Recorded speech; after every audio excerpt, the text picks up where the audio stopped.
It is day 2 of the Asia Pacific SI Last Chance qualifiers, and we get into the nitty-gritty as, of course, now we decide who will be heading to 6 Invitational from the LCQ for APAC. Only one team will be able to make their way to Boston of the remaining 3, as we, of course, had some great games yesterday, and I'm hoping we can get some more good games today. Hello, welcome on in, everybody, for the final day, APAC SI LCQ qualifiers. FearX Chiefs battling off today. CAG already into the grand final. I think many probably have them right now as the favorites. They looked incredibly dominant yesterday in their performances. 2-0 over Chiefs, 2-1 over FearX as well. The good news for CAG is, firstly, they get to play a team they've already beaten from FearX and Chiefs. Of course, in that lower bracket yesterday, it was an absolute top-notch game. Chiefs, Direwolves 2-1. That final map, a 6-4 lead for Direwolves, but ultimately, Chiefs came through strong, led by the man, the myth, the legend in Oda. He was able to clutch up big at the end of that game. Get them the win. Chiefs move forward. They've had some rest. We'll see if they can continue here for day 2. Now, of course, it's not just me when it comes to the broadcast. I'm just your host. I'm not casting today. I'm off the job. But I've got 2 lovely gentlemen that are going to be bringing you all of the action for this first match. It's Cthulhu, it's Black and Blue. Name's a little bit mixed up between the 2 of them right now, but that's okay. Black and Blue on top. Cthulhu, everyone knows Cthulhu down on the bottom. Gentlemen, great to have you in for today's action. And of course, you guys were on the Bravo stream yesterday, Cthulhu. Some great games over there. Of course, though, these are the big ones now. Elimination game, qualification game. This is where the business is made to see who can go to SI. Oh yeah, absolutely. This is exactly where the business is going to be talked, made, and, well, conducted really in full.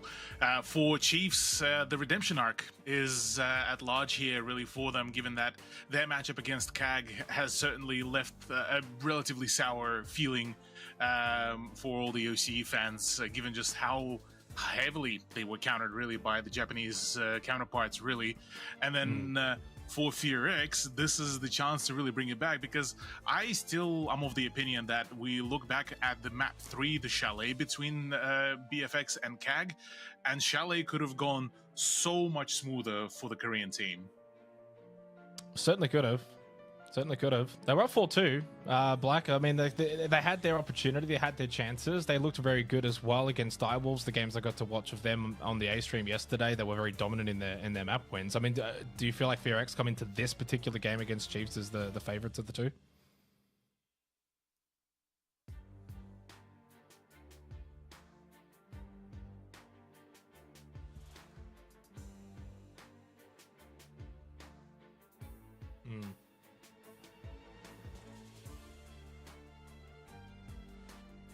Apparently, I wasn't being heard. I hope now I'm being broadcasted to the rest of the world. But, to answer your question, I do think that even though Chiefs might be the ones who have more expectations on them coming into this tournament, they're the ones who went further in Montreal, yada, yada, yada. It's FearX who are coming into this one who I think have kind of surprised everybody. You look at their scene, you look at where they come from in Korea. They weren't even supposed to be the team that most people expected to make it to this LCQ. People were looking at D+, and they make it this far. Obviously, they got big names. They got Rin, they got Mephi, but their performance yet, it seems like as the series progresses, they lose steam, and that's kind of what we saw versus CAG last night. Yeah, I think that's 100% spot on. I mean, also, as we're looking at this roster now, we've already spoken about them and we've seen them. Is there a hint of rivalry in a matchup like this, Cthulhu? You know the history, especially when it comes to Korea, Chiefs, Oceania, the old ping days, etc. Do you think there's any sense of that coming into a game like this, or is it all just strictly business? Oh, I think that there are definitely still quite a fair few hurt feelings here coming into the matchup. We already got to see the very similar sort of welcoming that CAG gave to Chiefs, where it was very much of a body shot galore. In terms of the playstyle, there was absolutely zero respect on both ends, to be fair. But for FearX, I think, this is now almost like a generational feud that is actually going on between OC and Korea as well. So I'm of the expectations that this is going to be, once again, very much of just who can out-disrespect one another. I'm going to go to you on this one, Black, because I think Nova, as we've got his stats up here right now, 73 EPS, only the 22 kills. He's such a contrast when we kind of talk about him. I know Guz is not a big fan. We've heard that from him many times over. The fact that this is a roster that needs to try and replace him. Of course, they attempted to do that with Jax. Visa issues means it didn't end up working out. So clearly there's a bit of an idea that, okay, maybe they need to try and fill in that 5-man roster, move Nova back over towards like a coach role. Do you sense that he could be a weak link that Chiefs could look to exploit?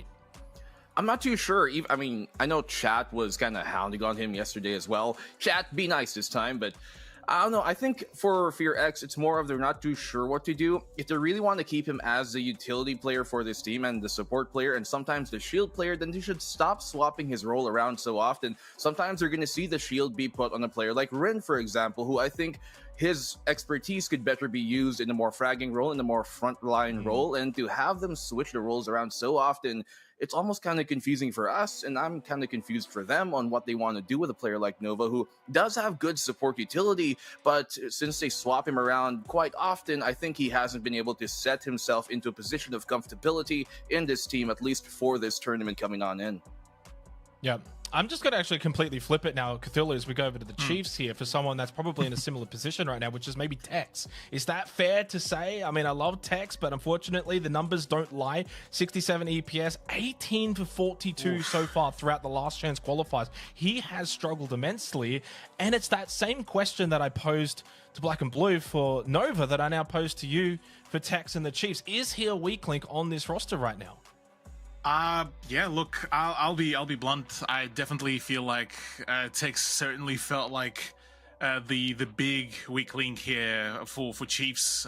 And actually, funnily enough, off stream, me and Black and Blue had a bit of a conversation where, we've theorized that, Tex is actually quite solid when it comes down to the clutch situations. But having just one person out of the 5-man roster just for that specific, very niche almost role feels almost unnecessary, really, and you need to really up the overall performance of the whole team.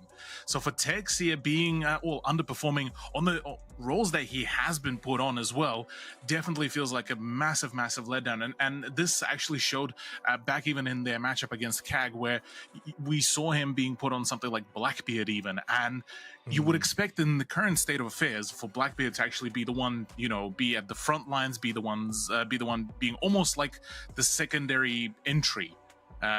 And Tex was very reserved about his positioning, his plays, and that almost showed that, without Jigsaw making any sort of moves, Chiefs felt almost toothless, at least back when we got to see them at the beginning of the LCQ. We saw also on the stats there, Jigsaw 17-7 on the entry, and the only one in double digits as well, let alone on 17. He's a big factor when it comes to the success for Chiefs. We'll go to the map vetoes as well, because that's going to be an all-important battle too when it comes down to what maps we're going to see.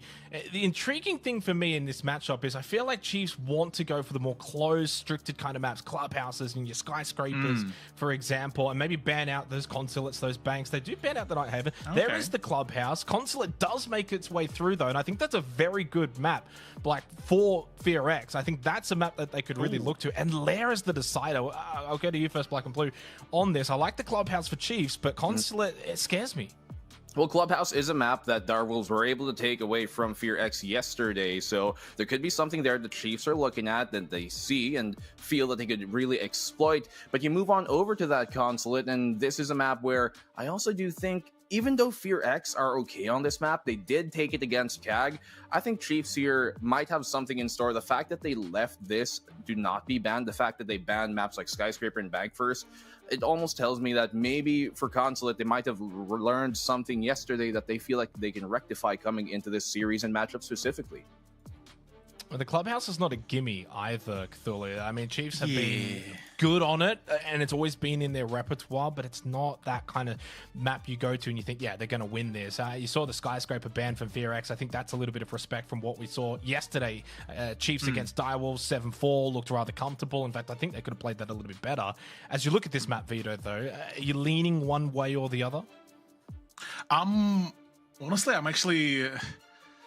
I'm want to say that probably my vote will go towards FearX, just purely for the fact that I'm very much with you on the fact that Clubhouse is a decent map pick, but it's overall, it's one of those maps that you can't really pull out as, hey, this is our trump card. No, this is the map that basically everyone should be knowing how to play, and it's more so just a mechanics check, really, for the most of it. Consulate feels like a slight letdown, personally, for me, from FearX, because they could have actually instead went for a completely different approach and decided, okay, well, Chiefs had an absolutely lackluster cafe yesterday, and it did get stay open for quite a while. So pick that against Chiefs, who I highly doubt they would be able to fix the whole coordination issue that they had back on cafe yesterday.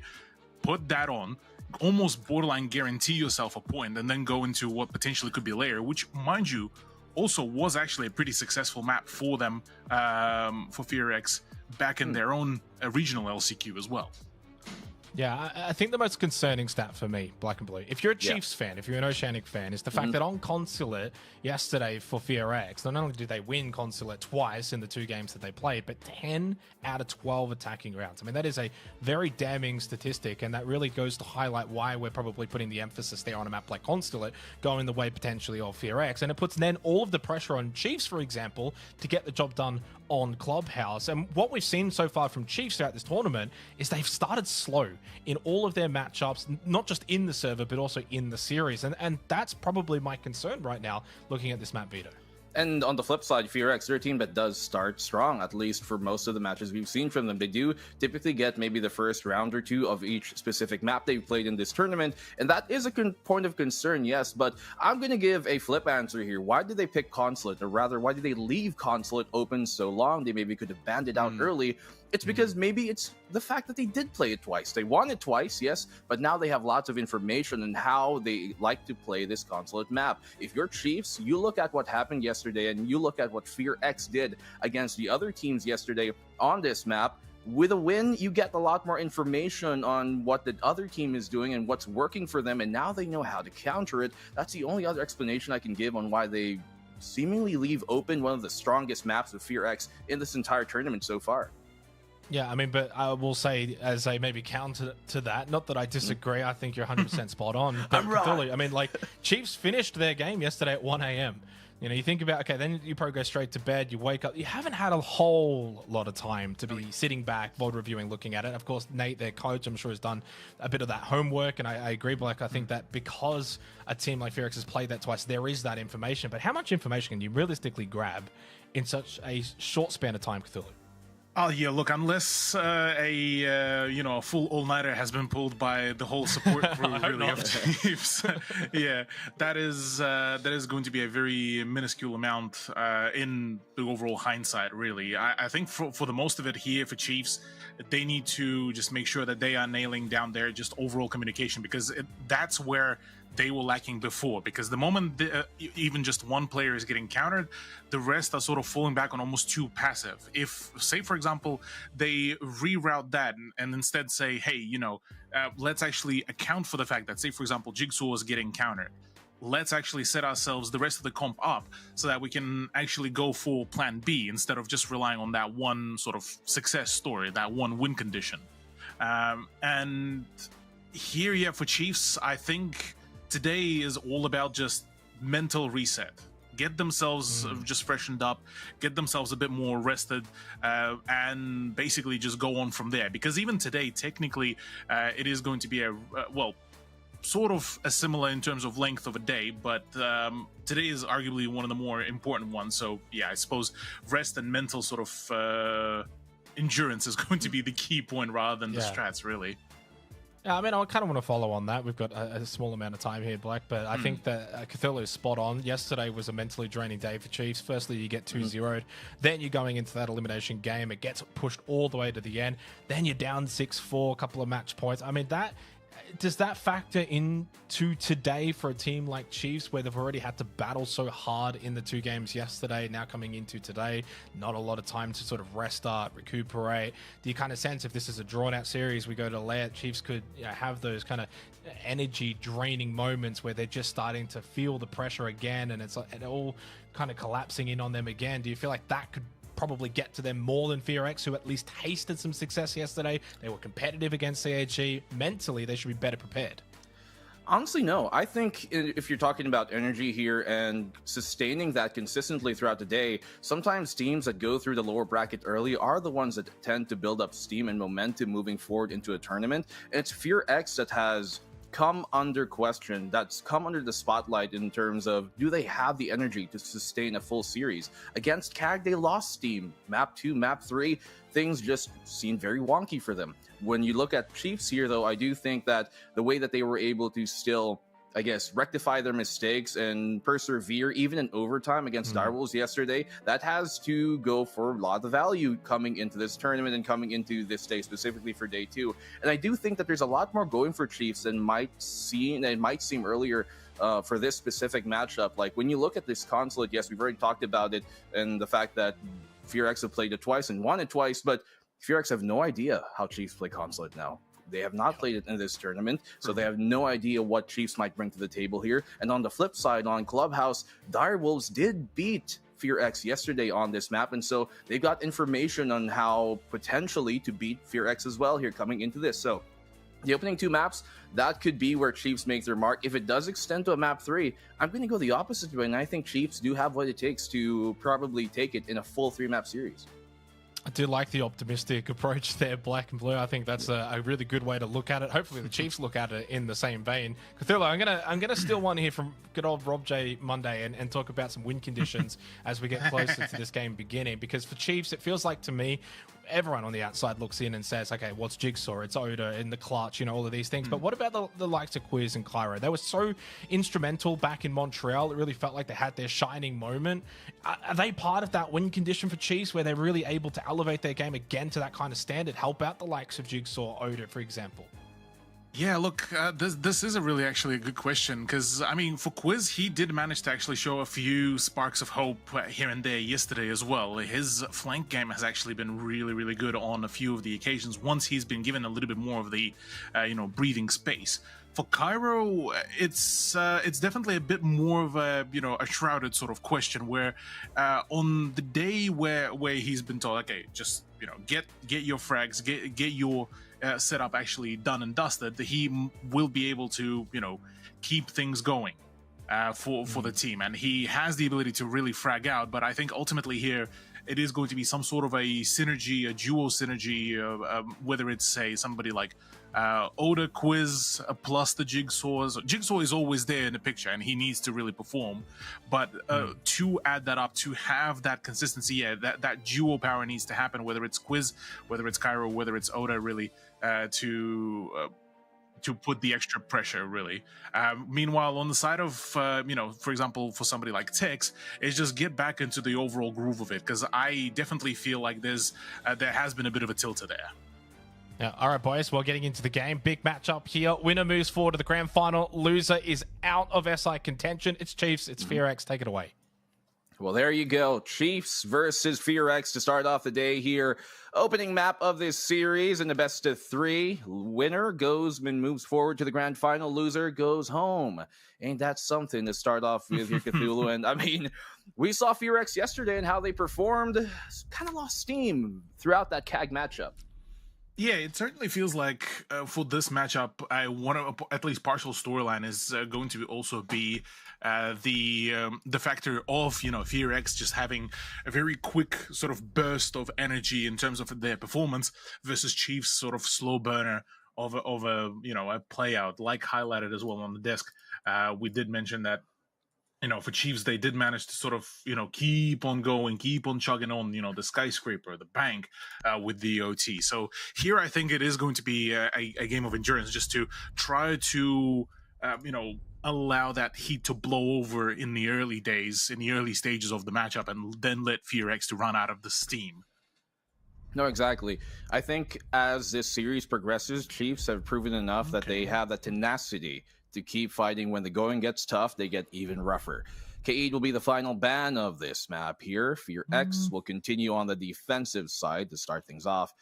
What I'm curious to see here, though, is we've seen a lot of Fear X employ that castle on multiple maps. Clubhouse hasn't necessarily been one of them. Will that be something they pull out here? I think the best defensive round we've seen from Fear X so far in this tournament is when they not only have an active roam game, obviously, but they have utility to support that. When they pull out the yokai every now and then, when they pull out that castle, I think that's when we see the best defense they've got. True, yeah, that is actually a really good point. I think for Clubhouse, the castle will be more so a niche peak here, just because for a few of the positions you already have quite a fair bit of ground really to play around by default as it is, and going into this, castle would almost feel a little bit maybe an overkill, really. But I'm excited to see how they will really approach with this lineup, because I still very much rate this. This is sort of almost back to basics minus the Azami pick. Yeah. With the Valkyrie, with the smoke, your mute, your bandit, you're covering sort of a lot of just the standard ground. You denying the breaches, you denying the info, plus the plan denial and the info gathering in terms of Valkyrie does provide quite a fair bit of leverage here for themselves. Now, for Chiefs though, they are kind of just trying to get a little bit of both, really, the way how I'm seeing it is, because they got the Zoff and the Buck for your soft breaches. You got your the hard breaches again in terms of the Zoff and the Hibana technically,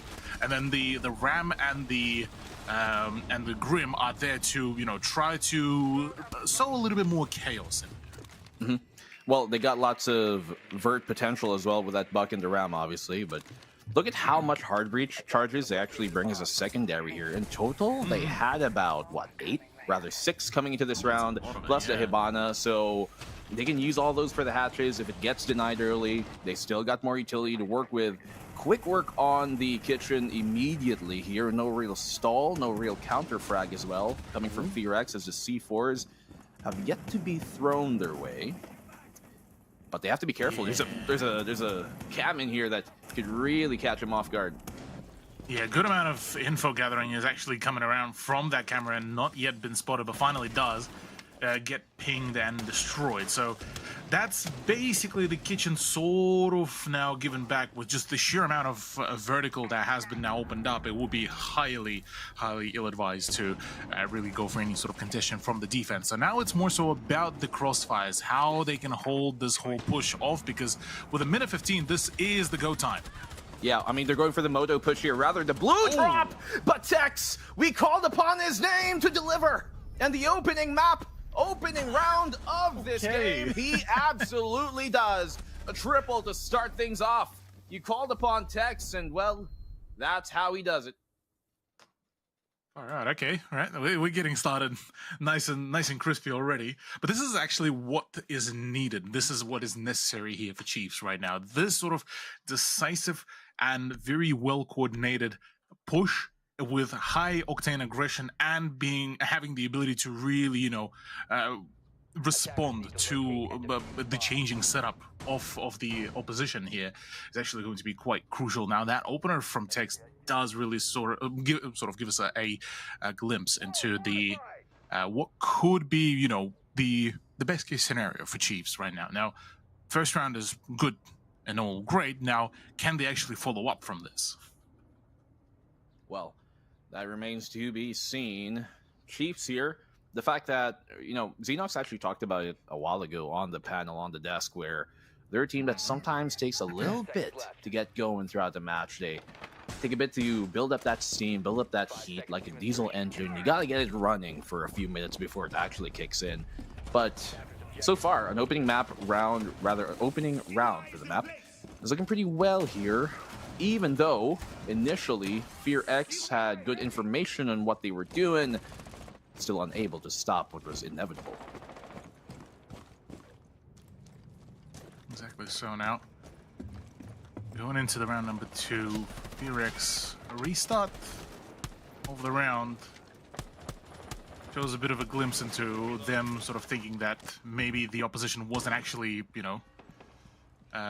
considering all the options there, and maybe they thought that this was more so of a whiff rather than anything else. But on the side of Chiefs, I am liking this lineup that they have been introducing in terms of the operators. A lot of that utility, a lot of the space denial as well, And whether it's through actual gunfights or whether it's just through the sheer amount of ground that becomes increasingly less safe, is something that Chiefs actually have nailed pretty well on Bank. What am I saying? Bank Clubhouse.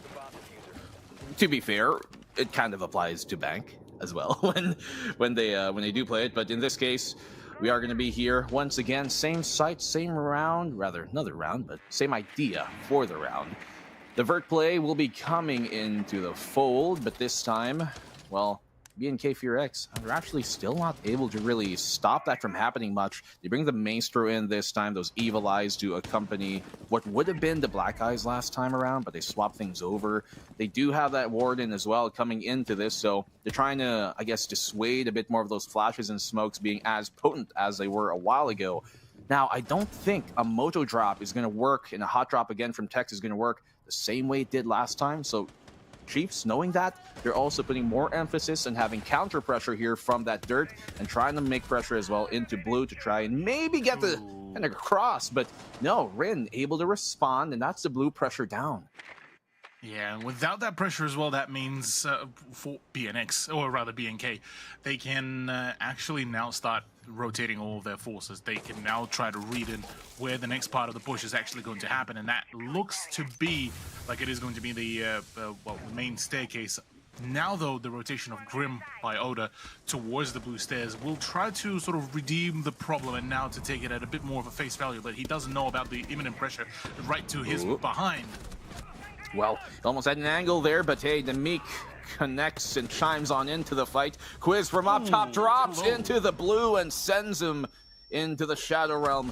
3v3 right now. They know that Church is occupied. They trade out equally. A flurry of frags to come underway. Jigsaw able to connect. He has the puzzle in his hands, but it all stands on Nova's hands. Cairo here gets the plant down. It's a 1v1 in the clutch. He knows he has to be coming from that armory side. Does he see the shoulder? Yes, he does now. He's got information. He knows he's closing the gap. Slowly but surely, little bullets in the mag, but Nova can connect with the secondary SMG, and that it shall be. BNK FearX respond to tie up the game 1-1.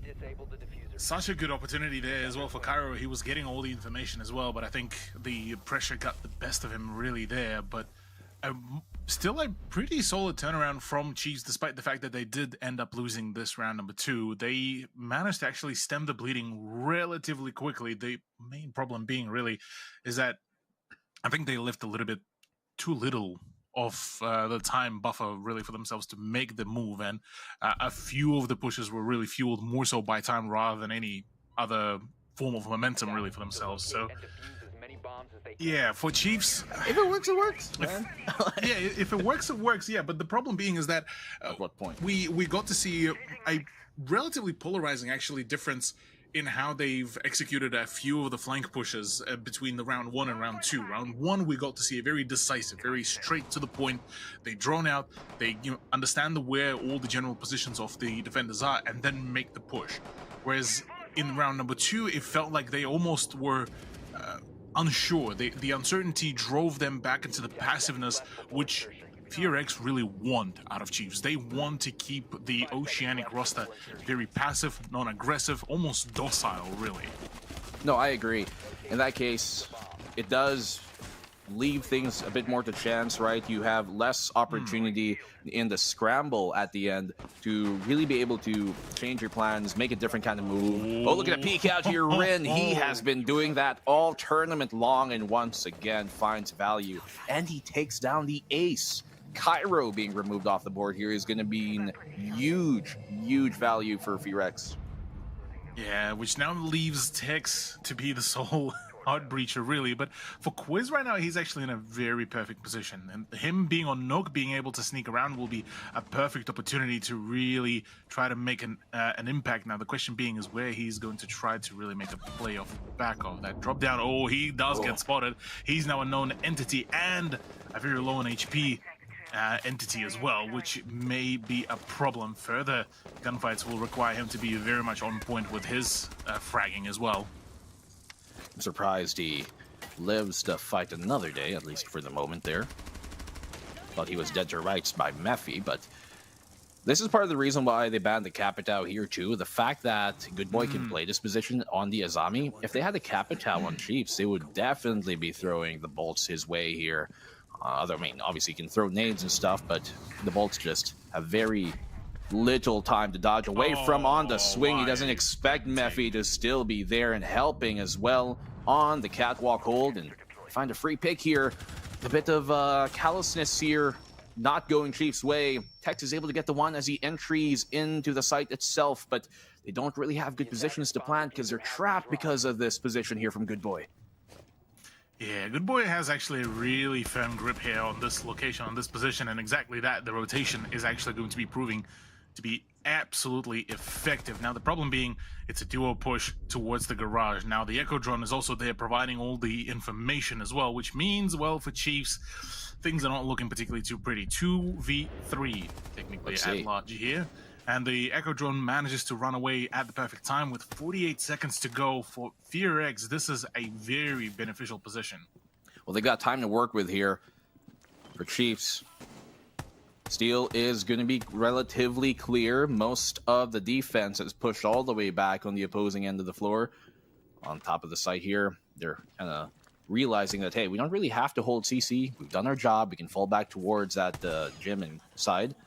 As construction is where they're going to be trying to mount the majority of their push. Quiz is already quite low.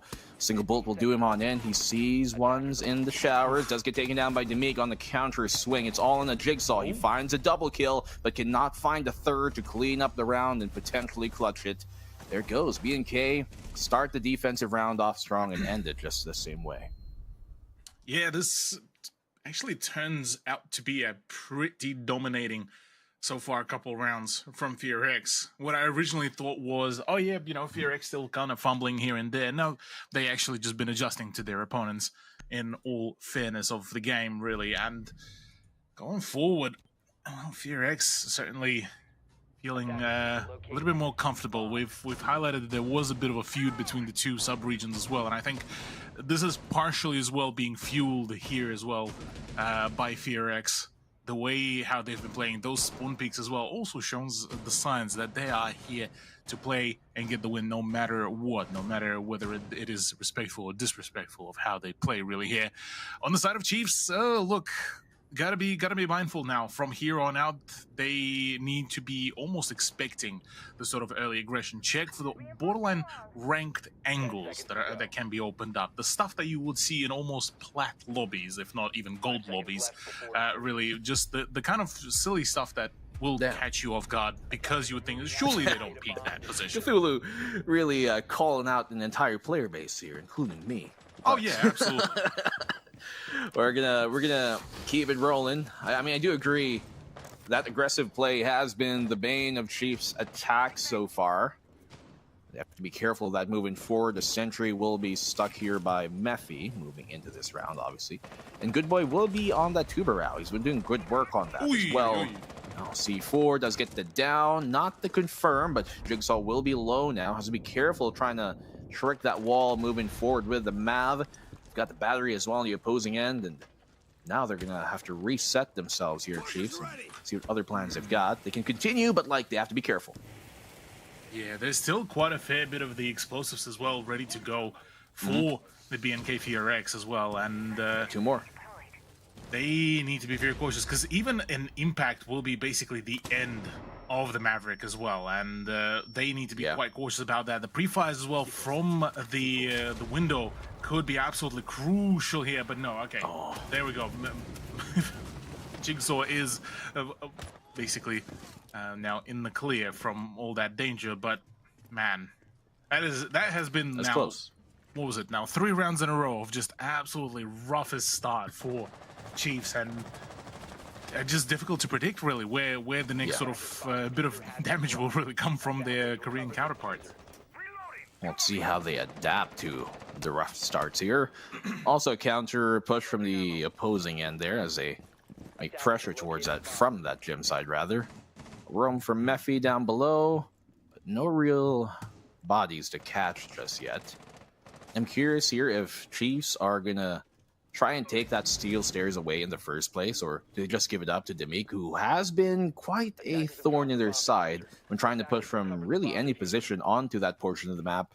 The fact that they have that strong angle to contest with is going to be huge, and that's exactly what I was talking about. You don't take this angle away when there's a Nizami Kiba barrier there. It's going to be a nightmare to try and push from construction. Exactly that, yeah. From here on out, they will need to try to find just the more, I guess, call it bootleg avenues, really, to make the play around. The Maverick Halls are going to be there to try to find a few openers, and exactly that, Oda actually finally catches Rin off guard, which is a good opportunity for Chiefs. They might just be able to bring it back, but 25 seconds is crucial. Well, Nova, good on the swing here to try and counteract, but look at this, Chiefs, most of them are low HP. Oda's able to get a double kill for himself. He knows the steal is his, and that he takes away. Does get the drop here in the Demik. Mephi is left all alone. Chiefs here in a good position to try and steal around the way, to try and equalize the scoreline on up. Mephi knows that they're right around the corner. He knows the CC plant is coming. Does deny the plant! That is it! He gets the double kill, but there's no more time. Fearx somehow edged it out in the end, and Mephi, absolute demon, comes in big in the clutch. Oh no! In such a tight environment and still end up just missing out on that opportunity is absolutely a heartbreak there for Chiefs.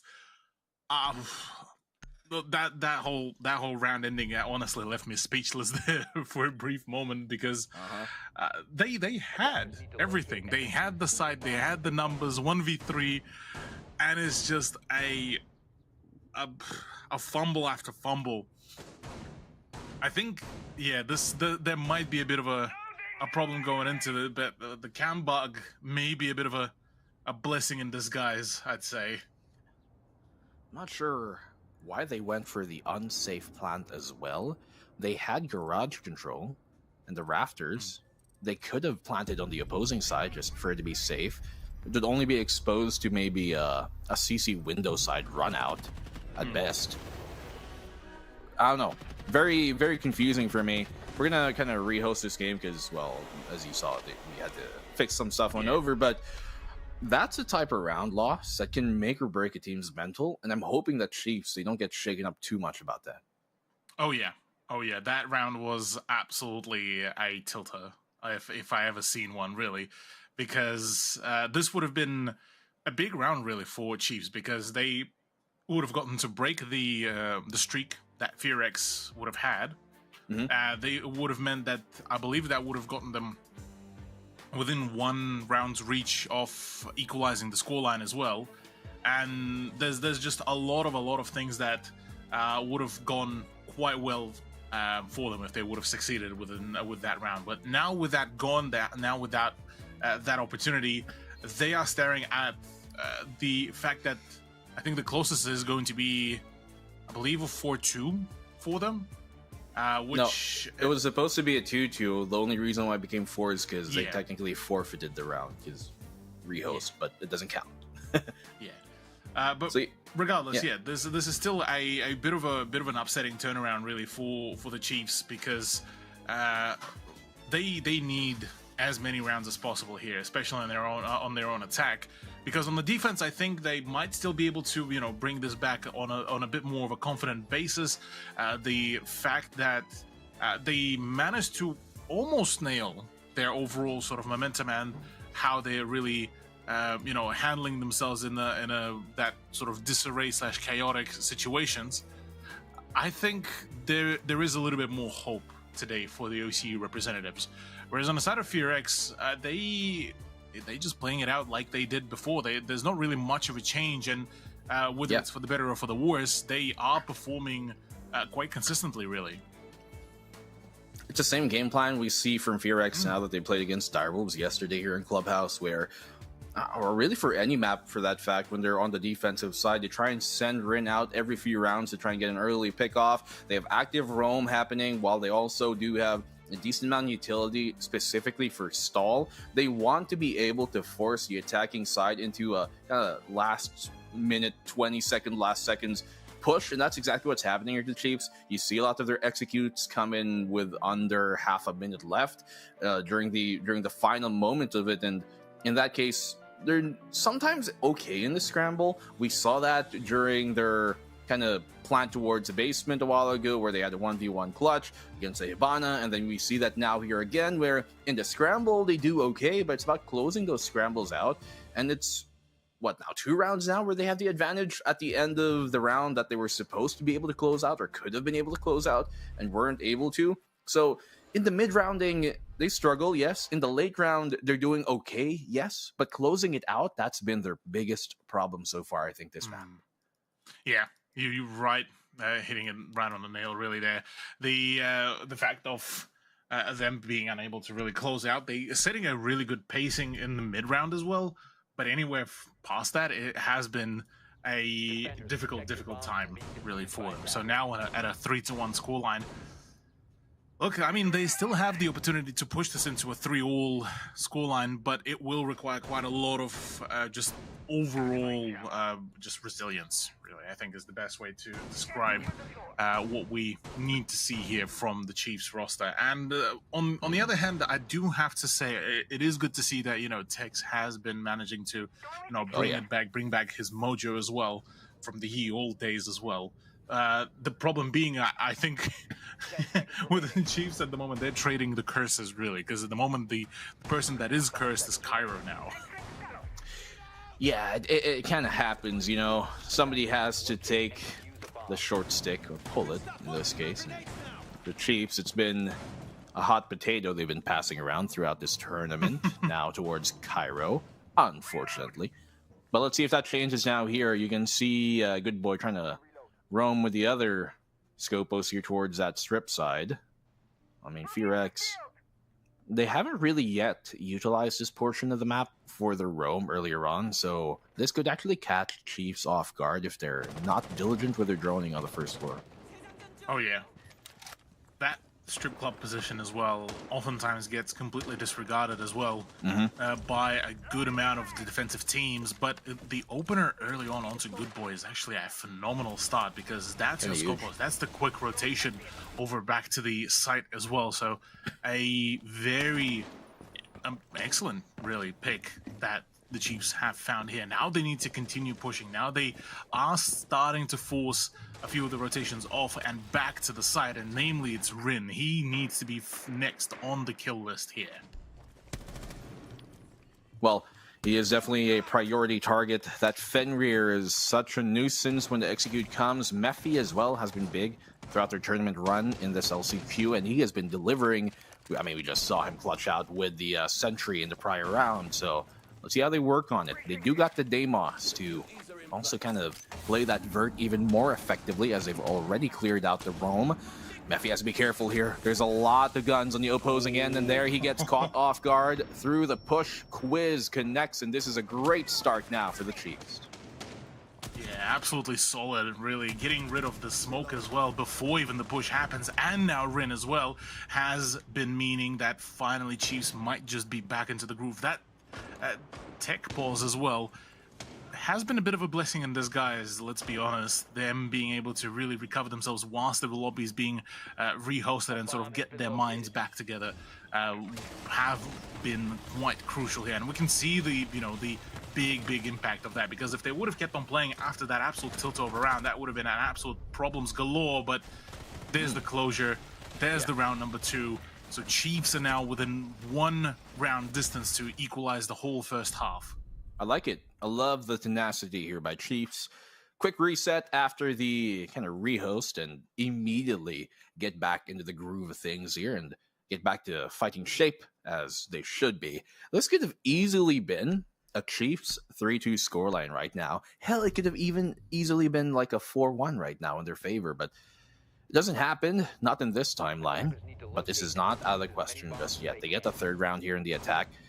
Very, very doable to overtake this map number 1 and turn things around. Let's not forget, this is their map pick. Consulate will be the 2nd map, and that's a map that FearX have yet to drop in this LCQ tournament. They've won it twice, and relatively decisively for one of those especially. So Chiefs, I mean, you look at this now here, they bring 2 options for the potential breach. They got the Maverick and the Ace. Want to make sure that if they lose maybe Cairo or Jigsaw early, like they almost did the past few rounds, they still have an option B. Oh. From the Grim as well, to give the Grim to Quiz. So I'm liking this to a certain degree setup that Chiefs are doing. That they're realizing that they keep on losing on a few of the pushes, their hard breaches, and they're not really allowing themselves much else of the movement area, and they almost banking on the survivability of the hard breach. So instead, they are going the opposite way of that and deciding to just introduce more of the body power, really, or more of the just overall numbers of the operators that can do that hard breaching very effectively, and really see how that can really pan out. Now, Jigsaw less even ends up being the operator that is there for the breaches. It's there to assist the other two hard breaches, but it seems like the Impact EMPs are doing the right thing here. Yeah. Well, they also know the threat of Fear X when it comes to denying these hard wall breaches, right? Especially on Big Breach. They have been pretty successful in at least stifling some of those attempts earlier on where they downed Jigsaw with a C4, almost killed him even.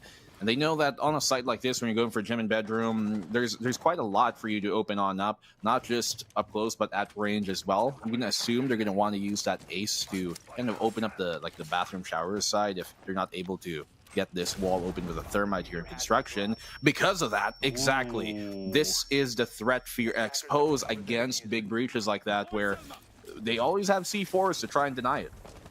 That's true. That's true.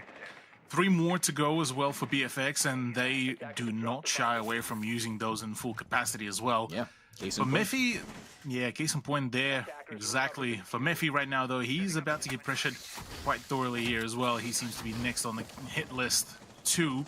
So for Fear X, they need to be very mindful as to where the push is going to happen. Now that there's not going to be any form of another sort of push or another flank, they can now focus on a whole new area of the play.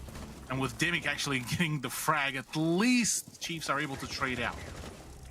Well, look at this. Opening things up here. Chiefs finally responding in the round itself. Have restored a sort of neutrality and balance. C4 does get the down, but not to confirm. So good value here coming in from Good Boy, I believe. That was from down below. And so Nova still has his C4 for the later round as well. Moving forward here, I think they're going to be able to get the res on up online. Yes, the Hive doesn't really see too much, but the lack of information is information in of itself. He has to know that somebody is occupying the gym portion of the map right now. Luckily, Rin here knows that he can rotate. Does get scanned out, though, so has to be careful here moving forward. Knows there's a lot more to deal with. The execute will come towards Jim. They hop on in, as you said, 10 seconds to keep a berry. He's going to give him a one-way. That's a good one for him, as the wall breach does open up. Rin knows there's another at the end, and he still connects on the second.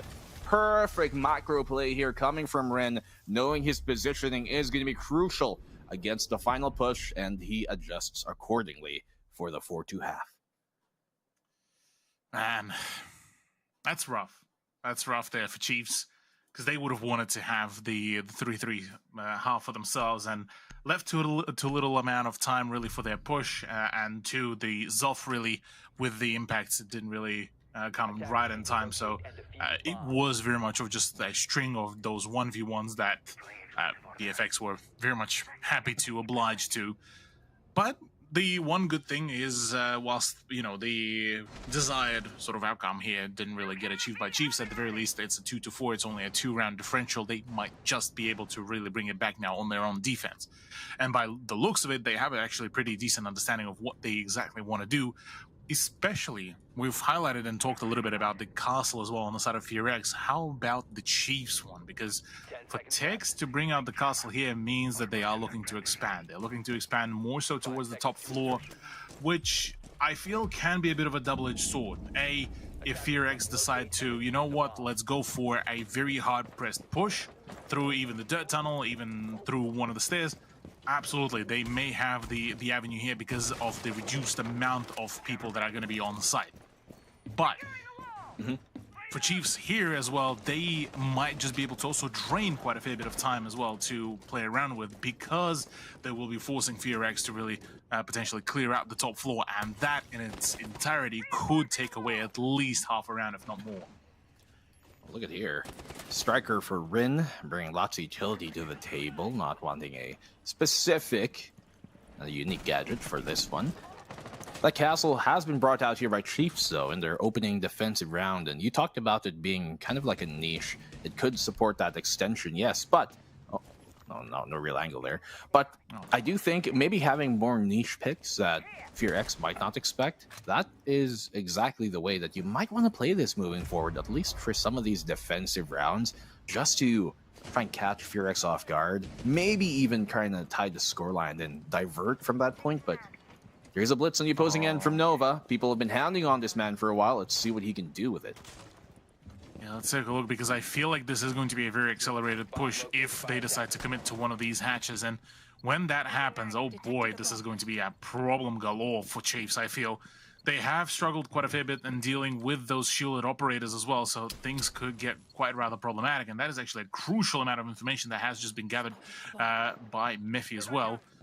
Which just pinged outright the full-on operator that has been on the cams as well. They know at least the close by proximity of one of these defenders, but with a minute remaining, at the very least on the side of Chiefs, they successfully did drain the time.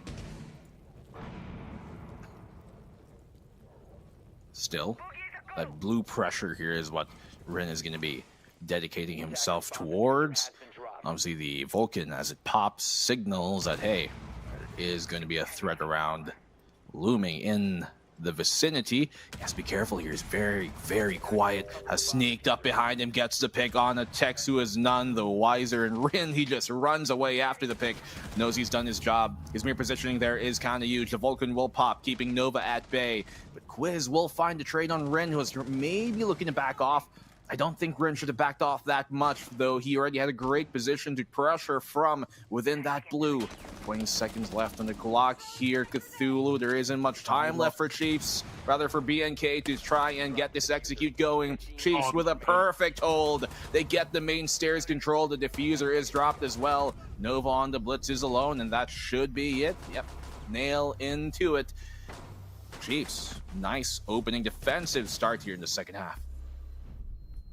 Perfect turnaround there. Now Chiefs being only within one round of a distance to equalize. Once again, the scoreline does mean that for FearX, they need to make sure that they are starting to, maybe dip a little bit more into a few more, more intricate strats maybe here, or quite possibly just try to reuse some of the stuff that has been already working yesterday as well, and namely that Deimos. That Deimos actually has been pretty well utilized by FearX, even in their matchup against CAG as well, so I'm quite curious to see how much of an effect it will have here. On the side of Chiefs, though, the choice by Tex to bring out the Echo for the gym bedroom out of all the places is a bit of a curious choice to me, mainly because of, well, I don't really see him just sort of utilizing those drones on the side, so I'm assuming those yokai drones are actually going to be actively used for the, almost like, in a similar way how the attacking drones are, to sort of scout ahead for the roamers, and that one namely would be potentially the Kyra and the Quiz duo. Yeah, I'm gonna expect that they're gonna keep at least one of those yokais here from Tex to support the extension into CC side, right? That's a very important position that if you give up CC side when you're holding gym and bedroom, you practically give them a lot of control on the hop-in area from that gym side, unless you already have broken open the big wall right in front of the bathroom. So there's a lot of conditions here that really will be a lot easier for them to accomplish if they take that gym and bedroom away. And I guess their answer here, Chiefs, to hold that part of the map is having yokai support them in that case. Let's see if that is going to come to fruition, because for now, a bunch of these players from FearX have been seeing a bit more of a decrease in sort of the overall performance. I mean, Mephi is still yet to find a frag ever since the rehost has happened. A good boy as well. He's been quite a key player before as well in yesterday's playday for FearX. So it's already quite a curious sort of case to really talk about for FearX. Whereas on the side of Chiefs, look, overall this has been actually a pretty solid turnaround. Everyone but Jigsaw performing actually quite well, all things considered. And I don't mind this turnaround. Jigsaw can, have a bit of a chill, whereas the rest of the team is actually performing pretty well, all things considered. Well, I'm sure he's happy to pass the love around, but I mean, at this point, when you're down a round, Jigsaw, it only takes one round for him to come back into this and keep Chiefs in the running.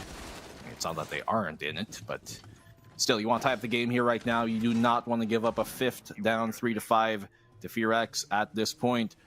Cali will be bought by Mephi, as we mentioned a while ago, and it's an interesting pick. Seems like they want to deal with these electrified walls a bit safer. Well, there isn't really any electrification on the opposing end from Chiefs, so not too sure what else they could use that for. Maybe some of the Kiba barriers, right? Use the Lancers in that regard. But yeah, the Monty Shield here, this is going to be crucial for them on the push. If they do not have the cross control there from Construction and CC side, then it's going to be a lot harder to plant. Luckily, they do have the Monty to give them a bit of an edge. And we saw already quite a fair bit of pressure coming onto Nova as well. A lot of damage to come through, but only now the trades are starting to come on in, and Chiefs are actually being able to bite back.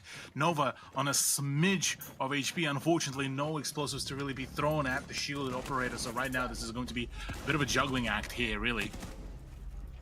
Well, trades out happen here equally, at least. The Monty's still alive, but he's barely fighting in this regard. 5 seconds left on the clock. He has to step on it here. A triple now for Oda. He doesn't know he's right behind him as well as he swings into the baths. Valiant effort at the end there, even with a single sliver of HP. But the defensive round sticks and works out for the Chiefs. Good delay there, really. You saw they never really gave up that CC side. And so BNK, they were kind of forced to have to do it through the window and through the big breach. At that point, Chiefs just had a bit more control of the situation. Yeah, very much of a good control overall, despite the early trades going actually the way of FearX. But, you know, Chiefs managed to really stem the bleeding and turn the overall momentum around, forcing quite a lot of, well, cogs to really start moving for FearX. And that's exactly what they really needed, to sow a little bit of chaos to send that order into disarray for the Korean team.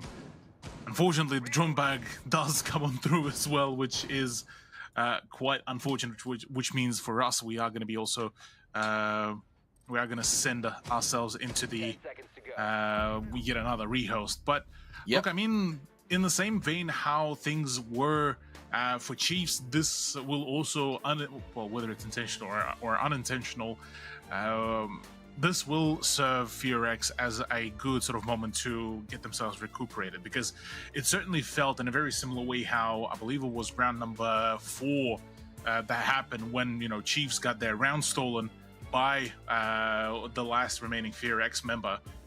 They were feeling very flustered. So in the same case here, FearX are feeling very flustered. They're a little bit almost confused as to where really to push amidst the lack of time as well. So this will give them a bit more of a breathing space, really. Yeah, I'm wondering here if this reset will even help them moving forward. So far, we've seen that at least Chiefs are able to use it to kind of reset themselves. It is technically a rehost, so you're gonna have to look at our mugs for the meantime.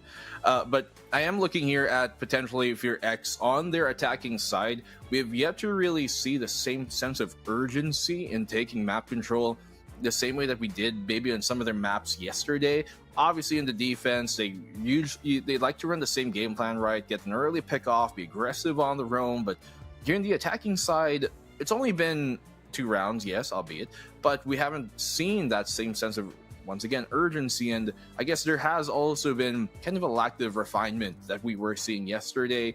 We would see it in spades, to be fair. They're not the most refined team. I'd say CAG is that team right now anyways, but there were moments there yesterday, especially when they took that opening map against them. But coming on to this here on Clubhouse, it isn't their map pick, to be fair. They were doing okay on the defensive round, but let's not forget, it might be tied 4-4 right now, but this easily could have been a 5-4, 5-3, or even 6-2 if things went Chiefs' way, because they had 2 rounds where they could have closed it out, but they didn't. So the line is a lot thinner here coming for FearX, and now they're on the attacking side, and we have yet to really see much convincing moments for their attacking side here, at least in the second half. Very much so. I mean, look, staring at this whole situation right now for Chiefs, it does look like they are back into their own comfort zone, at the very least in terms of the defense. For Clubhouse, they're feeling much more confident about their moves, what sort of gunfights they take, and who they funnel really through some of their traps, some of their setups as well. So as it stands, at least Clubhouse definitely seems like a good sort of return to form, something that we almost expected to see from Chiefs even yesterday as well. But let's not forget CAG really were in their way, and after that performance it definitely feels like the overall understanding as to who might be the last representative coming out of APAC did sort of get flipped around quite a fair bit, seeing as both you and me were talking, oh, Chiefs have such a great opportunity to really push it, but instead it's actually CAG that are looking to really make the wave here happen. Yeah, I agree. As you mentioned, coming into this tournament, as a guy from SEA, I would have loved to be like, oh, Direwolves all the way, but I was looking at Chiefs. They went the furthest in Montreal for any APAC team regarded, and I thought they could have kind of stormed, maybe not steamrolled, but stormed this LCQ in decisive fashion, but they go through the lower bracket. And sometimes it's the journey to include the destination. Obviously, destination, you want to go to SI, but some teams, as I mentioned a while ago on the desk to Xenox, when they go through the lower bracket, that's when they really find their groove. That's when they build momentum. That's when they heat up. And Chiefs, I believe they're the type of team with the tenacity to do it.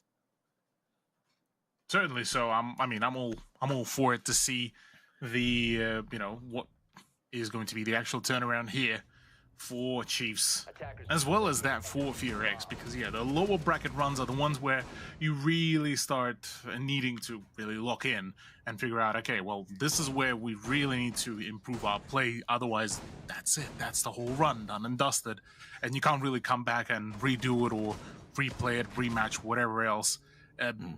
This is sort of the do or die situation that they have to really understand and really work around with. So I'm quite excited to see how really Chiefs are looking to really bring this back, because I think, especially after yesterday, like you've highlighted as well, the pressure more so is now on FearX to really perform, given just they had a really solid beginning.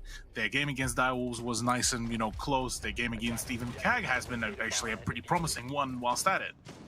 And now that they've dropped down, they're also close to the fabled spot, the qualified spot from the LCQ, that if they bow out now, it's going to sting even more.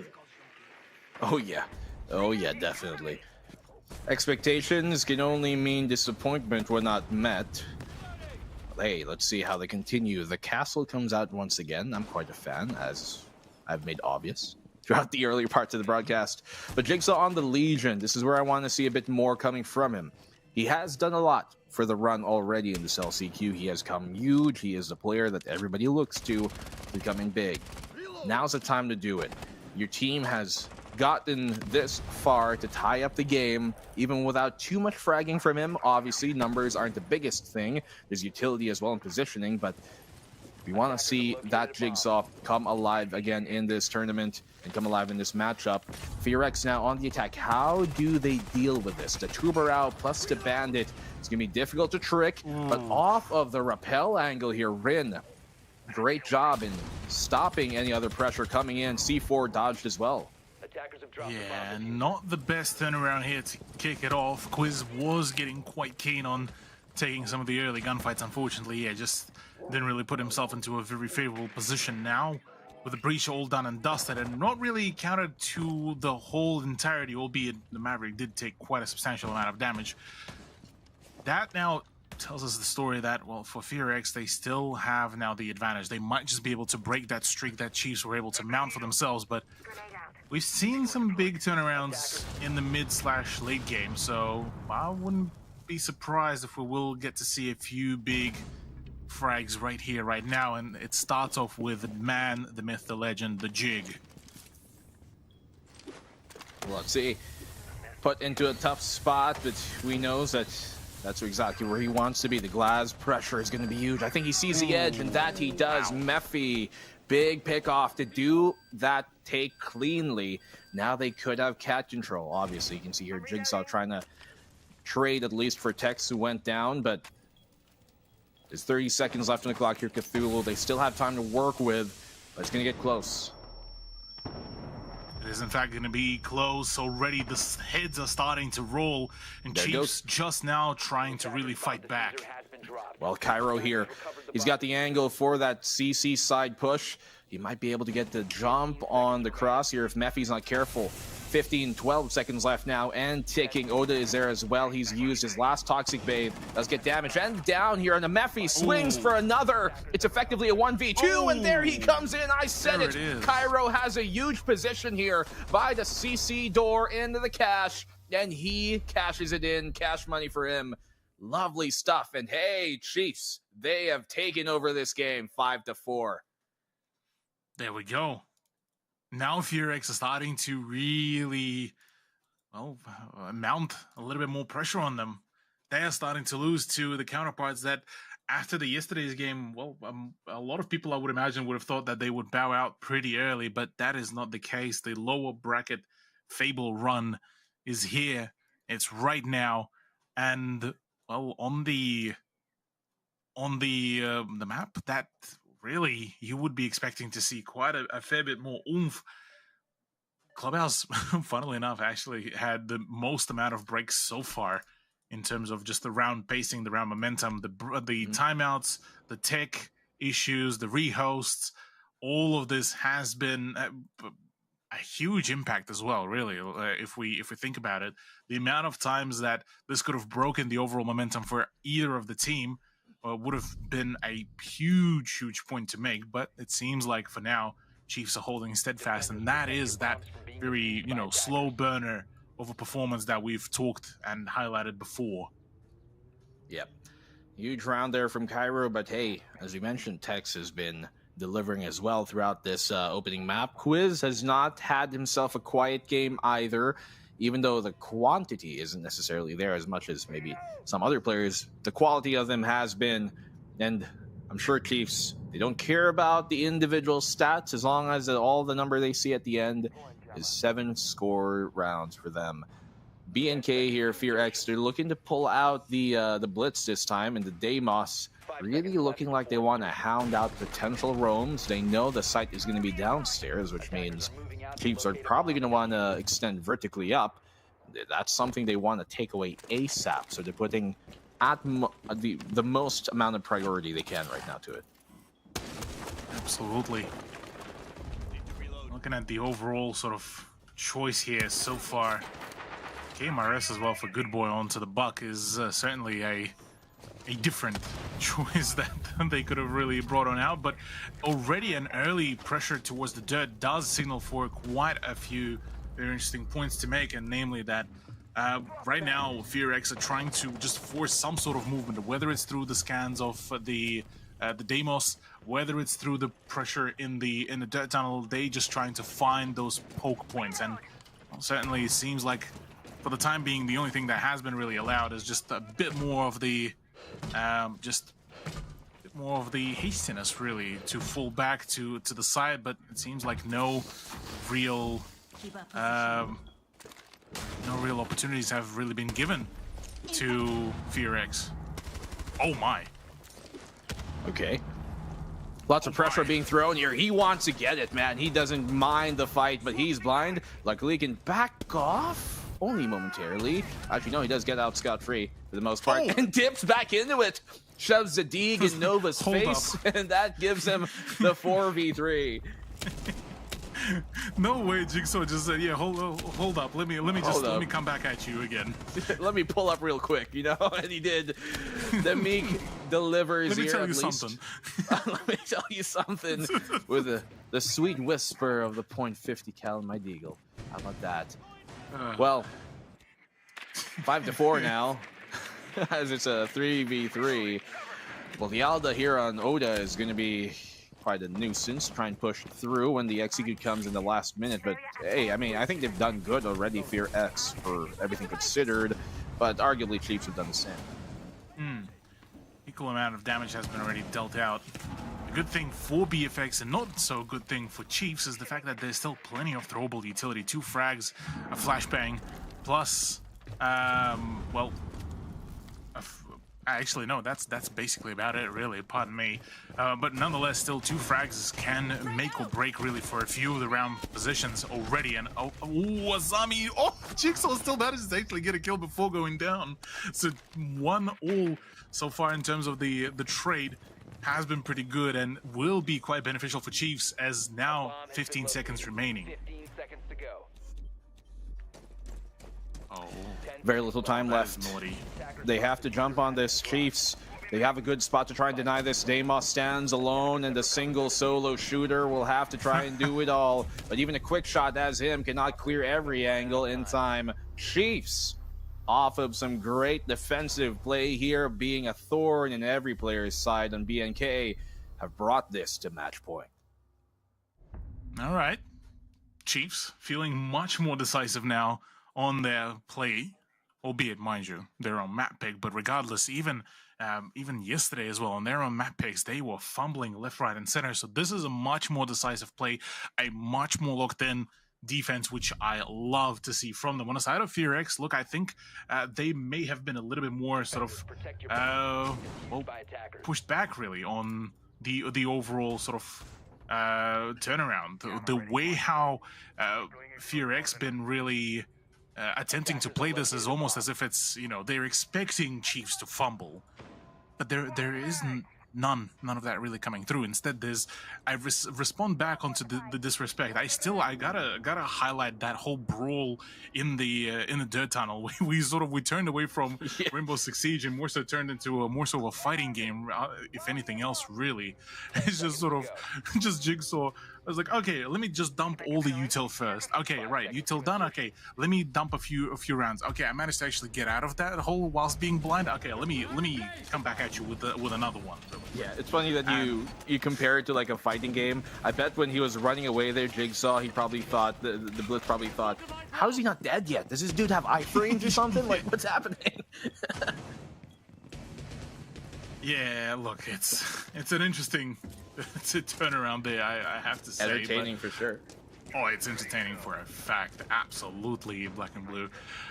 Well, now we're at a pretty curious sort of point. Chiefs now at the point where they can really take it. They can really take the first map and go into map number 2 with the point advantage. Now, Consulate, I'm still of the opinion that we probably will see a pretty dominant performance from FearX, and oh my goodness, Tex. Ballsy play, and it actually pays dividends whilst at it. That's the Demos out of the equation, a huge opener.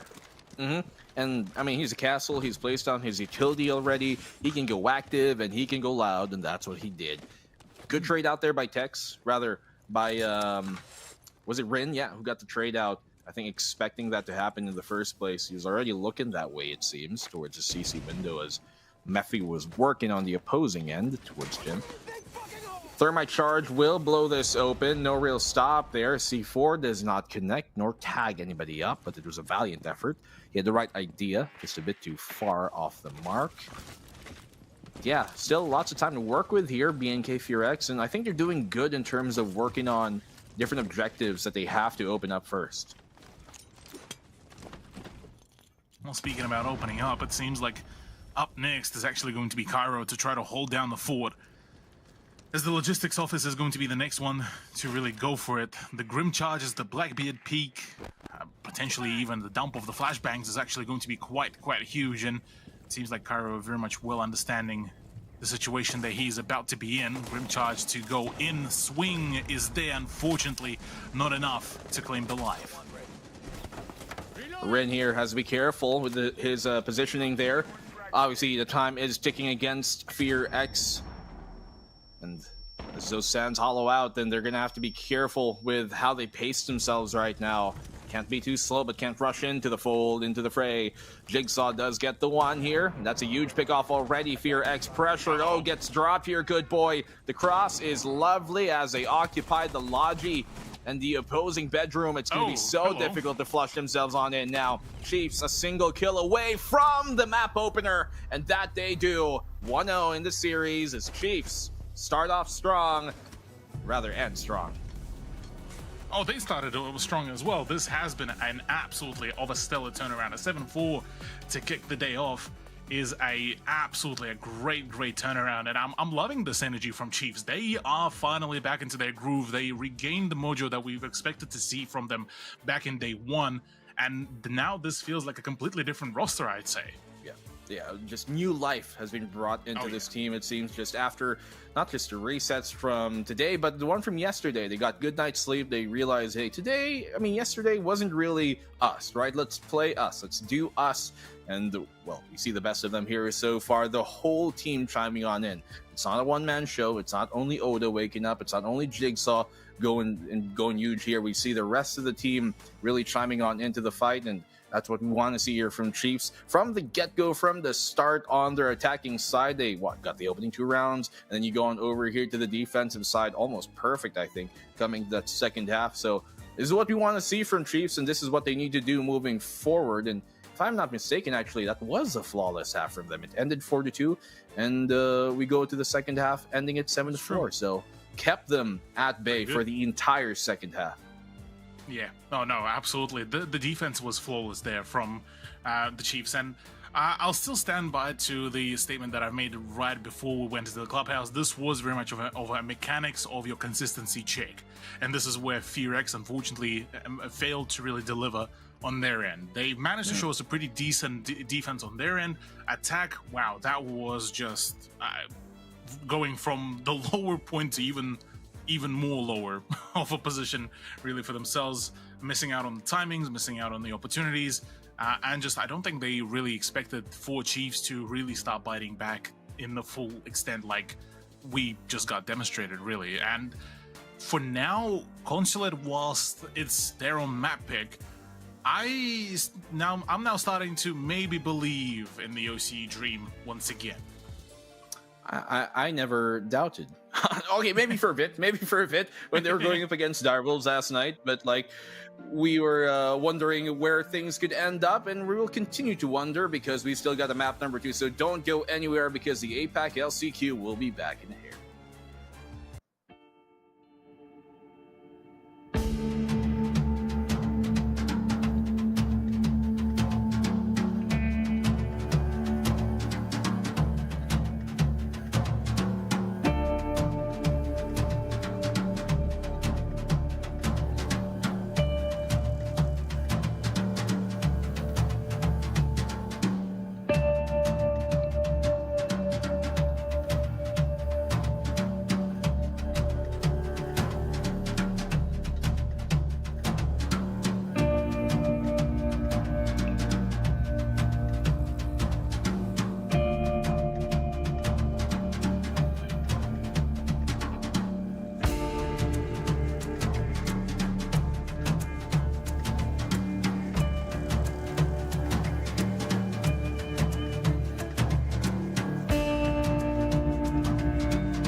Hello and welcome back. A second map here is ready for our opening matchup of the day, Fear X.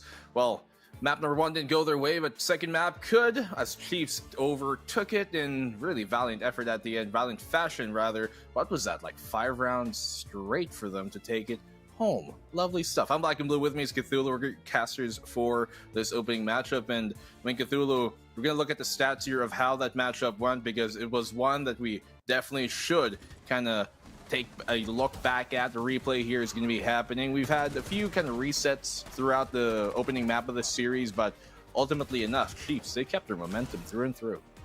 Oh yeah, the moment we did head into the second half, once Chiefs did get their chance now on the defense, they were absolutely borderline flawless really on a good chunk of the rounds. They managed to keep up their momentum really well, and even the fact that they did have a few of the blunder rounds, like we just get to see now on the replay as well, they still managed to return to form. That 4-2 half did not really damage them in any shape or form, and the abundance of those rehosts and tactical timeouts as well definitely still managed to bring just about enough of the level-headedness to the game as well. So I gotta give it to Chiefs. They managed to really bring it back. We were talking about, you know, what they really need to do going into this very matchup, and that is really to just recuperate their mental, and that is exactly what they managed to really pull off.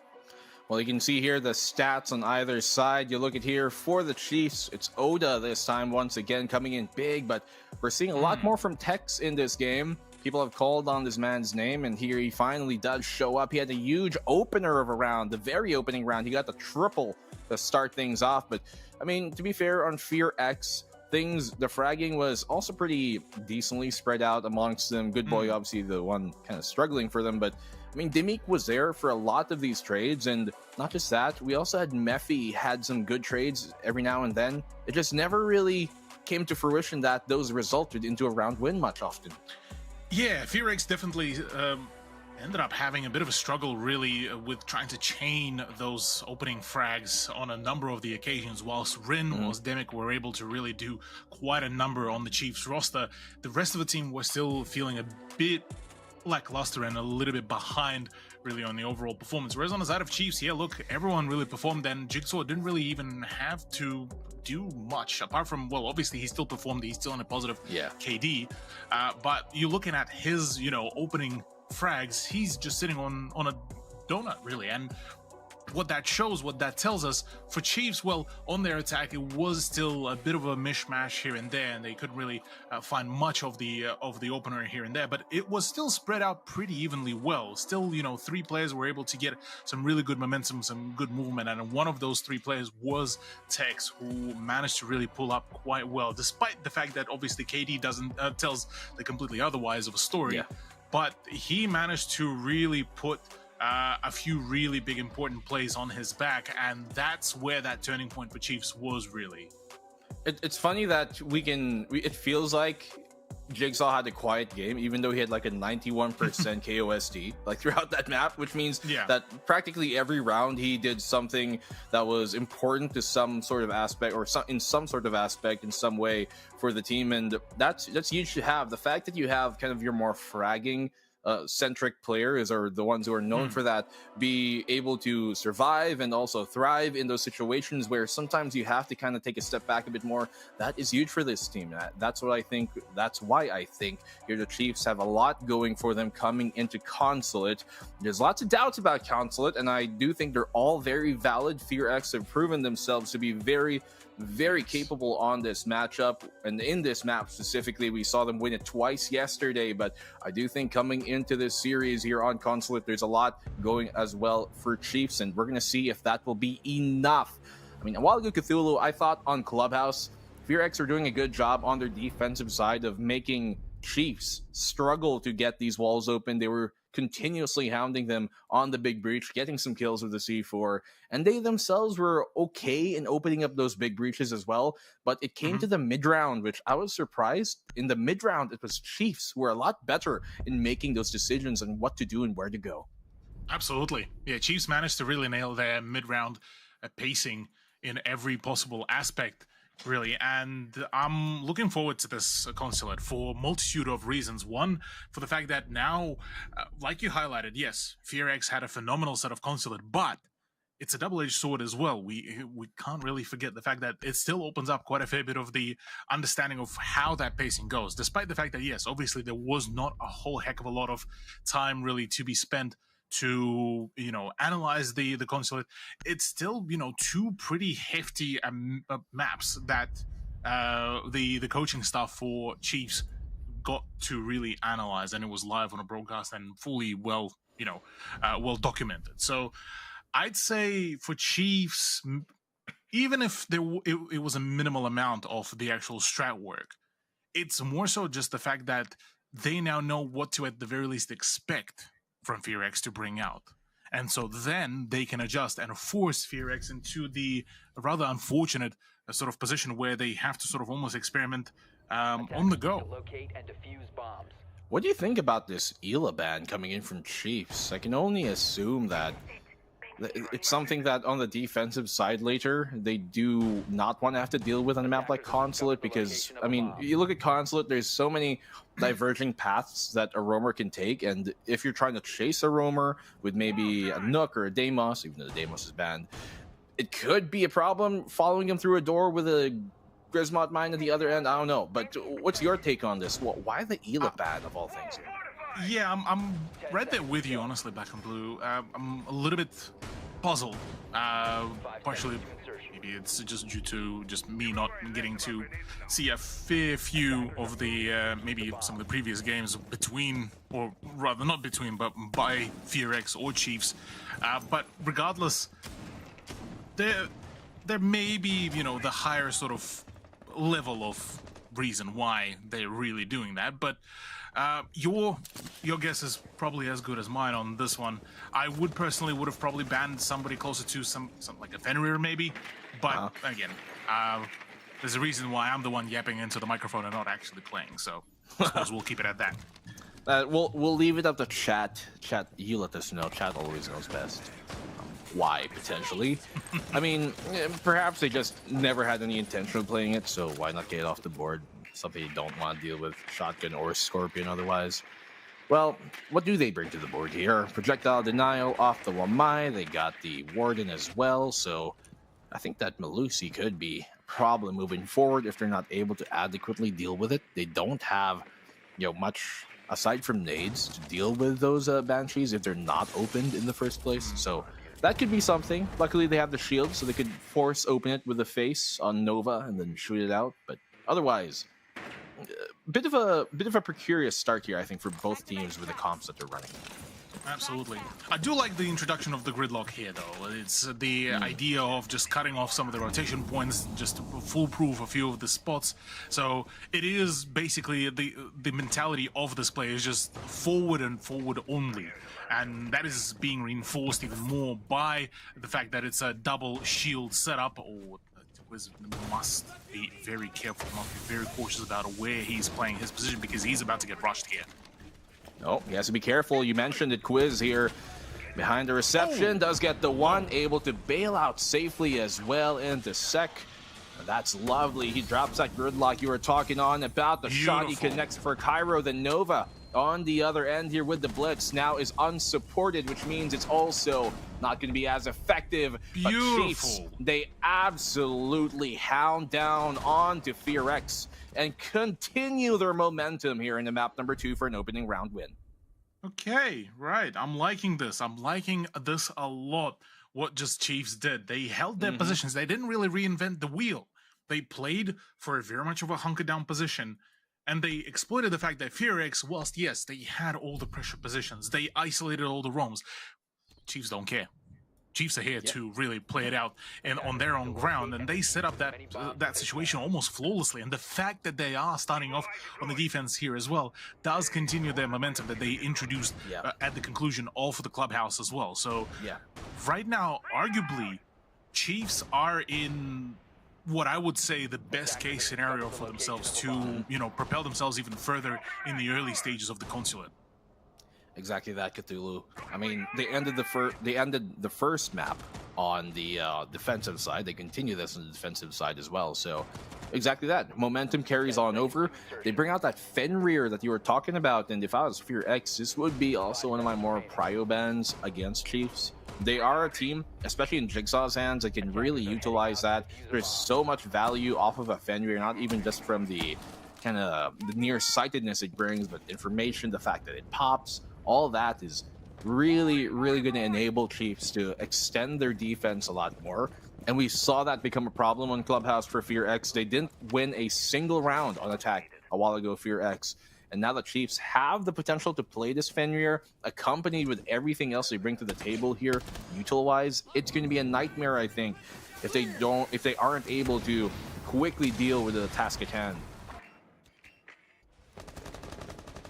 Well, amidst all the breaches now, I actually believe the thermite charge of Rin has actually gone off, so that's the wide open avenue open now for Fear X to try to play off the back of, but they're actually looking to make a play towards the server area instead. I'm actually curious to see how that will really work out. Still a few setups here and there, regardless of the fact that a minute remaining.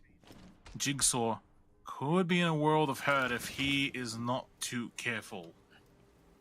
The attacker's bomb diffuser has been Well, dropped. they do bring the Attackers Blackbeard have on the recovered board their here for Nova. Trying to push from that electrical side of things, but I do believe Chiefs here are quite aware of that intention. You can see them looking down the threshold there. And Jigsaw is going to be the one to be the first point of contact in that regard. Taking things slow here for your X. They know they've opened up the big wall on Garage, so there's going to be pressure from the opposing end. If they can get a pincer going here, that would be great. But we know that, the big wall isn't as open as it used to be before the rework, so even though there's a glass on the other end, it might not be the same kind of pressure. Look at this, the angle here by Nova! Still gets slept by Chiefs. Quiz will deliver that. The trade comes in from the nade. So they trade each other out. One a Martyr, the other before he goes down. And this right now is absolutely going in for the push. Pete comes on through, but Cairo holds steadfast. He expected it. Right now are, oh yeah, he full well known about this, because at this point Fear X have been bringing in the glass so many times that the moment you do see those smokes, it's almost a given that there's a glass either in behind those smokes or going right through those. Yeah, really smart by him, by Cairo here, to not take that fight at face value. Even if he is a Warden, still taking the safer option. He knows that his position there is going to be huge to stop any yellow pressure from fully capitalizing on its space.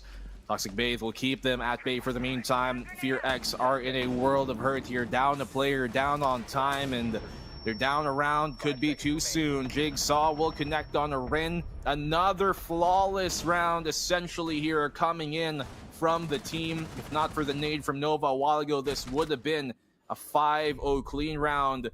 And Chiefs are looking spectacular now. Indeed. Now, for Chiefs, they need to continue this momentum. They need to ensure that they gain as many points here as possible. A 4-2 would be almost a necessity, really, here for Chiefs, if not even further. Try to push it as much as possible for Fear X. They are now starting to, try to jiggle things around. Demic has now brought out the Iana. The introduction of the Ash for Rin, they are trying to almost go back to their basics, trying to rewind, okay, right, we're getting way ahead of ourselves. And I mean, that backs up the whole theory. You look at the whole scoreline, only Nova has been able to get himself a kill, and that is it.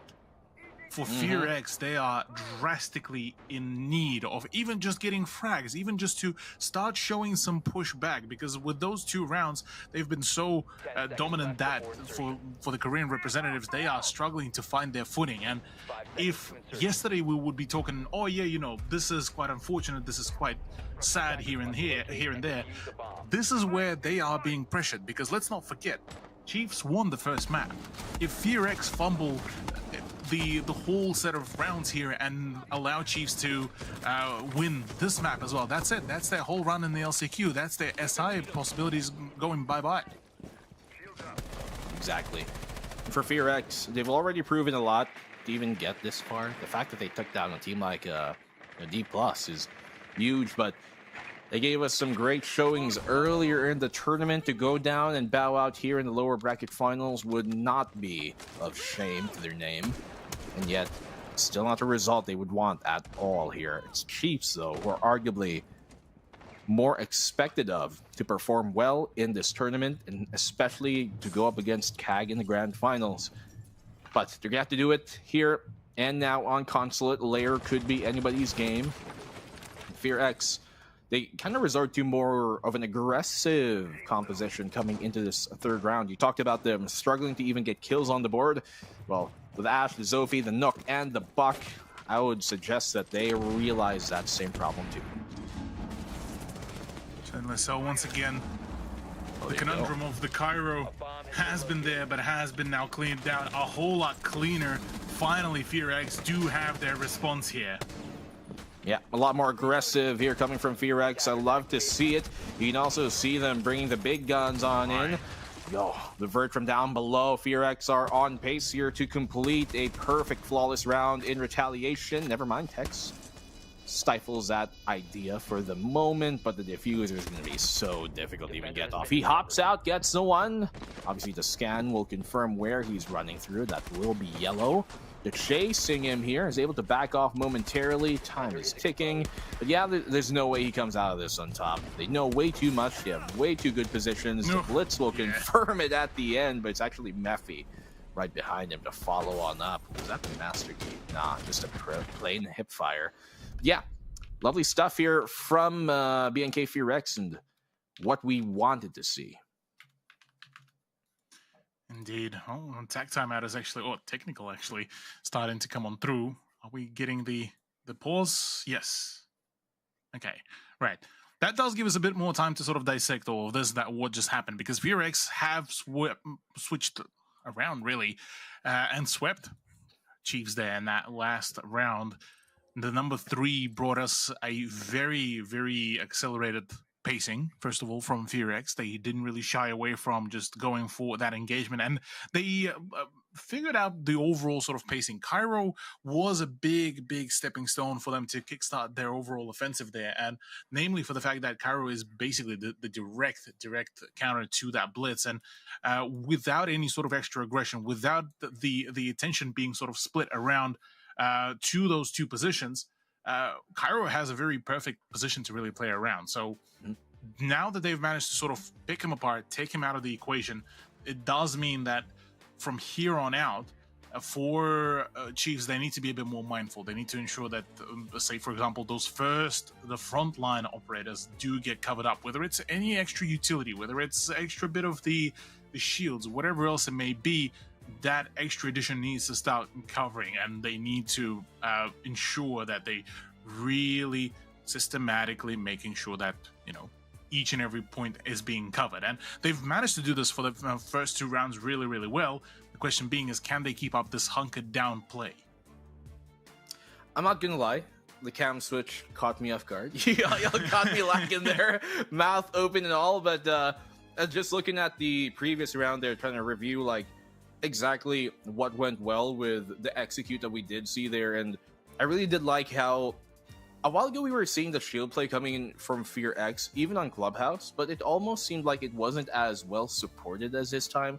You see there when Nova makes that contact this time with the Blitz, Rin is right behind him, right? He's right there to get the trade off, and that's exactly what you want to do. You can't have a point man without a wingman. You can't have a hunter without a killer with you, and that's what you exactly have to do here. We were seeing a lack of that from FearX, surprisingly, when that was an attacking style they employed quite often during most of their winning rounds or winning games yesterday, but it wasn't coming into this matchup here on Chiefs. The Consulate is a pretty hard map sometimes to win attacking rounds, even compared to Clubhouse, and so for them to do it now finally to get a round on the board early, 2-1, this is a good start for them. They need maybe a round or 2 more on the defensive, or rather on the attacking side. I do think FearX still have what it takes to come back into this game. Even if this half ends 4-2, they can do what Chiefs did a while ago on the defense, flip things around and come back into it, and maybe overtake this to bring us to Lair. So for FearX, it is their map pick.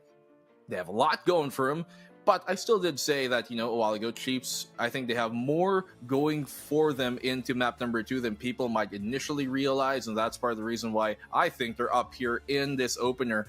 They are going on the defensive side, continuing forward. I do like the extensions that we're seeing here coming from FearX, rather coming from Chiefs, especially knowing that they've got Util to support it. We're seeing the Fenrir, for example, come out quite often, and that has been, I think, a big part of, especially their basement defense a while ago, made things a lot more precarious. And even if FearX don't run into that utility itself, the lack of information is information in of itself. If it's not triggered, there's nobody there, which means that he can look the other way. A lot more avenues to be able to be covered, and that's huge on a map like Consulate, which has so many lanes sometimes, and intersecting, intertwining, diverging paths, that you need that information to stick. And that's why I think they pull out the Valkyrie here. They want to keep tabs on the situation at all times, and that's what's been working for him. Certainly so. Now going into the round number 4 for FearX. I mean, I'm looking at their lineup. Once again, they stick in by the Blitz choice, but this time, once again, Good Boy is on the Nook to try to just put a bit of more of a, I guess, dent into the overall performance for well, rather in favor of FearX. Now, on the side of Chiefs, the main real thing that I'm seeing is Jigsaw introducing the recruit rather than anything else, and then Quiz is back on the Goyo, which almost now starts to feel like this was like a big quintessential sort of operator, at least within LCQ, for Quiz himself. So I'm quite excited to see how this round will really pan out, because we did get to have a little bit more of a break as well. Both teams got the opportunity to really recuperate their mental as well, to see what they can really bring back here. And well, from here on out, the sky is the limit, I'd say. Definitely so. I mean, at what point will they get capped up? FearX, I think, have given us a good showing on that previous round. They come into this with 2 shields, both offensive styles. With that Blitz and the Blackbeard here, they can definitely really seize control away up top when they do entry. It seems like they will into admin already. And they can really brute force their way into like halfway through this second floor. But somehow Oda from down below gets a pick off on the Nook, who was unsuspecting. He's going to rotate back on up. They're going to have to keep tabs on that roam down below.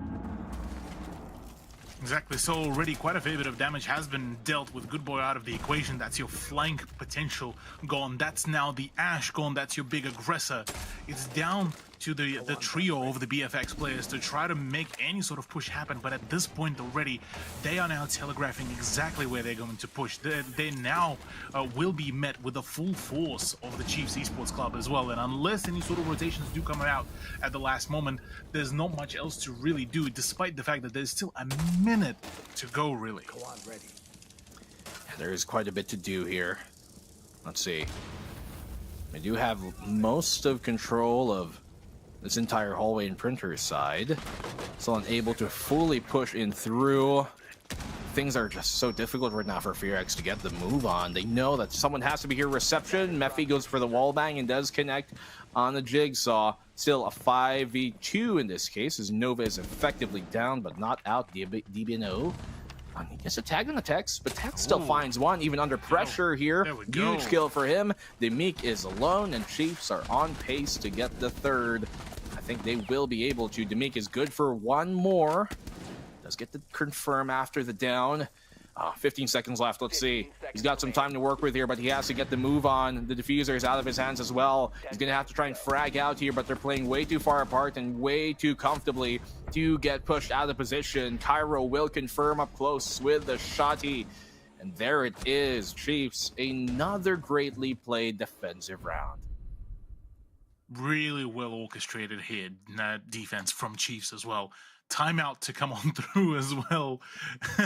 FearX are trying to pull every single possible stop here with the way how they go. Now, mind you, I understand that the tech timeout was not intentional at all, but this once again repeats sort of the pacing that Clubhouse had, where first we had some technical issues on the side of Chiefs, then it's the Fear X that is having the tech issues, then the tactical timeouts. A lot of momentum break moments really here, and for Chiefs, they're not really slowing down at any time. I mean, we're looking at the score lines right now for Tex. He's having a stellar turnaround, a 6-1 scoreline. Quiz 4-3. Even for Oda and Kyra, a 3-1 is still a nothing to scoff at scoreline whatsoever. And the Chiefs are in a really good position. They managed to achieve what we would consider, the bare minimum sort of scoreline, which is the 3-pointer for the first half. For them, ideally, they want to push even further. The 4-2, even 5-1, albeit if 5-1 happens, I'll be very much concerned for Fear X's capabilities, really, as they seem to have, so far burnt out basically the moment the first map of the CAG matchup really finished. And if that is the case, well, for Chiefs, they will be granted that grand final. They will be granted that rematch from the first round of the whole LCQ, and that one is going to be a spectacle in its own entirety, really. Not granted, Cthulhu. Earned, in this case. Especially with the grueling lower bracket run they've been through. Last night in overtime, taking down the Dire Wolves, who are ferocious and tenacious as well. But now they've got Fear X here, who have already impressed a lot to even qualify here. To be fair, Chiefs as well, they did well. Some people were kind of expecting GG to potentially be here, but we're able to take that out as well, that threat. As we move on, though, you mentioned it. They already got, like, the bare minimum you'd want for a first-half defensive side here in Consulate, right? A fourth would just be a cherry on the top, and especially a fifth if they somehow make it work. The Fear X have quite a bit of tools to work out, and you can see them putting importance on flushing out the roam game here. Lion and that Dokkaebi coming on out. The Pulse is still alive, and Rin, immediate shutdown here on most of Chiefs. A flurry of these kills are going entirely in Fear X's way, and the Chiefs are suddenly shorthanded in the blink of an eye. Severely shorthanded as well. Both the Dokkaebi and the Lion combo coming out, the yield classic of the pain comp, really.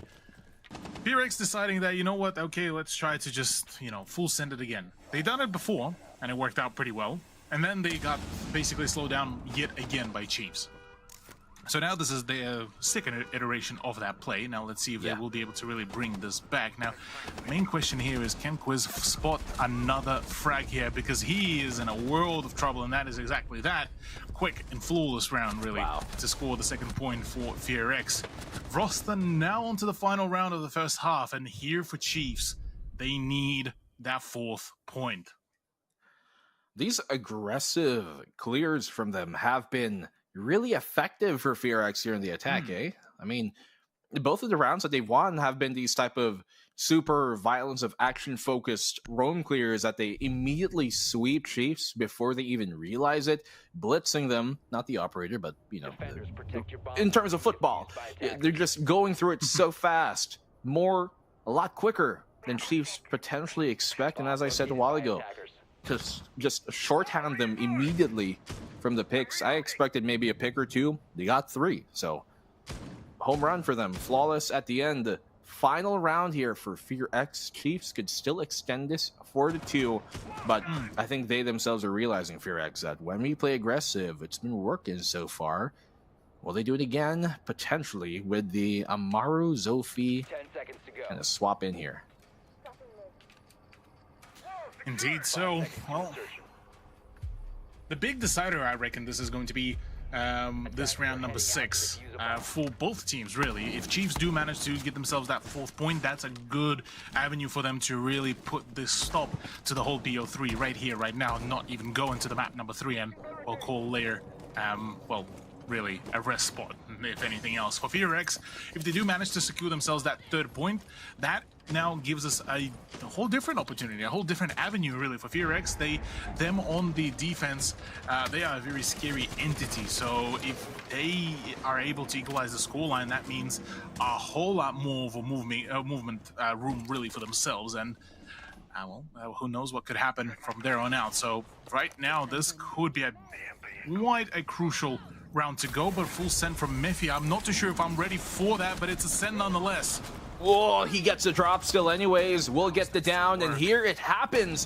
Fear X, as soon as they hit execute, as soon as they say go, there's nothing that stops them. Quick on through. Consulate will seem to end its first half in a 3-3 scoreline as Demique finally puts the nail in it at the end. My goodness, some of the cleanest executes we've seen, and it all starts and ends in what? 15 to 20 seconds.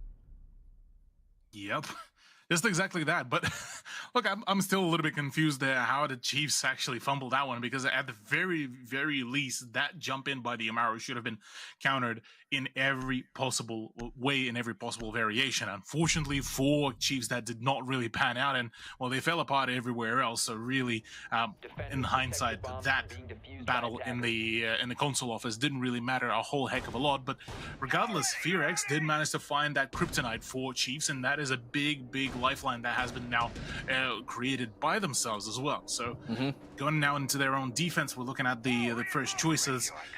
It's a relatively similar sort of vibe to it. The smoke there for the plant/push denial, the warden as well to counter any sort of flashbang plays or even the smoke plays, because knowing both of these teams, they did enjoy bringing a little bit of even the glass action to it. And then the recruit and the Azami plus the mute as well is just to cover all the rest of the choke points as well. So overall for Fear X, this is a really nice loadout and the lineup of the operators that they are introducing. I'm curious to see how will Chiefs really be able to retaliate here, because Tex, like we've highlighted back on the desk as well, bringing in the Blackbeard, he needs to be at the forefront of this whole push. Oh yeah, and he kind of has been this time, and he's been delivering. Especially now, 6 kills, Tex top fragment, haha. There it is for y'all who've been doubting. But, I mean, with Fear X a while ago, I think the fact that they've done 3 on the attacking side and now moved to the second half on the defense with an equalized scoreline, I'm kind of worried for Chiefs here. Now, this opening round is going to tell a lot of how things might go moving forward, but Fear X have done a great job once again to tie things up. Taking the Visa control already. They can now start to vert, as you can see here. Have the right idea on where to be looking, and they get the drop on Mephi. Perfectly played timing there with the Lion ED1. Good opener here. Exactly what the Chiefs needed as well. C4 to fly or not. Is that going to connect? No, it doesn't actually look like even that's going to be a contest.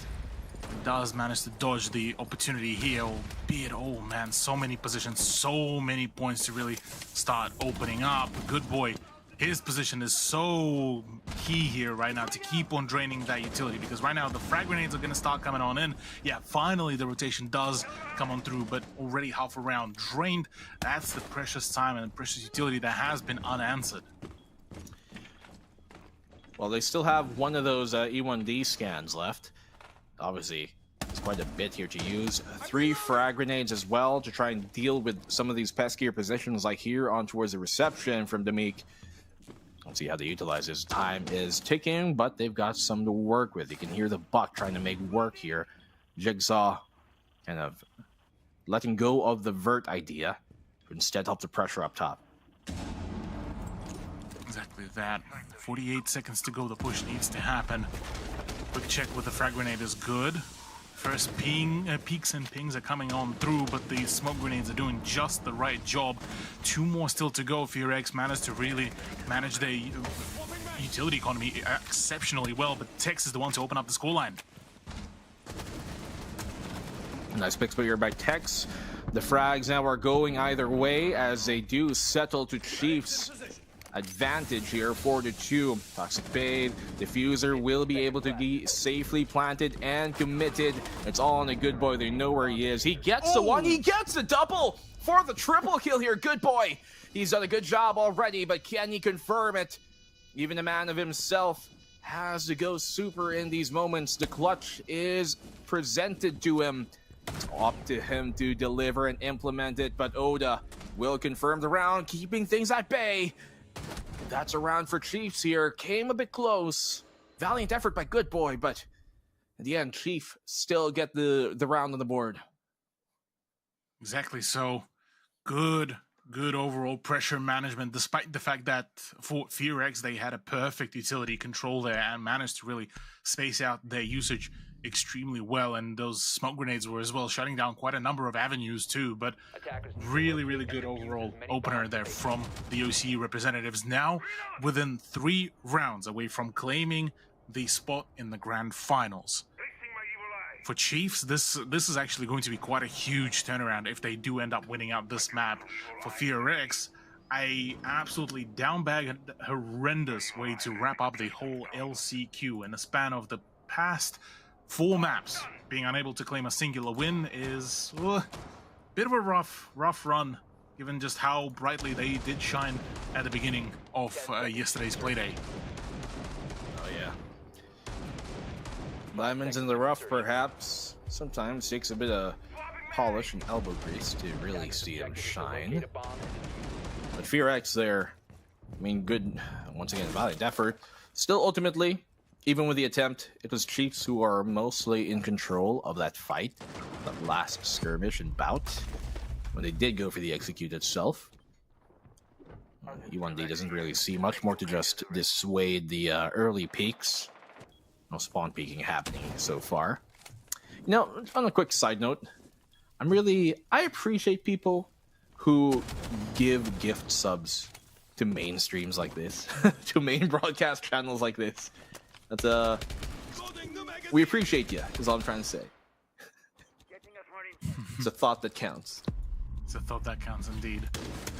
Look, yeah, let's see how the remainder of this round will really go. Jigsaw already opening up the very first frag, and funnily enough, it's actually Tex that opens up that scoreline and follows through. That's Rin. That's the big, scary player of the FearX now out of the equation, which means that, well, that's an early opener. That's the one to kickstart the momentum for the Chiefs rather than for FearX, but still plenty of ground to cover. Still only the top floor that has been cleared out, and only now we are concluding the ground floor. And even then, you know, we still get to see those, the echo drones, the swings that are coming on through. Quiz, though, that coverage is immaculate, really, here. And now with the 5 versus 2, FearX are being put on the back foot, on and on and on again. Attackers have located a bomb.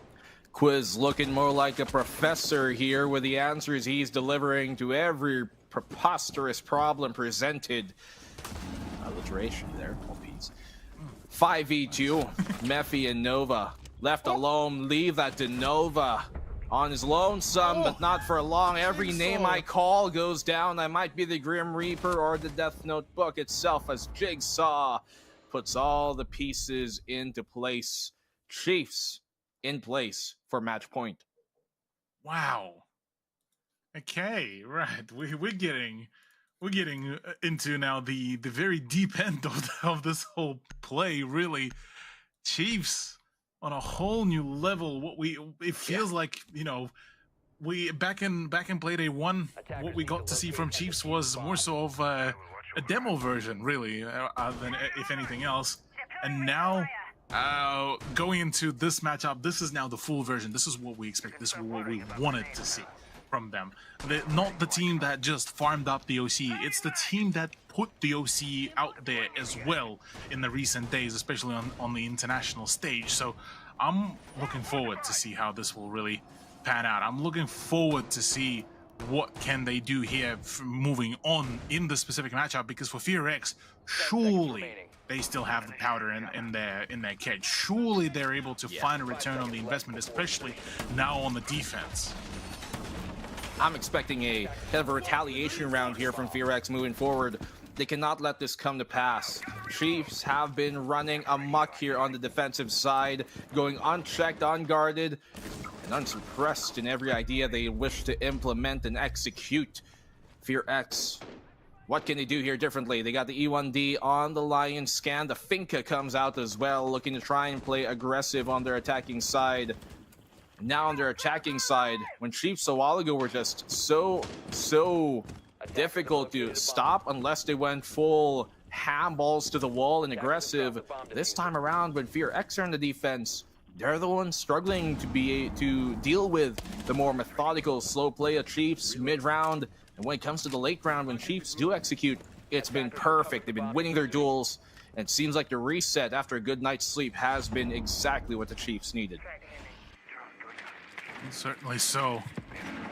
That sleep was just the exact thing that they needed. A lot of information, though, is being gathered here from the attack of Chiefs as well. A lot of that drone footage has been really just given out by FearX as well. But good reinforcement, good setup, good crossfire being introduced here. Now, the question being is, how will they be able to deter this whole push around the main desk and the console office as well? With 1:36 to go, surely that vertical game from Jigsaw will be able to pay some dividends here. Especially if they get more information exactly on where everybody is. That accompanied here with the E1D, especially the scans, as every beat chirps and chimes and where the positions could be. It could be deadly. The scan does come on through, and Jigsaw from down below connects with a pistol. The C4 will connect, though, as well from FearX's side, and they've done a good job to keep him at bay. The duels are working here for FearX and Chiefs. They're down to Cairo to try and edge it out for him. Gets the one, gets a triple!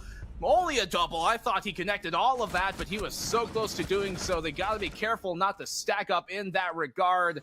And in the end, hey, FearX, I said it, they have one in them still, and that they do show us.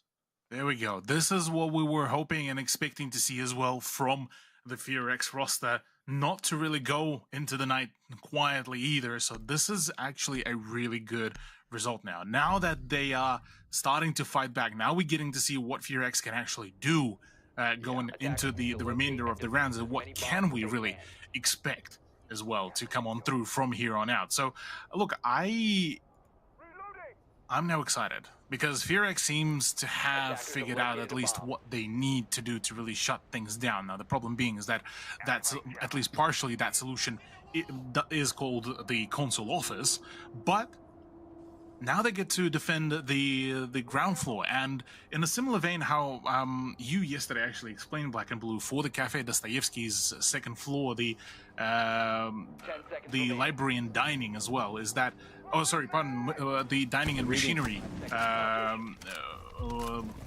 site, is that you can defend that top floor, but without any disadvantages of, you know, completely abandoning it should you need it. So in this very case, this is the same thing as well. FearX can set up as much or as heavy as they want for the upstairs hold and still be able to abandon it completely, but it doesn't even look like the rotation is even intended. They are there to just rotate through the main stairs and just not really care much. I'm actually very impressed about that round. The fact that there was an E1D going off, the fact that there was a hive launcher off the Grim as well, giving them information, active information, and the vert happening under, and they still were able to really sustain throughout that fight and keep themselves alive and win most of their gunfights as well. That's pretty huge here from FearX. It's a telltale sign they're not out of the game just yet. Now Oda will be pressuring here from the window. Impact will do a bit of damage. Does return the favor, but hey, Nova, perfect timing on the swing. The ping was there in the first place to give him information, and that's what we need to see here from FearX. No fear in their eyes nor their hearts to do those big plays that need to be done. Oh, yeah. Oh, speaking of that already, two players did just tag up quite a lot and lost a lot of HP, meaning that further down the line, some of the gunfights may be quite rather fatal, but no, still managed to actually back out of it relatively scot-free. But moving forward, half a round to go. For Chiefs, they need to be very proactive, and I think this is more so now going to be a question of how they can micromanage each other. Those squads of two, how well can they actually perform here? Exactly it. Sometimes it comes down to those minute details, and while the Chiefs have been on point for the most part, FearX are catching up, and they're not that far out of the race at all. They're within reaching distance. Some damage has been done to a bunch of their members who have gotten aggressive early, but they still are in fighting capacity mostly. Good boy there also able to escape, as we saw coming from an admin side. Chiefs have a minute on the clock to work with. They still got their ace working here. You can tell they're trying to let their room breathe, trying to see if FearX are going to try and retaliate. I mean, at this point, if you're FearX, you don't really have to get too aggressive. The catch on Jigsaw, he hears him coming from a mile away. Luckily, Good Boy was already low, so was a player that could have been taken out anyways at some point. Oy. Jigsaw will get traded out. Great job here from Demic to recognize that that spiral is where he's going to rotate up from after the find down below. From here on out, 25 seconds remaining. Not much of a space really to play with for Chiefs, as this looks like we are going to be equalizing the scoreline. Oh, the swing here from Rin is perfect on the time with a crouch. 2v3 now as they're trying to get on it, but the diffuser and Hands of Cairo, he's not really in a great spot to try and stick this just yet. FearX have everything going for them on this defense. It's all on the Quiz, who does get one down, cannot find the follow-up, and FearX have tied up the game.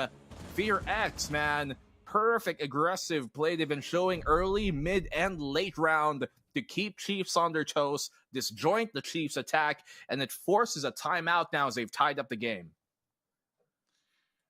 Yeah, good opportunity here for Chiefs to really call that timeout, as they have been caught off guard on a number of opportunities, but this does give us an excellent opportunity to actually glimpse at the overall scoreline. Look how almost even this. It's within that sort of the plus-minus-1 range within each other for Chiefs. 7, 8, 6 frags across the board, a really evenly spread game, whereas for BFX, almost the same case, apart from a choice few. Good Boy is still yet to really find a bit of a return on his own investment, so does Nova, but everyone else has been slowly but surely now pumping out their own momentum, their own play, and even now we're looking at this whole, pacing. It's been the maximum run for each and every streak. It has been about roughly 2 rounds, so from here on out, if we judge by the overall, trend, we should be seeing another sort of streak of 2 rounds potentially out of Chiefs. But let's wait up on that statement a little bit longer. Let it brew, because now is the time for the action after that tech timeout. Such a game where almost everybody is being very active here. Nobody necessarily doing terrible. You can tell that everybody wants it just as much as the other. But who can actually deliver? Now, FearX here, they continue to put Good Boy on the vigil here with the Boss G. And I think that's going to accompany a Scopos, who also wants to employ his roam game. Mephi, it seems like he's using most of his jammers just to extend horizontally towards the server side of things, but they're not really going to have much vert, it seems, aside from potentially the Meek here. Yeah, they've got lots of roam, I think, potentially planned. And if you're Chiefs right now, the only thing that can use to really look for that roam game and stifle it is the E1D and maybe the Blackbeard to accompany it.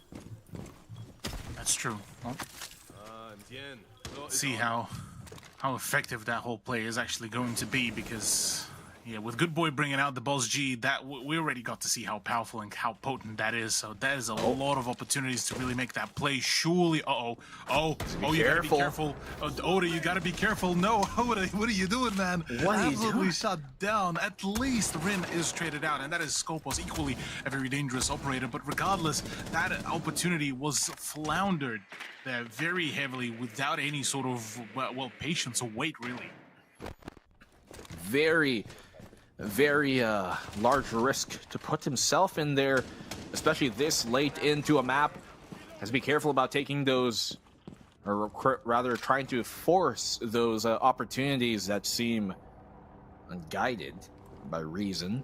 Now, Rin has been taken down, which is at least some value here on Chiefs. They wanted to, in some sort of way, shorthand the roam game there, and it did force Good Boy back down. Rin has been taken out, as mentioned. But Tex here, oh no, he's all alone on the Blackbeard, unsupported. And in yellow, Mephi's able to put some work in. Yeah, all of a sudden, the whole Chiefs' momentum has been completely drained and sent to the Shadow Realm as well. And it is an absolute tragedy here for them, but very much of a success story, a comeback story nonetheless for FearX, given just how dire things did look in the sort of midway part of the matchup. Be careful right now with what they're doing here. Cannot get too ahead of themselves. Potentially it could be pressure from FearX, because they've been hounding them and Chiefs are making mistakes because of that. So your Chiefs right now, a pick would be a godsend with 50 seconds left on the clock and ticking. Good Boy obviously is going to still want to be playing in aggressive positions here. Mephi trying to do the same, and he connects Mephi, nice. onto Cairo. With him now having this yellow pressure, it's going to be so much more difficult for Chiefs to get a foothold in this round. The case is right in front of him as well. It's hard to push out against a shotgun, but Quiz still connects. Huge kill for the Chiefs side. Exactly what they needed in this clutch moment. 25 seconds though to go, and still not a lot of ground has been opened up. This will be very much of a dire drop in, and it's going to be a deadly one while started. Jigsaw not really opening up a whole lot of careful zone for him, and with a lot of the long range opened up, yeah, BFX are going to really claim the round and claim the match point as well for themselves all of a sudden. Yeah, absolutely no chance to react there when you have so much to try and push through. Match point now by FearX, as you mentioned. And Chiefs, my goodness, they did so well to start off the map, but FearX were always keeping the game within reach, and now they've overtaken them on the straight. Man, Chiefs, I do think here that they are losing a bit of the rigidity we saw from their attacking side earlier on when playing on Clubhouse. Like, why was Tex so far away from the next man? If, once again, if you have a hunter, you need a killer. If you're the number one, then where's your number two? I know it's a shield, I know it's a Blackbeard, I know he might have a tune-up, but still, bygones be bygones. You can't let those opportunities be given away for free to a team like FearX who are looking to punish every time.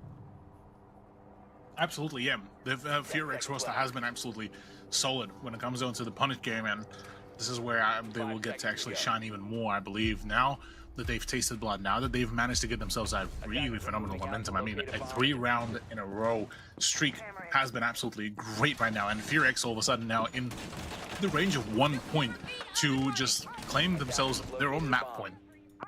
Going to layer, potentially have an even more of a, favorable position, and now Good Boy already gathers even more of the initial information about the whereabouts of potentially where the initial push may start happening. But look, for Chiefs, they don't really have much of a response against all of this defensive info gathering information. Info gathering utility.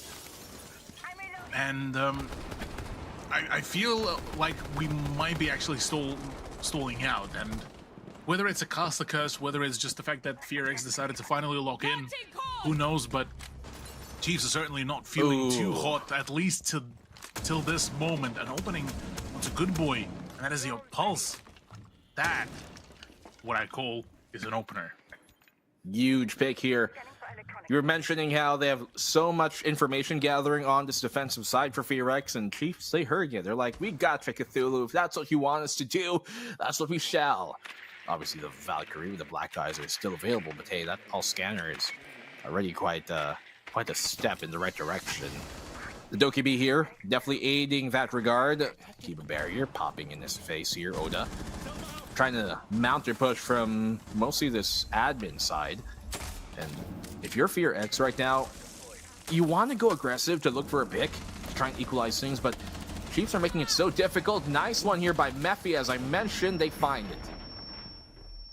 Yeah, good return on the investment, good trade out as well, 1-to-1. Now the pressure continues to mount. Now the vending machines are still yet to be cleared out as well, and that is an even bigger of a problem. Minute remaining. For FearX, they need to hold steadfast here. For Chiefs, they have one more chance to still keep this run within just this map before moving on to map number 3. And I would imagine after so much effort that has been already put, they would want to wrap it up here rather than go to that map 3. Here's the thing though, Jigsaw has lots of time to try and continue this vert. There's no roam, no lurk down under to try and stop him or even come up from one of the stairs and maybe try and backflank the Chiefs attacking side. So they're all going to be bunkered down within the site itself here for FearX for the most part. You can see them all kind of stuck in the secretary largely here. They have to be careful about that fact. Chiefs can try and pincer them, Huge. especially with the Doki. Huge kill, as you mentioned. Mephi goes down. No more Kibas to be thrown newly. No more Toxic Blades either. Nova, he's expended all of them as the diffuser goes down. Rin will able to get the trade out to bring it to 3v3. Rin still alive in this fight, trying to keep the momentum. Tex will go down. Nova will find the trade. It's a double kill now for Cairo. It equalizes into a 2v2. You can see the hop over just to try and be careful. That's going to be Cairo. He's going to be the back line here, while Quiz will be the first point of contact. Diffuser in his face. Cairo connects off the rotation. 1v1 now. Rin and Cairo left alone. He's got a great position down under to maybe try and deny this defuse. Does Rin know? Is he aware? Oh, yes, he does, but it's going to be so difficult. Has to stick it at this point. Can he find the angle? Yes, he will. Cairo with the double at the end to confirm the round, and Chiefs will not let it pass just yet. Ooh, okay, alrighty. We do get to see the overtime here. We're not done with this map just yet. Chiefs managed to really bring it all back, but offer an absolute nail-biter of a round, which could have gone into the hands of FearX almost easily. The amount of pressure that there was mounting up and the way how hunkered down they were was absolutely phenomenal, really, from the Korean representatives. Yeah. Now, though, this sort of runs it back a little bit more. Chiefs are still continuing to be on the offense. Now, look, I'm gonna be real. I probably would believe a little bit more into their defense, despite the fact that we did wrap it up in the 3-3 scoreline. But in saying that, the Chiefs do feel a lot more comfortable, and even that sort of ending to that round where Cairo didn't do his quick crouch button check as well at the end does sort of show the signs that Chiefs are still in their mood. They're still in the right sort of mindset for this matchup, so they know that they're within just almost 2 rounds of a reach to just end this whole matchup, to send their opponents packing. That is it, because whoever loses this matchup, that's it. There's no more retries, there's no more another chance, that's it. Loser bracket is an absolutely vicious cycle, and, well, each and every round matters here. There you go. We've laid the stakes down. It's overtime here in the lower bracket final. Chiefs versus FearX. So Chiefs up a map in the series. Layer could await if FearX are able to bring it home here on map number 2. See if that will come to pass. Quick blitz of an attack is what we saw work out for FearX a while ago, but now on the defensive side, they've given them different looks. Sometimes aggressive, sometimes least so. I would personally wager that the former has been a bit more effective for him. Chiefs here, though, on their attacking side, they bring to the table a lot to roam clear again. That they've been wanting to deal with any sort of roam, like maybe a vigil here, quite often, and that buck has been a big part of their plan to try and play the vert, especially knowing it's a 2F hold. Pretty quick push coming on through, I believe, from Oda as well, wanting to find that early momentum, but right now Nova, his position actually could be quite crucial. If he shuts down Jigsaw here, right now, this could be a very dangerous venture, but instead it's Jigsaw is the one that spots his prey. He now wants to find him, he now wants that gunfight to happen in his favor, and a lot of ground has been already taken. Oh, nice down here on towards Cairo. This is huge here coming from FearX. It's effectively a 4v3 in their favor. Jigsaw's very low HP as well. Good boy will get another. They do bring it to a 3v4. Cairo has been brought back up, but look at Jigsaw's HP as well. Oda, the only one who is truly in fighting capacity in terms of health. And FearX have lots of time still to continue to stall here with lots of utility to do so. Toxic Blades, they still got those Wamai discs. This is looking like a nightmare for Chiefs, slowly developing. Certainly does look like it, but far from being out of this matchup just yet. A few well-connected headshots, and that is all that is needed to really put the hurt onto the BNK FearX roster. Vertical, once again, back on to that ground for Jigsaw as he's trying to find another poke point. They're trying to re-establish that momentum, but this hallway is going to be the death point really here with all the amount of the pixel peaks, really. And right now, Cairo needs to be very cautious about where he applies that pressure, because he will need to start generating some sort of movement very soon. But look at this. Jigsaw's bought them a lifeline. A pick with 20 seconds left equalizes, and he finds a second to bring it to a triple. Huge kills here coming from Chiefs. At the brink of the end, they somehow bring it back to put into their advantage. And Jigsaw, absolutely huge! 4K to get it at the end here to start the overtime off. And they go up around in OT. Oh my days. This is a glorious day, by the way, to be an OCU fan. I'm just saying, because not only Chiefs have exceeded already the expectations that they've set back in Play Day 1. We can at this point already forget what Play Day 1 was, but now they bring it back from the brink of having a low HP for 2 out of 3 of their players and the player numbers deficit as well, which is I'm not gonna lie, I lost faith in that round for quite a while, and once Jigsaw started bringing it back, whilst the timer kept on getting closer and closer to running out, it was just wow, a phenomenal turnaround. And also the big explainer why CAG were targeting Jigsaw in their own matchup respectively as well. Well, that's what you need.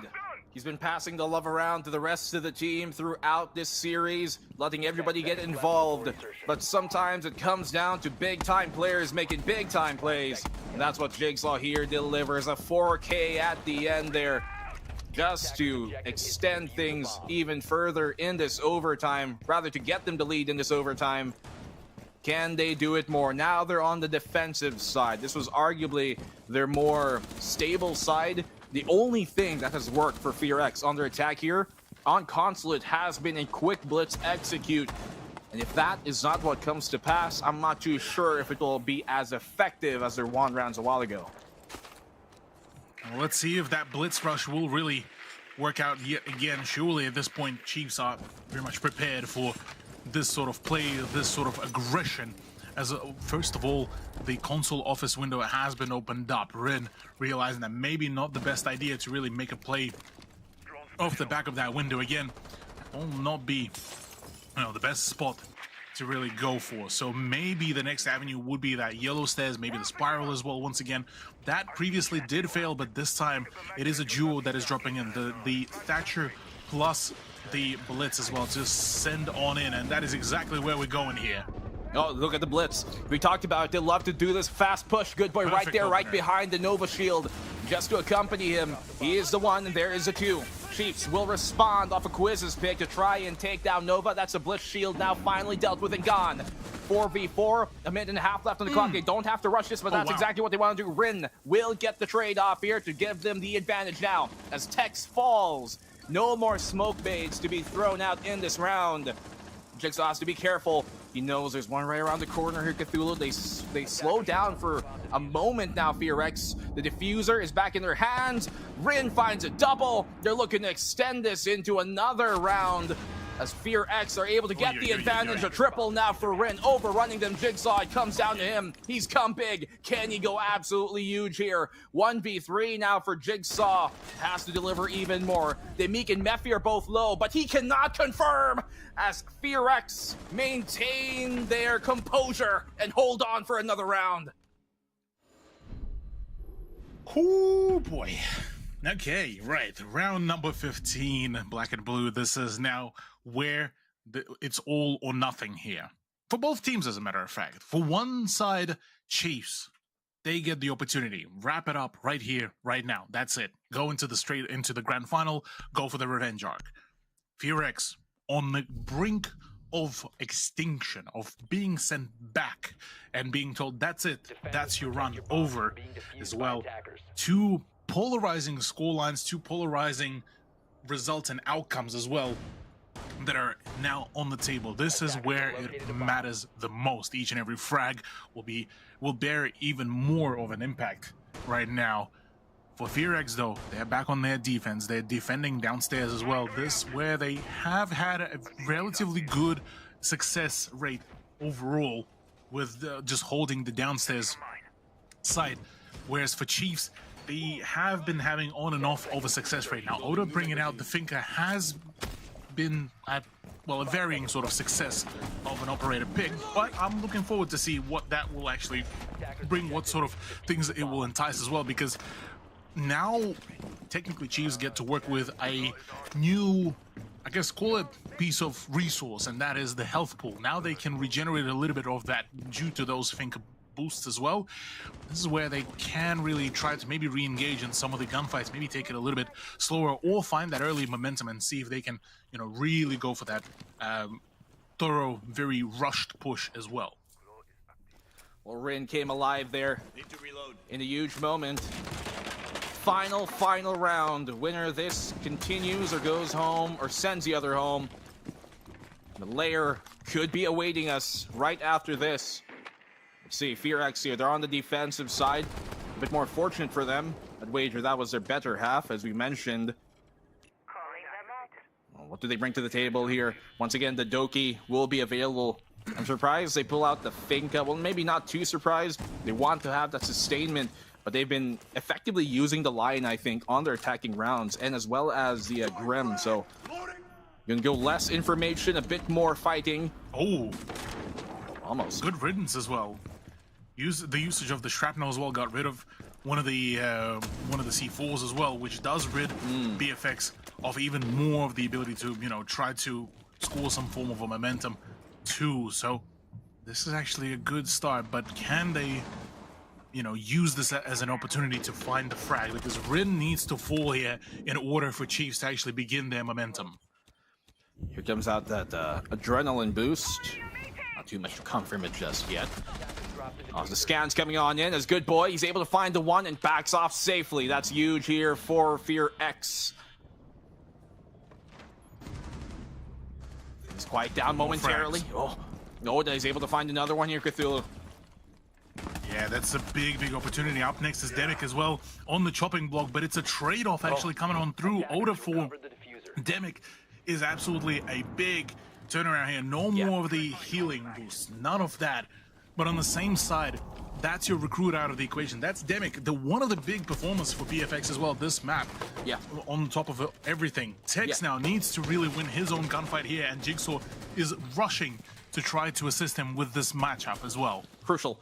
30 seconds left on the clock. They have to make a move here, Chiefs, sometime and soon. They cannot let things die down to a final second execute. Because Jigsaw, double for him. He has been an absolute villain to FearX this entire series, and especially in this map when the going got tough. Nova will find one. They equalize out. 2v2.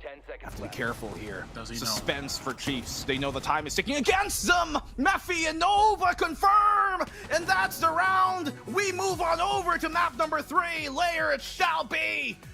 Impressive comeback here for FearX and OT. Ooh, okay, right.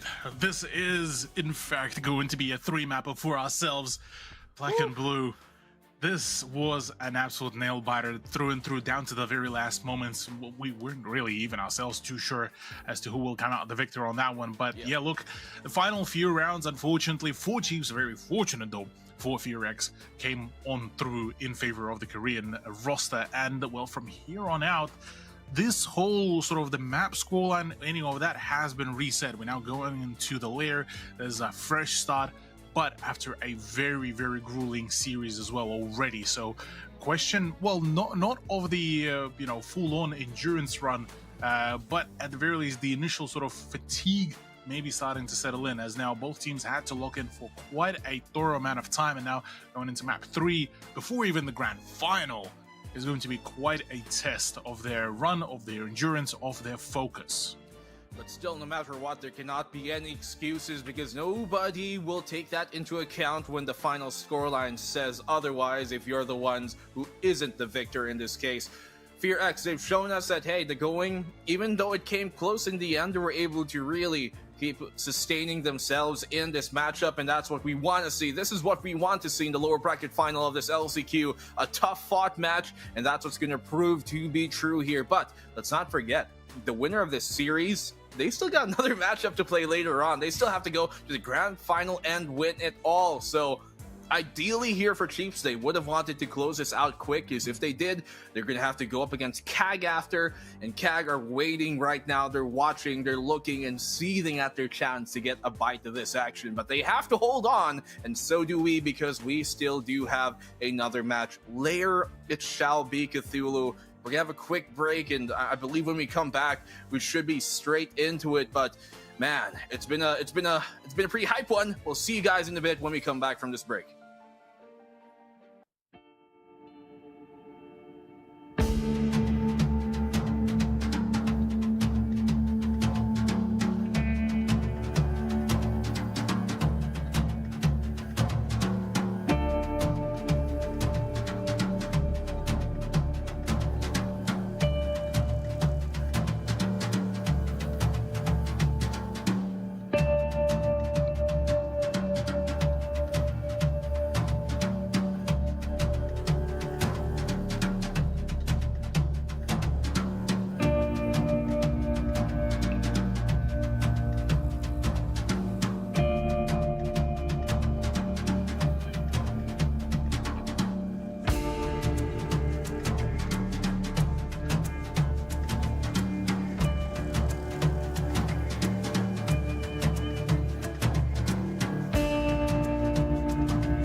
Well, for the LCQ for the APAC we are continuing with this fiesta, the Korean Oceanic Fiesta, that is the FearX versus Chiefs. We are going into map number 3 with 2 maps behind us. The first one to go into the hands of Chiefs, the second one just narrowly to go into the hands of the Korean roster. We are now heading to Lair, black and blue. This has been a very tenuous console and arguably a whole lot tighter than both of us predicted it to be. Oh, yeah, I agree. We were obviously wanting a kind of a tight matchup, but to go into OT there, lovely stuff to see midway through this series, and we're going to Lair.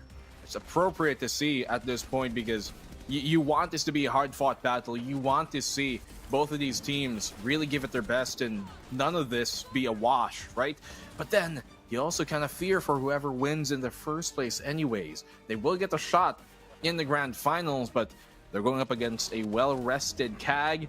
It's going to have to come down to which team is a bit more, I guess, ready for this type of scenario for the long haul.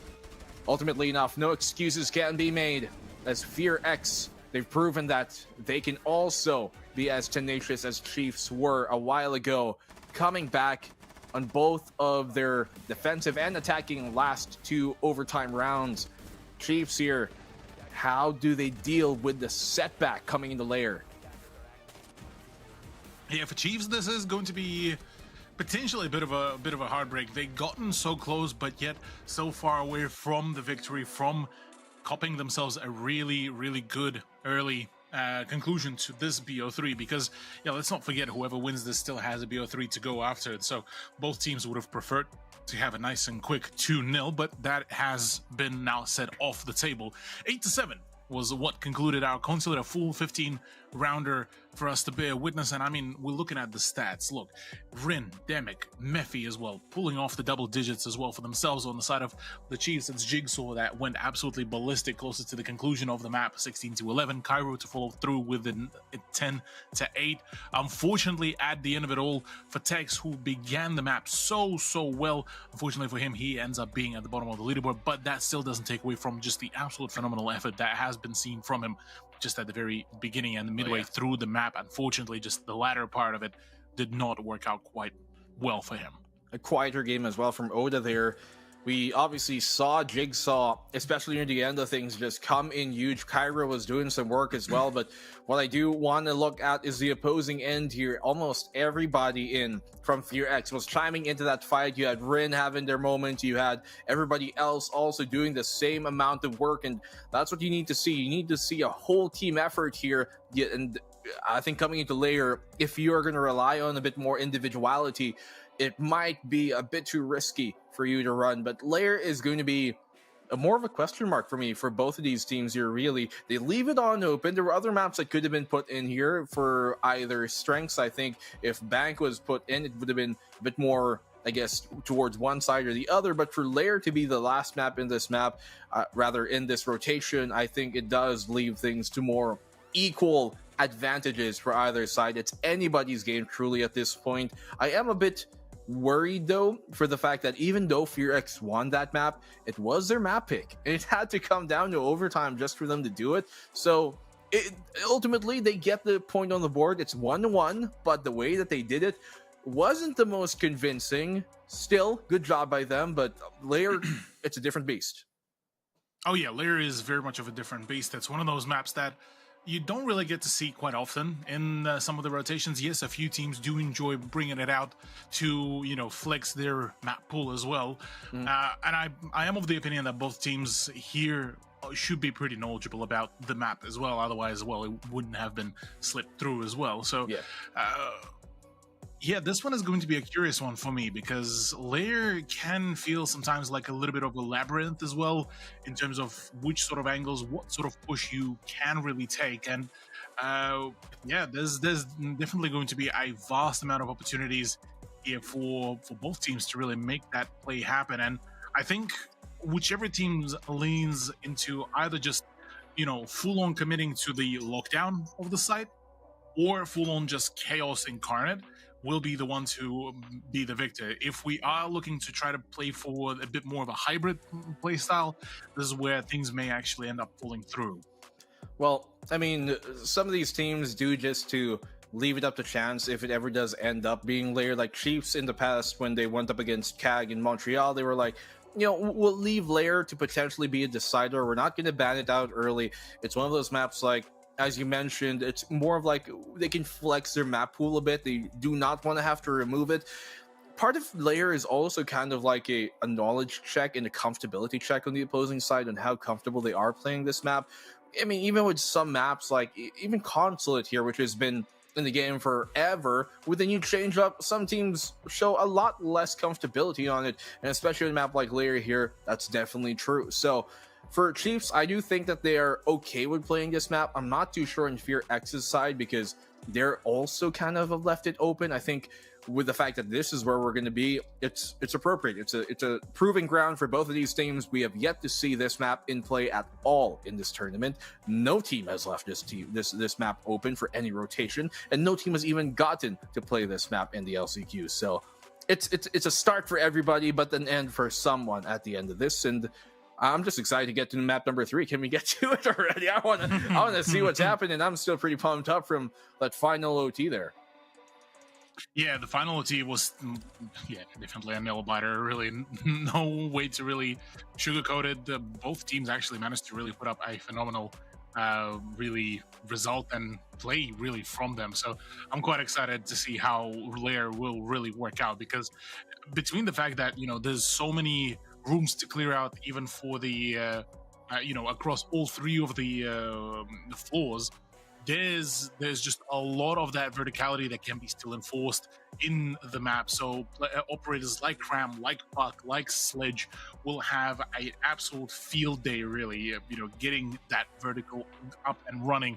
On top of that, even the operator, like somebody like even the Deimos, like Jackal, like Dokubi, would have a field day as well. This is a perfect opportunity to really flex your proactive, the fragging chops really here for both teams. And I know for a fact both rosters are able to frag like absolute crazy. So here I'd say we will still probably see quite a frequent amount of the Blackbeard. Well, if Monty is not banned, if Monty is banned, it's probably Blitz, let's face it. Then I'm actually even potentially thinking that maybe even an Osa pick wouldn't be too shabby of a choice, just to use that extra, shield to, be able to peek around the corners to check in case you do run out of the drones as well. So there's a number of opportunities to really bring out here. Maybe even a Capcan pick as well for the defense to really bring one out. And that one would be an absolutely spicy choice as well. Potentially. I'm looking at Fear X here, and throughout their qualifier, they actually did play Lair against D+ in their upper bracket final. And it's a map that I think they're not necessarily feel like they're super comfortable on it, but they're willing to play it against teams that they feel like they could take on it, like D+, who are a team that do kind of like to ban that Lair sometimes, albeit they did lose Lair. It was their map pick, but they lost it when they were going through their qualifier into this. So it was the last time they played Lair. That was once again against D+. And that is not the most comforting fact if you're a Fear X fan, but it's something to go off of. We saw the stats there at the end. Obviously, everybody just trying to make sure that we can get into the game properly without any other side issues. But I'm just curious. You already talked about some of the operators that might be coming on out here. I don't know. I feel like a lot of the best parts of the attacking side we saw from Fear X is when they put a lot of emphasis into squeezing the map down in terms of eliminating the roam early on. If they can, with a minute left on the clock, make sure they've completely cleared the map, make sure that they've already started working on the actual site itself and the circumference around it, and I think that's when we see some of the best of their attacking side. Albeit, yeah, they're winning kind of these rush rounds, these blitz rounds where they execute within 10-20 seconds, but I think when they're trying to slow things down, if they're able to deal with roam game and focus without having to worry about, is there a guy downstairs still lurking on up, is there a guy upstairs still trying to come down, that's when we see the best of them. Obviously, that's true for most teams, but especially here for Fear X, because without that, they've been losing most of their attacking rounds anyways. Oh, yeah. Absolutely, yeah. The ability to have a multi-dimensional really push in the setup has been absolutely doing just the right bits for them. That sort of one-dimensional single-sided push really hasn't been doing much of a favor, really, unless it's, you know, an absolute flurry where you collapse from one or two positions with a multitude of the operators, really, to just overwhelm some of the key positions and find those pressure points. But that does take quite a fair bit of time to set up. That does take quite a fair bit of leniency and the carefulness to not expend the drones too early as well. So there's a number of things to really, you know, factor into this sort of play and this sort of style, which I'm pretty certain that the layer won't really allow for that to really happen. So there's a choice few opportunities to bring out here for both the FearX roster, the Chiefs. I'm keen to see who will get to start as well on the defense first, because I feel like this might be what also dictates a good chunk of the initial pacing as well for our matchup. And I'd have to say probably if we do see FearX to actually kickstart on the defense first, there may be a few problems here for Chiefs, because FearX have managed to show us that they can really play a pretty solid defense, all things considered. They can hunker down and play it out, but so do Chiefs. So a comeback here can really be done, and Chiefs do actually get to start off on the defense, which I'm actually quite excited to see how that will really pan out, because now for the OCE representatives, this is an early opportunity to really set the pace. For FearX, though, they need to hold out. Their defense will come later. Ooh, FearX ban out the glass here. The last time they played on this map against D+, they banned out the Clash and the Monty, so they wanted to get rid of the shields early, but they instead here are trying to, I guess, implement their own game, Chiefs. They did eliminate the Dokkaebi the last time they played on Lair during their qualifier for this LCQ, but they choose the Deimos this time, as they've seen FearX like to employ that Deimos. The Valkyrie will not be coming to play. And so I believe here the Chiefs still want to continue their game plan of having an aggressive roam on the defense and not really kind of collapsing, rather staying within the site early on. And FearX, look at this. They take out the Vigil. They know that that has come into play for Chiefs. They know that when, as I was talking about a while ago, they're able to squeeze the map away from the roam game on their attacking side, that's when they look best. And since they're starting on the attacking side here, they're putting importance into that. And FearX here with the backgrounds hath no shame at all. Well, Attackers need to locate and defuse bombs. looking at the round number one, it is the one to really kick us all off. The introduction, first time in a while actually, over the Jaeger to be brought out for Tex, and then the Thorn for Quiz, as we are looking to set up a little bit more of a, you know, a little bit of the choke point set of the runs. I'm quite excited to see how really this will pan out here. Lair is a bit of a treacherous sort of map where you do have quite a fair few angles, a few hiding spots to really play on out, to cover as well, and a fair few of these rooms do have the non-destructible wall as well, so the reinforced walls as well will play an even bigger of an impact here. You talked about that Jaeger. Not as common of a pick nowadays as it used to be, but still one that can be put into good hands. Tex will be put on the reins for that for the meantime. You keep the sense here. What execute do they have in plan? Could potentially cut up the site to give him a bit more comfortability and use that Blackbeard to really secure control.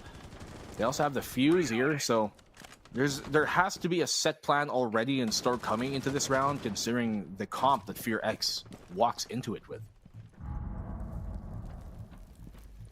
Well, already straight from the get-go, we already get the first initial breaches. The fuse as well to come on through from Good Boy is looking to sow some chaos and a bit more of the utility clear.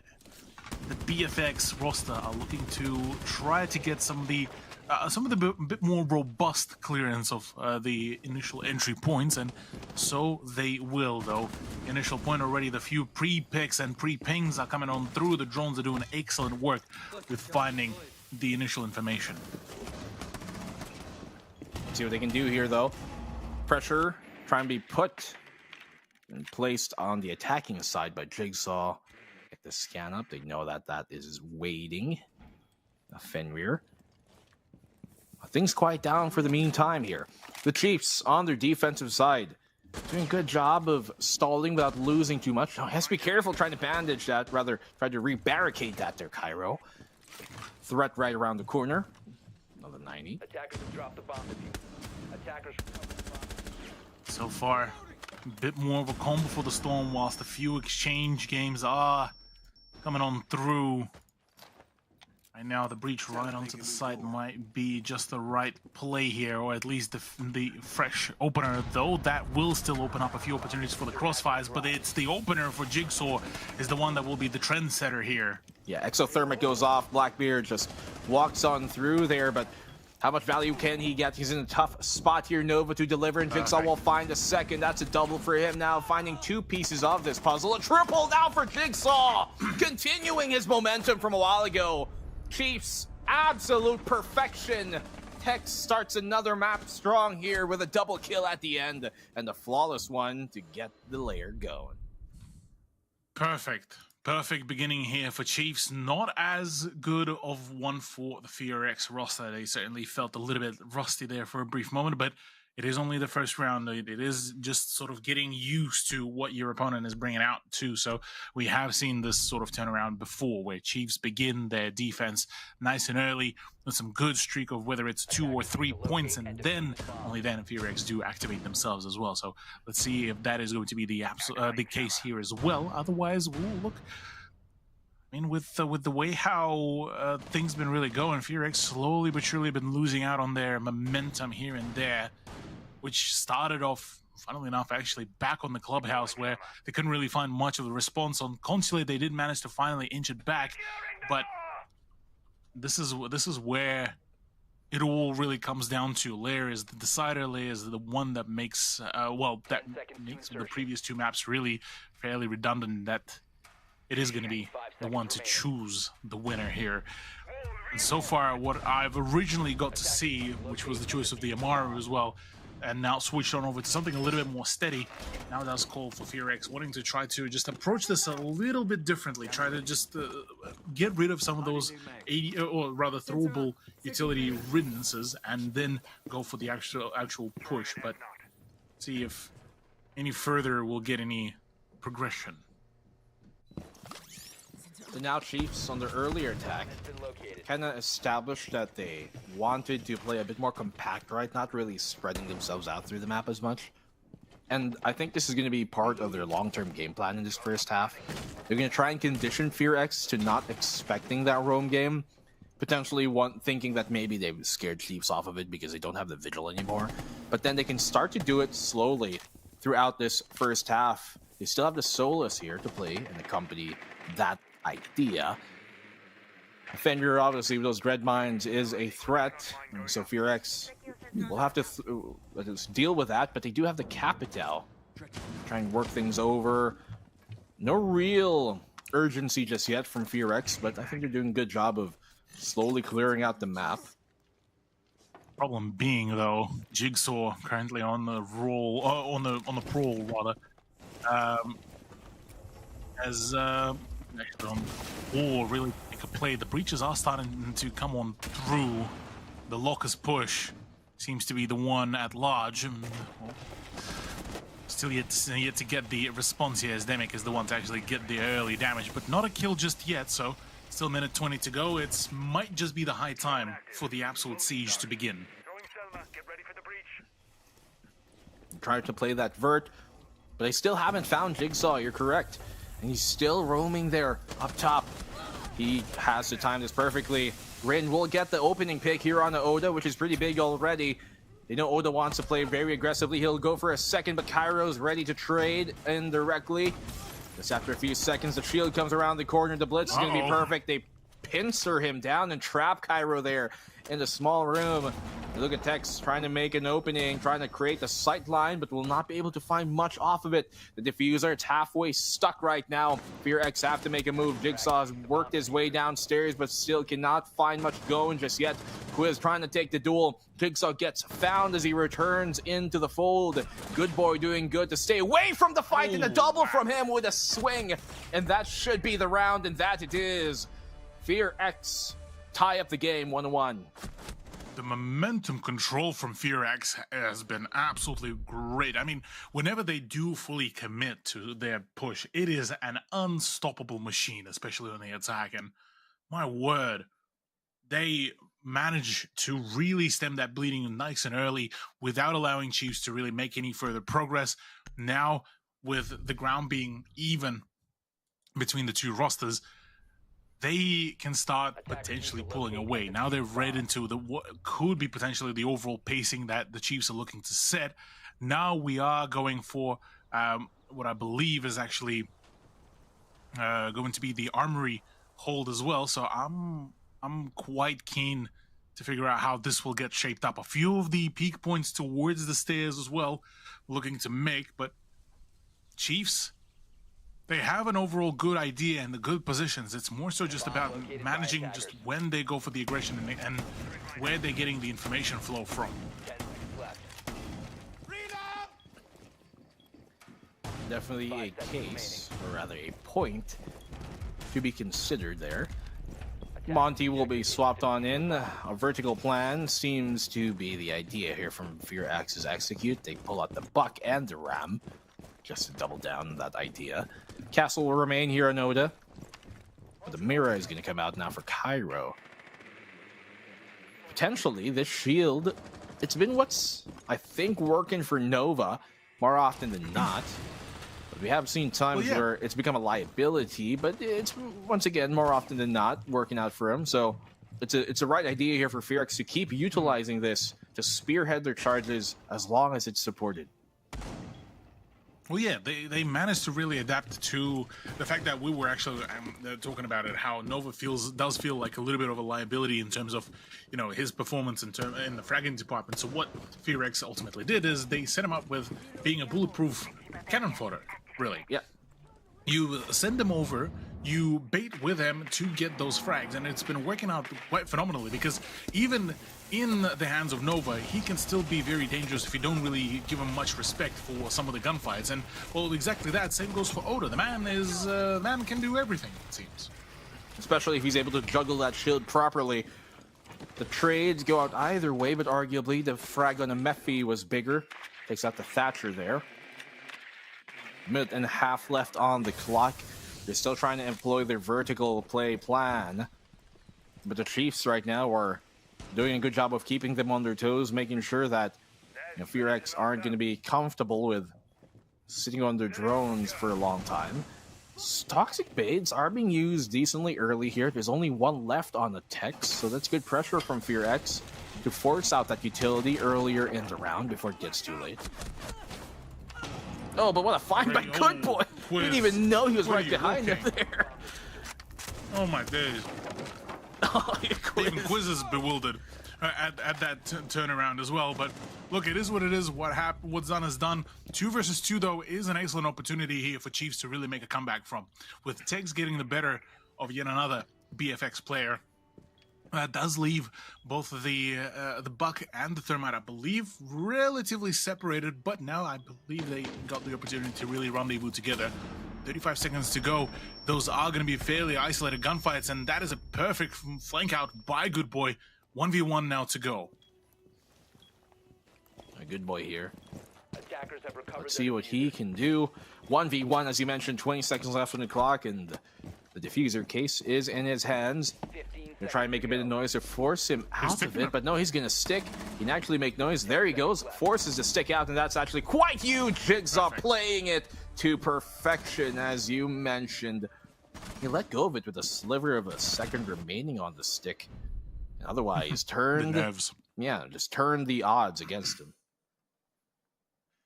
Yeah, the nerves kicked in at the arguably the worst possible moment as well for Good Boy, which gives us the second point for the Chiefs. Now, I do have a feeling that just like how this round number 3 was in a very close fashion of just trading back and forth the blows between the two rosters, I feel like this is how the picture is going to be painted for the whole match of Lair, really, here between the two rosters. These are going to be the rounds that are going to go down to the very last second, to the very last 1v1, really, here, because what so far I came to realization is that we're not really seeing as, you know, calculated play of over the vertical as, you know, something like Consulate, something like Clubhouse. Here it's a little bit more rudimentary, specifically from Chiefs, and whilst it's not a bad thing, we are seeing a pretty sort of, you know, down, fairly grounded, setup, and I'm liking this from Chiefs. They're, you know, setting up a nice sort of in their own comfort zone sort of setups. They're really making the play for to force those gunfights in some of the closer environments as well. Whereas for FearX, they've tried a couple times to, you know, introduce a little bit more of the verticality. Unfortunately, this hasn't been as successful of a turnaround as they probably would have wanted. You'd think that vert play would be more effective with such a highly crowded site, right? Considering how Chiefs are kind of wanting to set up a safe zone for them and wanting to play within it, but they're doing a good job of at least alleviating some of that pressure. I think both teams right now are doing as adequately as they can as of the moment. We saw also FearX able to force out lots of defensive utility early when they had the smoke online. There's none of that really here right now, aside from the impact. That's one. Sense, that's actually pretty good to destroy that early here. Now you're gonna leave a gap open. I think Chiefs here, yeah. It's good to see. Even the fact they have a Jaeger already tells you they want to play safe. It's good to see that with Sense's change as well.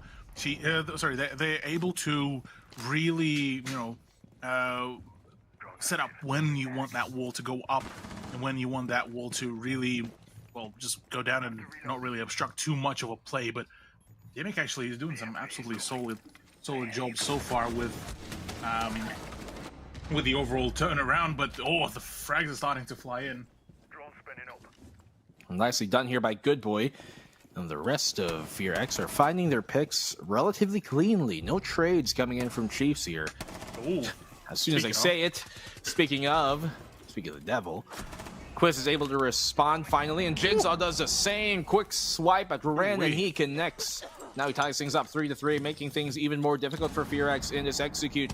The Sense comes back up online, goes down, trying to force the pressure here. He does get some damage done, but has taken more here. Oda has to be careful, even with the Alda. Good Boy is down, but not out. The diffuser has been planted. It's mostly going to be up to Quiz here for Chiefs, as he's the only high HP player.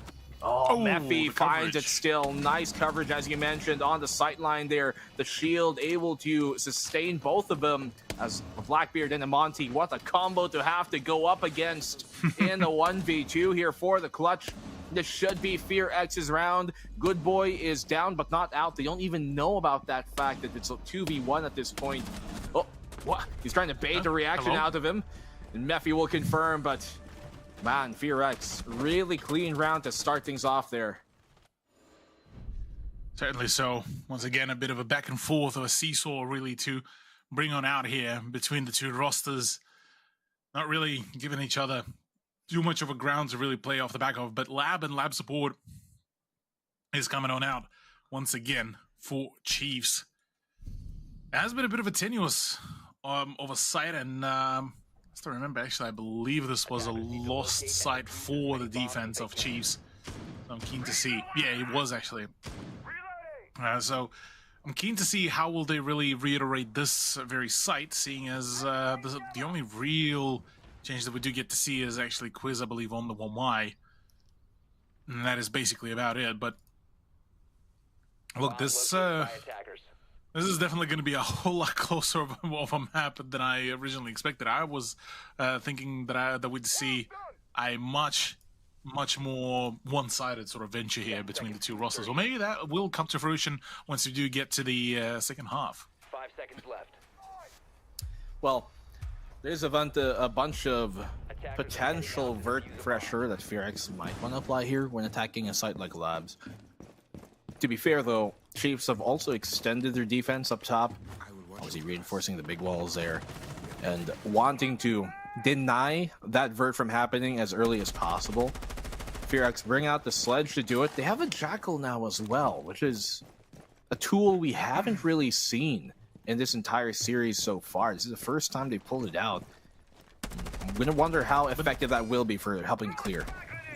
Yeah, but the Jackal is actually not a bad choice here, come to think of it, because given just how expansive the defensive has been from Chiefs, the introduction of Jackal just to even get a bit more of the certainty in terms of the positioning of their opponents is actually not a bad choice whatsoever. Now, question being is, what can they do off the back of that information? Now, that's a whole different question. So, Jigsaw, first time in a while, actually, I feel like he's being very much targeted with some of these picks.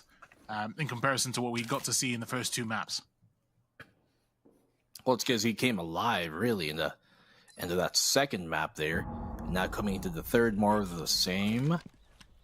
So it makes sense why Good Boy would want to try and put a lot more focus into hounding him down. Obviously, there is a Doki. Contact made and perfect connection there. Quiz goes to sleep here early in the round. I think you can tell that there's somebody right underneath the hatch as well, so... once again, FearX doing good to find the two opening picks in this round. Jigsaw, as you mentioned, targeted and dealt with. Yeah, now this is going to be the question of, well, who's the hunter, who's the hunted? Because Chiefs are currently being just absolutely hounded here, courtesy of that combination. And yeah, definitely FearX decided to lean in a little bit more into that pain comp, the Dokub plus Jackal lineup. The only thing that is really missing to make it an even more of a frustration central is to add the Lion as well to this roster, replace the maybe the Sledge as well, just to make it, just to rub in the salt really as well. But ultimately, 48 seconds to go. Chiefs still have a pretty solid opportunity here to really make a play, make a stand, but I say that Demic already rids of Oda. Wow, FearX playing pretty clean right now. Chiefs unable to respond, unable to stabilize in the round. The Cairo here just waiting in the stock, hoping for a push with a shotgun to meet them, but look at this. Tex is able to get the one. Demic with a triple already. Plant will go down. It's all onto Tex here right now, who is pretty placed into a difficult spot, to say the least. And Ren will confirm that. Man, FearX have really found their groove and their pace here on their attacking half. Yeah, quite a solid turnaround really here. Now, one more round before we do make a switch happen. BNK FearX certainly now finding, like you said, their momentum, their mojo, looking to really put quite a fair bit of a dent onto the performance of their opponents. And if this does come on to be a 4-2 scoreline in favor of FearX for Chiefs, well, look, they might just be staring down all of a sudden at quite a drastic turnaround of the opportunities from being within just only choice few rounds really back on Consulate to be able to eliminate their opponents, to being quite close to being eliminated rather. So not the kind of turnaround you'd want, but it's the one that they get at this point. So not even too sure what really to really make of it just yet, just because Alair can be a bit of a back and forth of a venture. 10 seconds left before insertion. Well, FearX here. The Ying swap in, the Blitz. The Blinding Light seems to be their option of attack. And Chiefs, I mean, what can they do here, Cthulhu, to restabilize into this half? They're on the defense, yet struggling to get much of anything going. FearX are finding picks for free to start off the rounds. And Chiefs, the roam game has been denied. Their kind of, I guess, compact play within the site is arguably more effective, but at this point it's readable by FearX, and it's giving a lot of map control to FearX early in the round. I don't know, man. FearX are just really clean right now on this clear. Back with that, well, already a few shots being exchanged left, right, and center without really any sort of frags. Jigsaw has the right idea to try to take the aggression to his opponents, but right now not many people are really able to back him up on that adventure. And so what Chiefs instead did is actually set up a bunch of quick and easy rotation spots, which can be a bit of a double-edged sword, but instead going for the bottom to top clear out may just be a pretty decent idea, or at the very least to open up another avenue for the rush. But right now Quiz may be in a world of hurt. Well, that's why he picked the Warden as well. He knows that that blitz is has been a problem for them moving forward. Hopefully these Dread Mines could help slow the pace down on Fear X's executes, which have been hasty in their pursuit for victory. Quiz taking lots of damage here, has to be careful against Good Boy, but look at that! Jigsaw, perfect timing from him to help the fight, to secure the kill. Blitz coming down this way. Oda will confirm with the Alda as well. It's going to be difficult now for Nova in the 2v1. Perfect, as you mentioned. Oda chimes in. A triple now for him, and the trap is perfect. A quad for Oda at the end of the round. And that's exactly what we needed to see from Chiefs at the end of the half. 3-3, but it's a swap now. A swap indeed, to see how now the Chiefs can manage the attacking side as well. And what a good turnaround as well. They managed to really bring it back, to push the scoreline into the even Steven ground. Now for round number 7 for Master Office in our 6th room. Lair can be a very ruthless sort of map as well. So far we barely really got to see much of a streak action really from either one of the teams. So for Chiefs right now, this round may just be a very crucial point to set their own pace here. Now, curious to see that, funnily enough, it's Oda to take controls of the Dokkaebi, and instead it's going to be given, the reins of somebody like an Ash is actually going to be given to Quiz and Tex to grab the buck. An operator that usually we would see, you know, Jigsaw on. So a lot of this roster's sort of roles, at least for this attack, have been flipped on over on its head. So I'm curious to see how flexible can Chiefs be. Yeah, I'm very intrigued by the decision here to put who on what roles. Perhaps Tex would feel a bit more comfortable being in that vertical position, try and really support the execute from up top, rather from down below up top. You got the ace, obviously, in Cairo, as you mentioned, and Odo will be picking up the Doki, but the clash here from Ren. Every now and then, they swap Ren into this clash, even though sometimes it's Nova who gets put on the shield duty. When it's a clash, sometimes it's Ren who does pick that up, and I want to see if that will be as effective as they're hoping it would be. I think we saw it yesterday as well, where the exact same thing on Chalet is where they'd have Ren play that clash. Yeah, the clash plays is something that Chiefs did struggle back against the CAG roster, I believe. So I'm curious to figure out if maybe the rest gave them a bit more of a clearer headspace to figure out where that operator is actually going to be the crux. Oh, the C4 is actually perfect there to get rid of Jigsaw, and Quiz falls as well.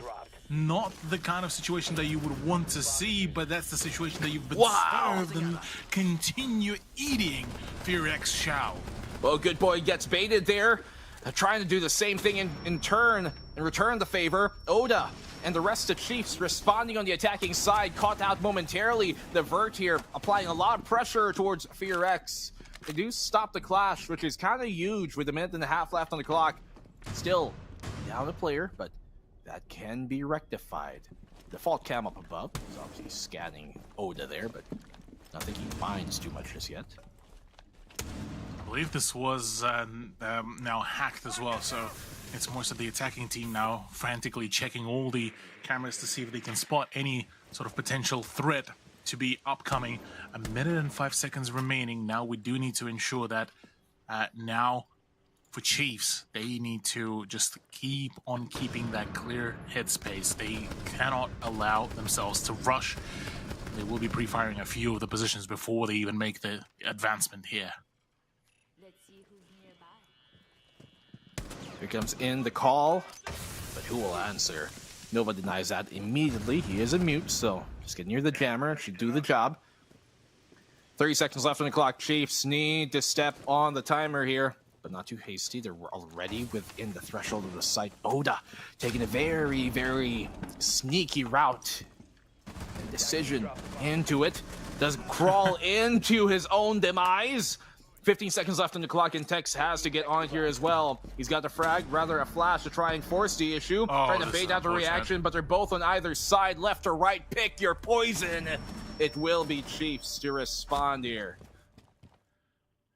The physics of a flashbang are a cruel mistress. That's all I'm gonna say here, black and blue. The fact that flashbang fell flat right there in the door frame, basically was the deal breaker really there for that gunfight, because if that would have popped inside the room, at least there would have been a slight hint over the opportunity to really just push through, get that early one-on-one to isolate those two gunfights, but unfortunately that was not meant to happen. So bounced back somehow towards him. If it went through the room, he could have taken the right door instead. Fight the shotgun, which is never a great thing. But yeah, Fear X rather are the ones to respond here. In the opener of the second half, very, very weird scramble there with the clash early on in the round with like a minute and a half left. Yeah, that one was a weird one. Like the nade takes Rin down super low, but because of the information he's giving away, the C4 connects. But his teammate was down, or rather he was down, and Good Boy was able to use that bait on the Tubarão to get the kill, but then he was traded in return. Just a weird kerfuffle of events. Still, Fear X are able to at least take the round that they needed to start off this defensive side. I mean, you're in the defense, you need to at this point. Jigsaw will be on that lie-in, and the Doki. Lots of emphasis once more against this extension, but I think the Capitao here could be a big thing to try and minimize the damage off Rin, but Mephi doesn't care. He's going to find one through the drone hole. Oda, in the meantime, does manage to make an entry finally, but yeah, look, that early loss of Tex as well is not something that you would want to see really at all. Something that ideally you prefer to avoid, especially to lose Capitao this early into the push, is not the most favorable of a turnaround for Oda and the rest of the team now. Well, they'll have to keep on moving. They can't really pull any stops. It just means that they'll have way less of the utility to, flush out some of the positions. Moving on, though, the Ram is still in the play. Quiz will get an absolute field day to use those boogie drones on top of everything. Well, an early pickoff. This now further just allows a clash to be even more effective. They don't have those flame bolts now to try and make life a lot tougher for Rin. Cannot deny the angles that are really hard set in stone here for Fear X with their comm. They have to try and get this wall open. Yeah, it's electrified, but they got the EMP impacts. Let's see if they're able to do it. Let's not forget there's a Kaid on the other end of the floor as well. Tubarão will also do the same thing. This is a nightmare right now for Chiefs to try an entry to. Yeah. With Tubarão not being present, no ability to really shut it all down. Now the Tubarão canister does go. Do we have any more? There is one more still to go. 58 seconds to go. It will have to be a very raw push through those choke points, and that is the last thing that you really want to do as a Chiefs player. Here comes a Doki call as well, pieing around the corner. Quiz, he's trying to get an angle on it. Can see maybe the tippy toes of Rin, but not get close enough to actually do much damage. So much pressure here being put on Chiefs, and Fear X are doing a great job. Perfect C4 once again off of the information from Rin. That's the second time they've done that same play in a row here on a different spot this time around. Chiefs, 30 seconds left on the clock. 2v4. Oda has a big task in front of him, and that's going to be Rin. Not the mere hurdle, but the mountain he's going to have to overcome. Trying to play the pressure against the barrier there, but connecting onto a double somehow. Demiq falls. Now to 2v2. 10 seconds on the clock and ticking. No. Mephi's able to connect. It's all in the Jigsaw. He's trapped between a rock and a hard place. Can he even get the time going? No, he won't. Clearing the wrong angle, and Mephi will get the second at the end there. Lovely shield play coming in from Rin. Tech they call, but ultimately it's a break and a breath catcher that Chiefs need. Absolutely so, yeah. a pause does come on through, so that does give us a bit more of a moment to really consider as to what is happening. Oh, not too sure what. Attack first, then they're gonna go for the restart. Okay, right. That's a bit of a sandwich of the timeouts, but regardless, still, yeah, the timeout is gonna be there to really, talk it out as well. A few of the players will be there to quickly get their stuff fixed up as well. But this gives us an opportunity to really look back at what has been the layer, and ultimately, really. Not much of a momentum from Chiefs, a very solid amount of streaks really to go for the Korean counterparts though. BNK FearX are looking pretty good, pretty solid, and the ability to really now start stringing some more rounds on the defense and being able to shut down some of these pushes has been absolutely a stunner of a turnaround, really. I agree.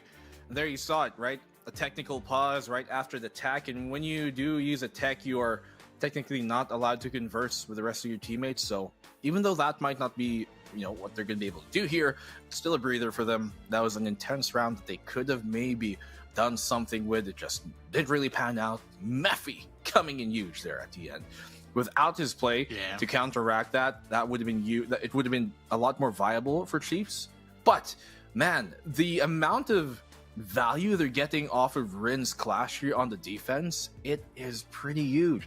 We've seen before that it was, I believe it was FearX who actually used to ban Clash and Monty on this map. They don't want to play against those shields, but I think they realize, hey, we could do something here. We could have some set plays we could do against the Chiefs squad, and that's what they do. Demiq 2 for 2 on those C4s off of the information from Rin. Lovely to just do absolute damage with as little effort as possible. Yeah, so far it definitely feels like Lair has been a bit more of a drilled sort of map from the FearX roster rather than for the Chiefs, and that is something that we sort of expected. I mean, remembering our chats as well during the desk part as well, it was FearX that had a pretty solid run on the times that they did go to Lair, I believe, during the Korean qualifier as well, and I managed to really put quite a hurt on whoever really tried to take them on that map. So I think this is more so just a case of, Lair, whilst the Chiefs didn't mind really pick it, they would rather not really go there. And they would have rather just close it all out on the consulate. Unfortunately, that did not come to fruition here. So in here, on the layer, it feels like it's just more so they are being shut down and being just outstratted here rather than anything else. It's not even Chiefs' fault, really, to a certain degree. It's more so just, those small mistakes that you give to FearX, and we've highlighted this before. FearX are excellent at just punishing those. Is that a bit copium I'm hearing here, Cthulhu, for the OC? It is very much copium. Copium or it is hopium? Very much copium. Which one? Cope or hope? Look, a bit of both here. At this point, I think with this scoreline, I think it is we're starting to now hop onto the copium. Yeah, it's around that kind of territory, right? Match point within a round for FearX. I was worried about this, honestly, for FearX. I mean, Xenox did kind of mention it a while ago where, like, who do we feel like could edge it out if we did go the distance, if we did go into map number 3?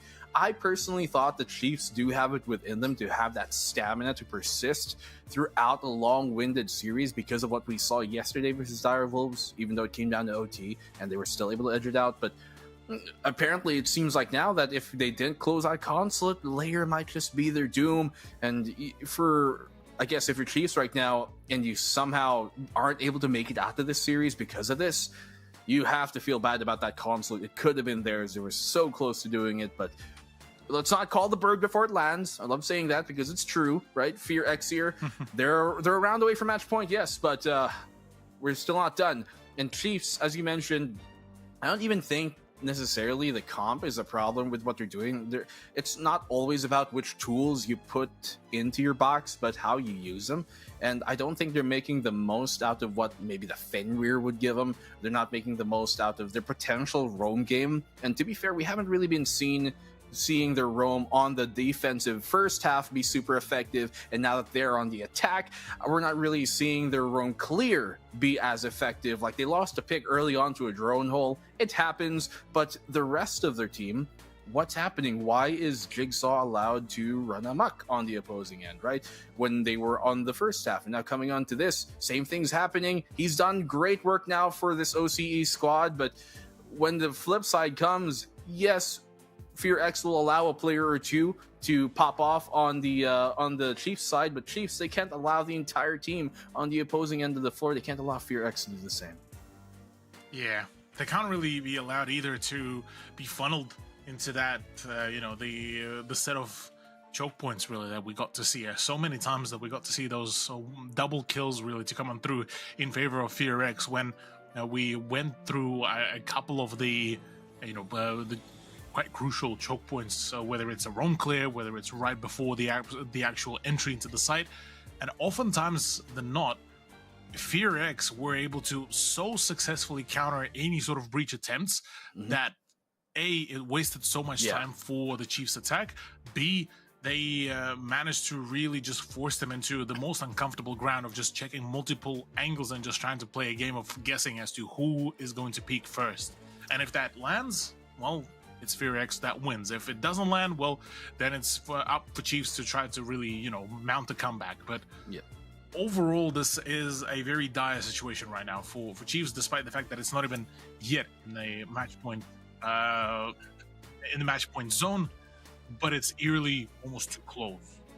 It seems like there's a lot more, I guess, thought put into the pre-round here in the picking phase when it comes to FearX's side, right? You're going to see them sometimes kind of, instead of having a comp on the defensive side now in the second half where they try to cover all angles, they try to get a pretty equal, normalized comp out, they're going to have a specific goal in mind. Do we want wall breach denial? We're going to go double down on that. We're going to have the Kaid, we're going to have the Bandit, and we're going to have the Tuber out to do that. Do we want more active roam game? We're going to double down on that, right? It's not a generalized comp. They're going to go for a very specific, specialized comp, and I think that's been working. I did talk about, though, I don't think necessarily the comp is the biggest factor here, but you have to kind of consider it when the Clash is doing so much as we've been seeing here right now. So much coordination that is seemingly lacking on the Chiefs side. And I mean, to be fair, it's very difficult for them right now to get themselves going. Even their plans of going vert, when you'd see them try and run the Buck and the Ram together, that's a good idea, but the execution is not there. And once again, this is something we brought up yesterday where it seems like there is intent to pull off a plan, but the follow-through just isn't there, and it does come down to a lot of the hurdles that I guess FearX are putting in front of them. But that's part of Siege, right? If plan A doesn't work, and if plan B doesn't work, you better be damn well you're ready with a plan C at that point. Yeah. Oh, it's either that or you just ensure that your plan A and plan B are so foolproof that it's almost impossible to mess those up.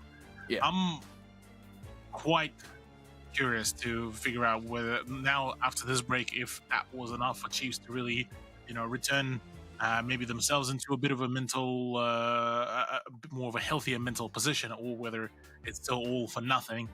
Because as a reminder, we are still on that 5th point in favor of FearX. There's still quite a fair bit of a catch-up for Chiefs to really do, because after that first half, there wasn't really much to really be said about their performance. We did conclude it into a 3-all sort of scoreline. From there on, really, the attack hasn't yet taken off yet for Chiefs, despite the best efforts from Jigsaw. And now it eerily feels like what we, saw in that very first matchup from Chiefs versus CAG, where Chiefs almost looked exhausted before they even got into the actual lobby, and it was sort of Jigsaw trying to pull all the weight, but weight is just a little bit too heavy, really. Yeah, but I mean, they don't have an excuse at this point, right? You ultimately need to be winning these rounds. You ultimately need to stop letting these kind of free picks be given away, and so much of them are kind of go unresponded to and they don't seem gathered in the same way. And I guess it could be fatigue, it could be just mental, them moving into this, the fact that they felt like we should have had Consulate, why did we let it slip? It might be in the back of their minds. I don't know the mentality they're coming into these next few rounds with, and I don't know the mentality that they were playing these past few rounds with. but certainly not the one that we want to see from Chiefs. If we go into another overtime, I would be really happy. I just want to see a closer game from them, and I want to see a better second half coming in from the OCE representatives, because they came into this tournament with most people under the perception that they would be the favorites, and yet FearX are doing a great job of diverting and subverting expectations. Absolutely. So, well, we finally do get into the back into the matchup, and I'm quite excited for this. Look, we've been on quite a rather lengthy over break. Yeah, well, I'm starting to run a little bit on fumes here as well. But no, we are back. We are back into our game, into the matchup at hand. First floor with the bunks hold as well to come on through. I'm quite keen to see how really the bunks in the briefing room will really work out here. For BFX, I'm looking at this lineup, the introduction of the pulse for Good Boy. Out of all the people, there's actually a pretty solid choice. On the side of the rest of the roster, the Azami, the Malusi, all of these operators, including the Smoke as well, will be committing more and more to just the absolute slowdown that can be brought on out. And for FearX, they're wanting this scenario. They want this setup. They want to lure the Chiefs into the full sense of security.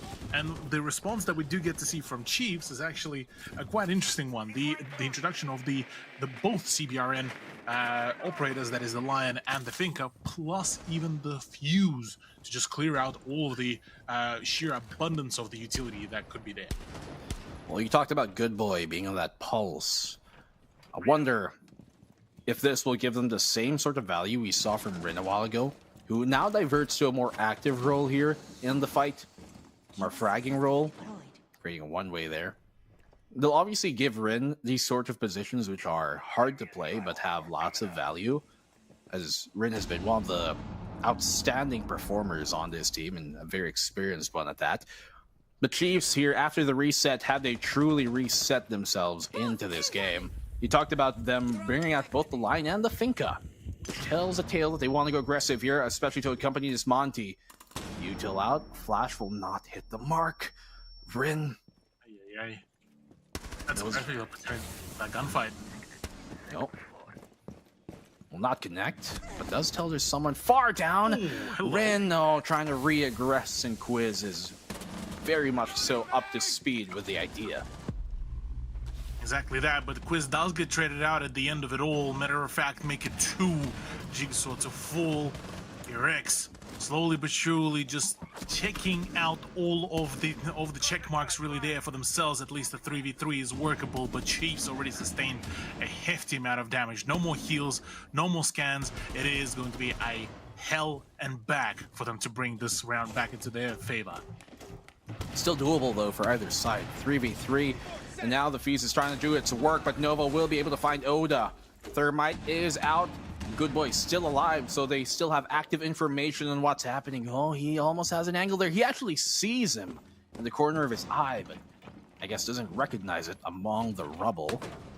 Shield here by Cairo. Yep. I don't think it was still just behind the wall there, so it's just more so the outlines just playing a very betraying game on our eyes as well, black and blue. I thought I saw the texture. All right. Regardless of the case, though, there's still an opportunity to really try to bring it back, but this will need to be a very well calculated push if it'll come to fruition, really. Well, Demiki's able to find one, and FearX, just after the break, man, continue their momentum still. Had no real qualms, especially with the immediate early shutdown there of Rin. And from that point on forward, they just had every piece of the puzzle figured out until it settled into a 3v3, but then they found the first pick again. And man, real big struggles here right now for Chiefs. FearX, even though they lose a member early, still just don't mind playing from a deficit and coming back. Match point now.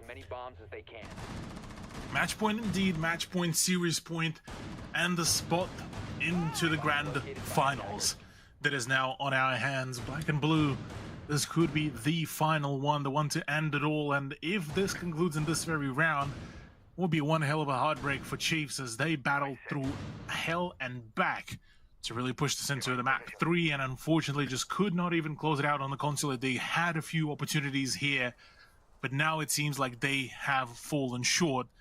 Let's see how this really this round really will pan out, because maybe, just maybe, they won't bow out just yet and will be able to stay in the running for a tad bit longer. But it's all up to them. This is, though, the final try. No more retries, no more one more round. That's it. If they lose out this one, that is it. There's the whole LCQ run done and over.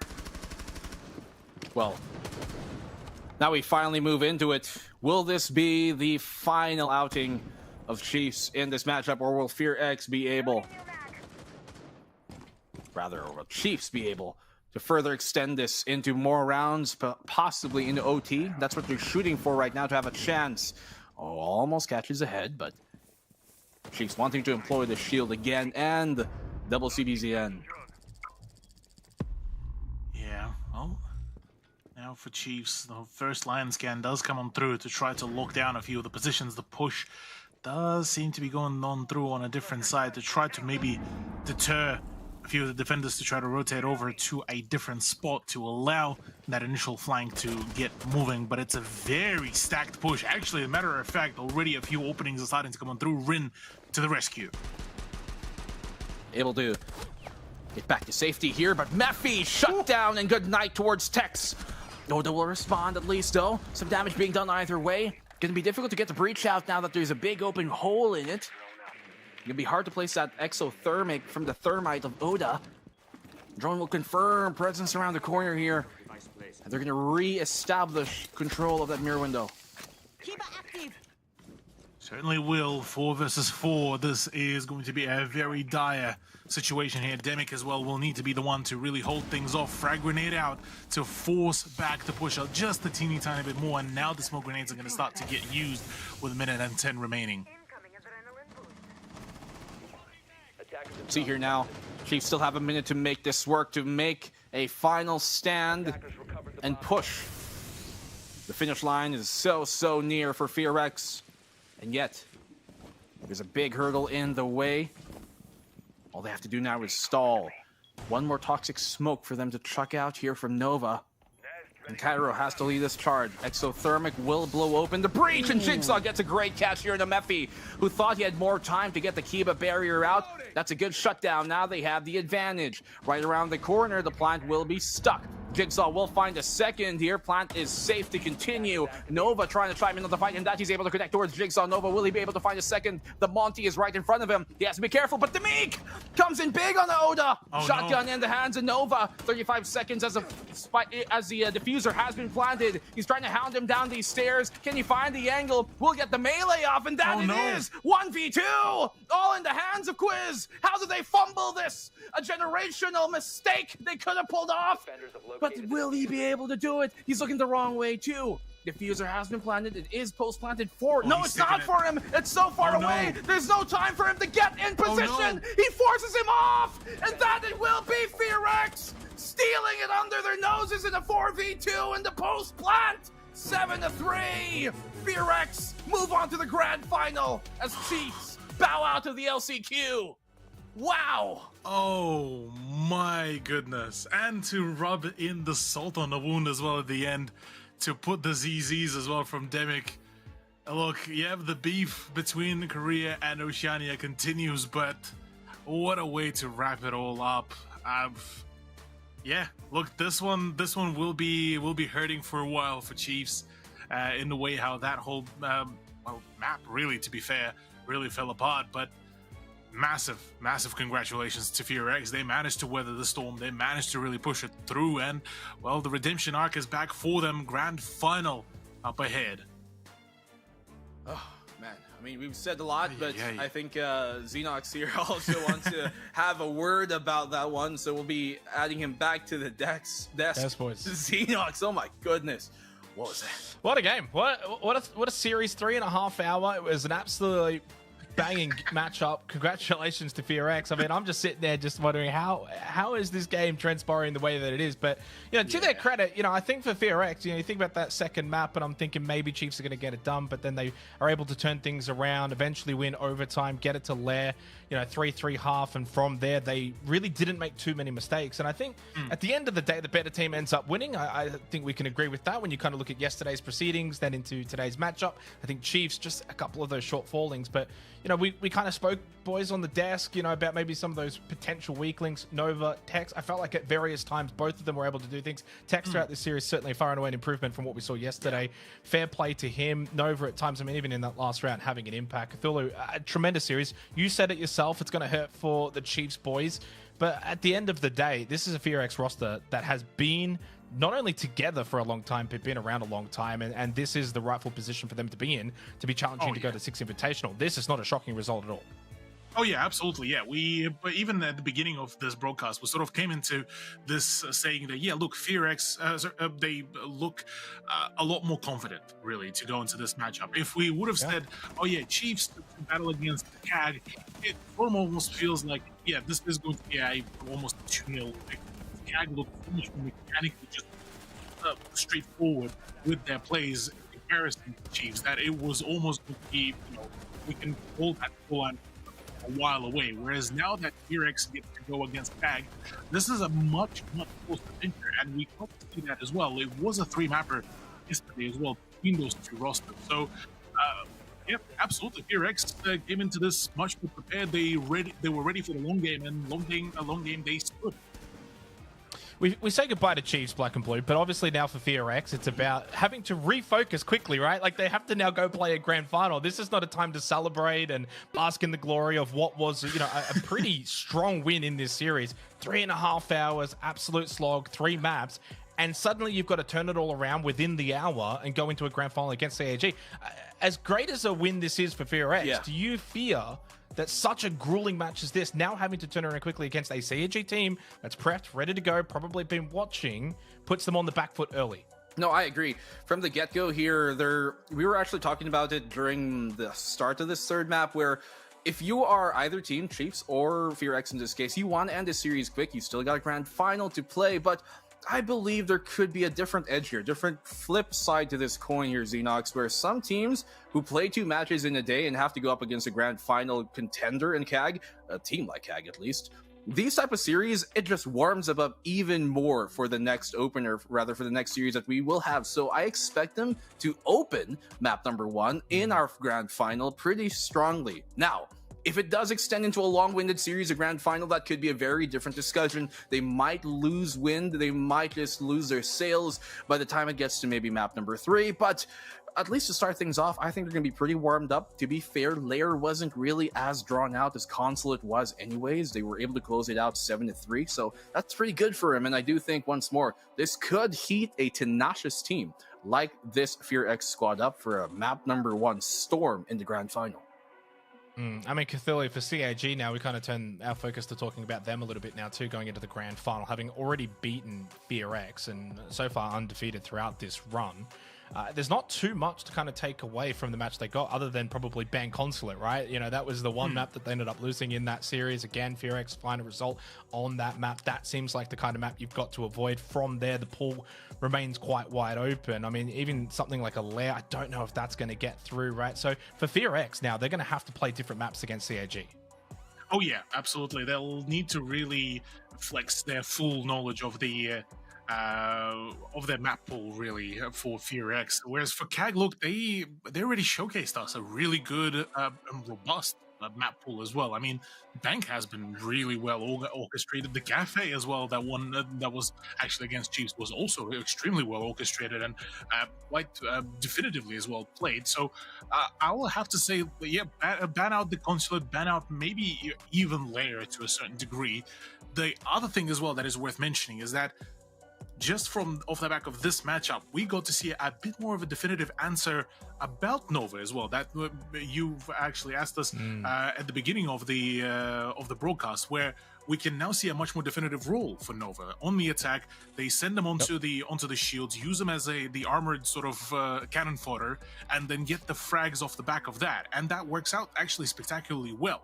So moving on from here, for CAG, you'll almost want to ban out just as many of those key shield operators as possible, despite the fact that technically now you can't really ultimately shut down the whole of the offense, with Blackbeard now being the another shield operator.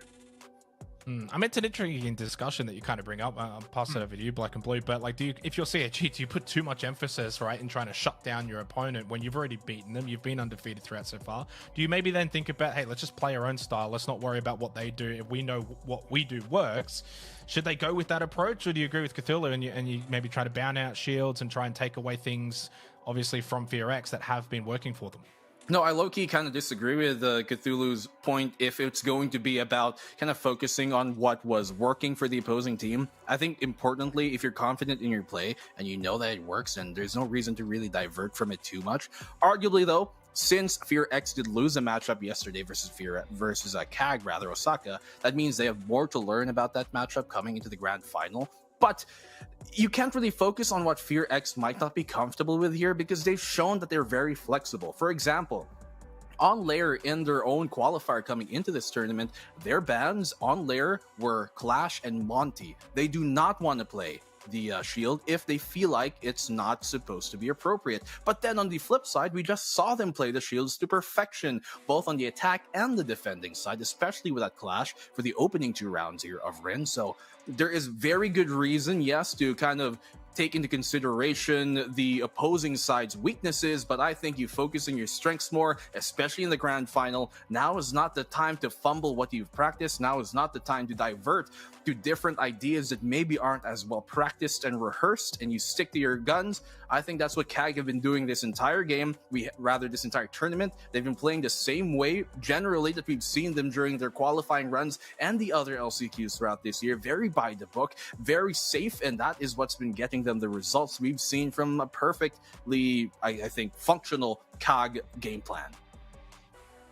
Demic dropping 32 kills, highest on the side of FearX, the MVP of the series. 5-0 on the entry as well, 70% cost. And the only one that actually was able to match him in the server Cthulhu was Jigsaw, who, well, for all intents and purposes, 122 EPS, 35 kills, 4-1 entry. He was sensational. Poor for Jigsaw that he couldn't quite get the result. Demic, though, the MVP, 113 EPS. I mean, look, at the end of the day, when it comes to this roster for FearX, they're not a one-man show. I mean, dare I say Cthulhu for Chiefs? I mean, I don't want this to be taken away from the other boys, but Jigsaw's the main man. Now, the rest can come along for the ride, and they can all have their pop-off games, no doubt about that. No one's taking away. We know what Oda did yesterday, etc.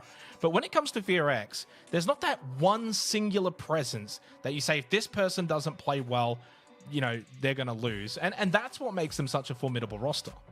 Absolutely, yeah. For FearX, they really played today like a well-oiled machine. We've highlighted this before as well, that they were able to, keep the spread of the kills as well fairly even, all things considered, on a multitude of the maps as well. So, yeah, you are absolutely right on it, Xenox, as well. That, they managed to really function as a really well-organized unit. That everyone were an MVP in their sort of respect as well. I mean, remembering Rin's plays as well on a few of the occasions back at the consulate. Remembering Demic being an absolute menace, especially on the layer as well. It's been a very fruitful turnaround for FearX, and certainly now we're starting to see maybe that return to form even for the just Korea region in general as well, where I've mentioned this before back on B Stream as well, that APAC sort of goes through those rotations of which sub-region gets to be the more impactful representative, where we started off with Korea and Japan being the the big dogs back in the ye old days of Norengo and Damwon Kia as well. Then we got to see the SCA with Elevate and Fury. We got to see even OC pop off a few times with Chiefs actually making Bleed names. as well. Bleed as well, yeah. So now it seems like we are sort of going for the next cycle again, where Korea finally starting to get back on the on its legs, despite the fact that regionally it's a pretty heavy competition, but outside the region they have struggled severely. Well, unfortunately for Chiefs, well, I was going to say they go home, but they are already home for FearX into the grand final. An extended break coming up here, lads. I want to say thank you so much, Black and Blue, Cthulhu, for the cast. Of course, you guys will be done now for the LCQ. Tremendous job. We're going to have, as I said, an extended break. Of course, we're going to give FearX some time. I think it's like, I don't know, 35, 40 minutes.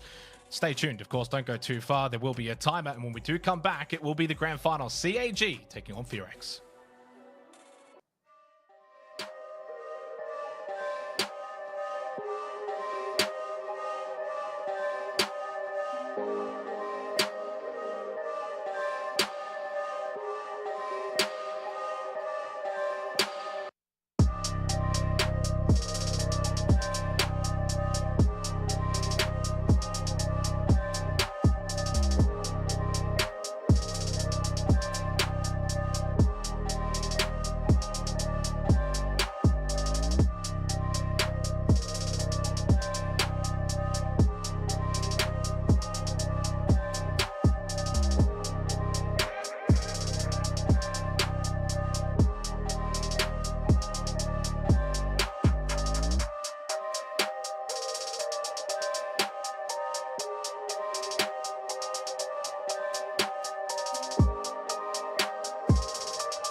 It's grand final time for the APAC last chance qualifiers. Down to 2 as we say goodbye to the Chiefs. CAG taking on Fear X in the grand final. Winner will go to the 6th Invitational in Boston. Loser will unfortunately staying home in their regions. We've got a caster shift up as well. Hollow Spartan and Has Daddy Slim always looking really nice there with that lovely mustache. I'll go to you first, Has. It's been a great day so far if you're a Siege fan.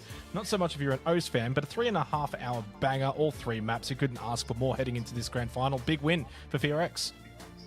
Yeah, it was fantastic, and also you've got some beautiful facial hair yourself, Xenox, if I don't mind saying that on top of it. But yeah, no, fantastic series. I mean, basically all 3 maps all the way. FearX just locked in when they needed to in those clutch rounds, came together as a team, and Chiefs, they just seemed a bit off this event. There's a few moments, lapses that in the end has cost them, but the fact that it's CAG Osaka, FearX, I don't think anyone's surprised, disappointed, maybe. Because, well, if you're a Direwolves or Chiefs fan, you'd rather they're there. But both these teams played some very good R6 over the past 2 days. They play each other, of course, last night as well. That was a cracking best-of-3 series that went the distance. And who knows, maybe we'll see it again tonight. Yeah, I mean, who knows, of course. CAG, FearX 2-1 in that upper bracket final. Spartan, now a chance at redemption if you're FearX, but for CAG, you just got to do the job again, basically, and you're into 6 Invitational. Surely they go into this as the favorites, right? I mean, FearX have just had a grueling 3-mapper, long series. CAG have had all day to prepare, to ready, to warm up, watch the game, I imagine, as well. They have to go in as favorites. Oh, definitely. I mean, they've been able to also watch the previous match with FearX versus Chiefs and see how FearX is playing today. Obviously, they've seen a few different maps with the different FearX strategies, and they've had all that time, 3.5 hours plus, to figure out what they want to actually take FearX to. As well as, I mean, they don't have to worry about, 3.5 hours of competitive play, that fatigue kind of setting in there. They can just go in fresh and go for the kill, hopefully, for them. A very stressful 3.5 hours too for FearX, because of course it was a very close series. So, It was. I mean, super close. Hopefully for their sake, because they haven't had a whole lot of time, where we've been like only a 30-minute break or something ridiculous like that. They have not really had the time to reset, which also means, for all intents and purposes, they haven't really had the time between that game to now this game to really prepare for CAG. So any preparation really would have had to have been done beforehand, but at that same time, you're also preparing for Chiefs. So really coming into this series for FearX, I mean, they're really backs up against the wall. I'm curious to see how they're going to go, especially in the first map. If they come out strong, maybe they can bring the energy that they just had in the last series into that first map, get off to a good start, and then get a feel for themselves. Yeah, and that's what they'll be hoping is, taking that energy from the last game and, maybe they get a circa, caught off a bit, because as much as they've been sitting there waiting, prepping, sometimes when you come into the game and another team's been playing, you start off a bit cold, the shots don't quite hit, you need a few rounds to get into it. FearX, they have the luxury of already being playing a best of 3. They are warmed up, even with a half an hour break. They know exactly what's to come, so I don't know if that's going to be a massive issue for them per se, but I think it'll become apparent probably from the first map whether FearX have, completely depleted all their energy, or they've got a big chance here against the CAG Osaka squad. And I mean, looking at the FearX squad as well, I mean, all these players have just been basically, sold across the board. You would say Nova's sort of just playing more of that anchor role with a lot of instances, so he's not that kill hungry, not having to look too much at those ones with his operators, but they've just been solid, and Good Boy especially. I've been enjoying watching his plays throughout the first couple of days. Fantastic stuff across the board from him. Rin, a big standout there, 19 and 8 on the entries, right? So Spartan, they've got everything kind of covered across the board. He's already kind of pointed out Nova, the role that he plays. Obviously he's been spoken about a lot. Rin on the entry, and then the other 3 are all pretty much neck and neck when it comes to EPS, kills, things like that. Yeah, definitely. And I said at the end of the last game, it's just a very well-rounded team. Yeah, definitely. And I think each player, if someone's lacking in one particular thing or they get picked off early, another player can step into that role and get the refrag or take over that position with whatever utility they can use, and really always working together as a team to make up any lackings in early entry, diffuser planting as well, and post plant. They're very good at post plants as well, FearX. They are. They are. Now, their opponents, though, of course, who we haven't seen for a little bit, have we, since the end of yesterday, where they, of course, got the win against FearX 2-1 in the upper bracket final. 3 players, again, above 100 EPS, similar to FearX, but 2 of those above 110. Sharif, but with a massive 118, although not as crazy on the entries. And maybe, is that something to consider when you kind of look at these entry stats? You've only got the 2 players going positive, 7-5 for Chibisu, Black Ray 6-5, not quite the 19-8 that you see from someone like Rin. Is that something that maybe FearX can look to exploit, those early battles, the entry battles, try and get the opening picks, take a couple of members of CAG off the board and then make their way in, or defend with the extra number? Yeah, I definitely feel like that's their way to get in through this one. I mean, we saw yesterday in their 2-1 series, when they won Consulate, they really just dominated early proceedings on their attacking side, got the 4-2 lead, and then they were able to defend from there. Once Osaka, though, sort of got into that series more, it didn't matter too much about the entries I've got. It was more just the team play off that. Sure, they might want to lose early, but when it just came to the defensive or the last minute hit with their attacks, they were really, really solid on all things. And like, you think back to Shalat as well, which was the last map they had in that best of 3. I mean, FearX are up 4-2 going into the swap. They switch over Osaka into the attacking half. They win onto their defensive side. So they get that 5-1 through there. So they know their defense is going to be able to hold up. They are, I don't think, too worried that they're not going to be getting massive entries, because I think just their play amongst everyone is going to be solid enough. They're going to get the kills that are required. Yeah, bit of a random question here, Spot. I'm a bit curious. Who do you think needs this more for these 2 teams? You know, CAG have been a kind of team that always seems to make these sort of global events. FearX, sometimes they miss out. You know, like the D+, for example. We've seen Talon in the past, as they've kind of risen up as well. How much is riding it for these 2 teams to make a 6 Invitational? Who's got more pressure coming into this game? Well, I definitely think FearX has a little bit more pressure just because of how things have proceeded in South Korea. We know there weren't too many people in the open calls, and with going straight into the closed calls, I think there were only 4 actual teams involved there. With that saying, though, obviously everyone is riding on the backs of FearX, and obviously they've had a long day already, and they're just going straight into another potential best of 3 that could go all the way as well. I think the pressure will be on them. Well, so far throughout this last chance qualifiers, we've only had 1 series that's been a 2-0. That was CAG over Chiefs. Let's go to the map vetoes, though. I mean, you can kind of already talk about it here. Surely Consulate's going to get banned off the board here, Hasdad. You would imagine so. Well, there you go, straight away. You've read the minds of what they were going to do there. Bank and Skyscraper as well. So we're already seeing a few that have sort of disappeared through there. Yesterday, Nighthaven Labs does come out.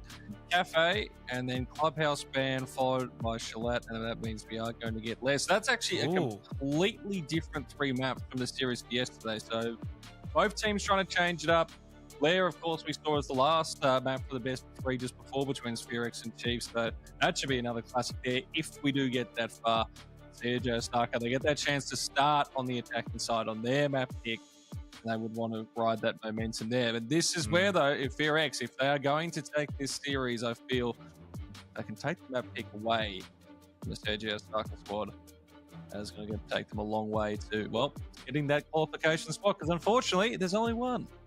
Yeah, exactly. Spartan, I mean, this is an intriguing pick, though. Cafe from FearX. CAG ended up beating Chiefs on this very map on the opening day, 7-3, quite comfortably. Is that a surprise for you to see that map picked by FearX? I mean, I guess it's a case of just backing yourself in, and kind of as Hasdaddy kind of said then as well, different maps to what we got from last time between these 2 teams. That, I think, was always going to be something we expected. But the Cafe pick is intriguing here for FearX.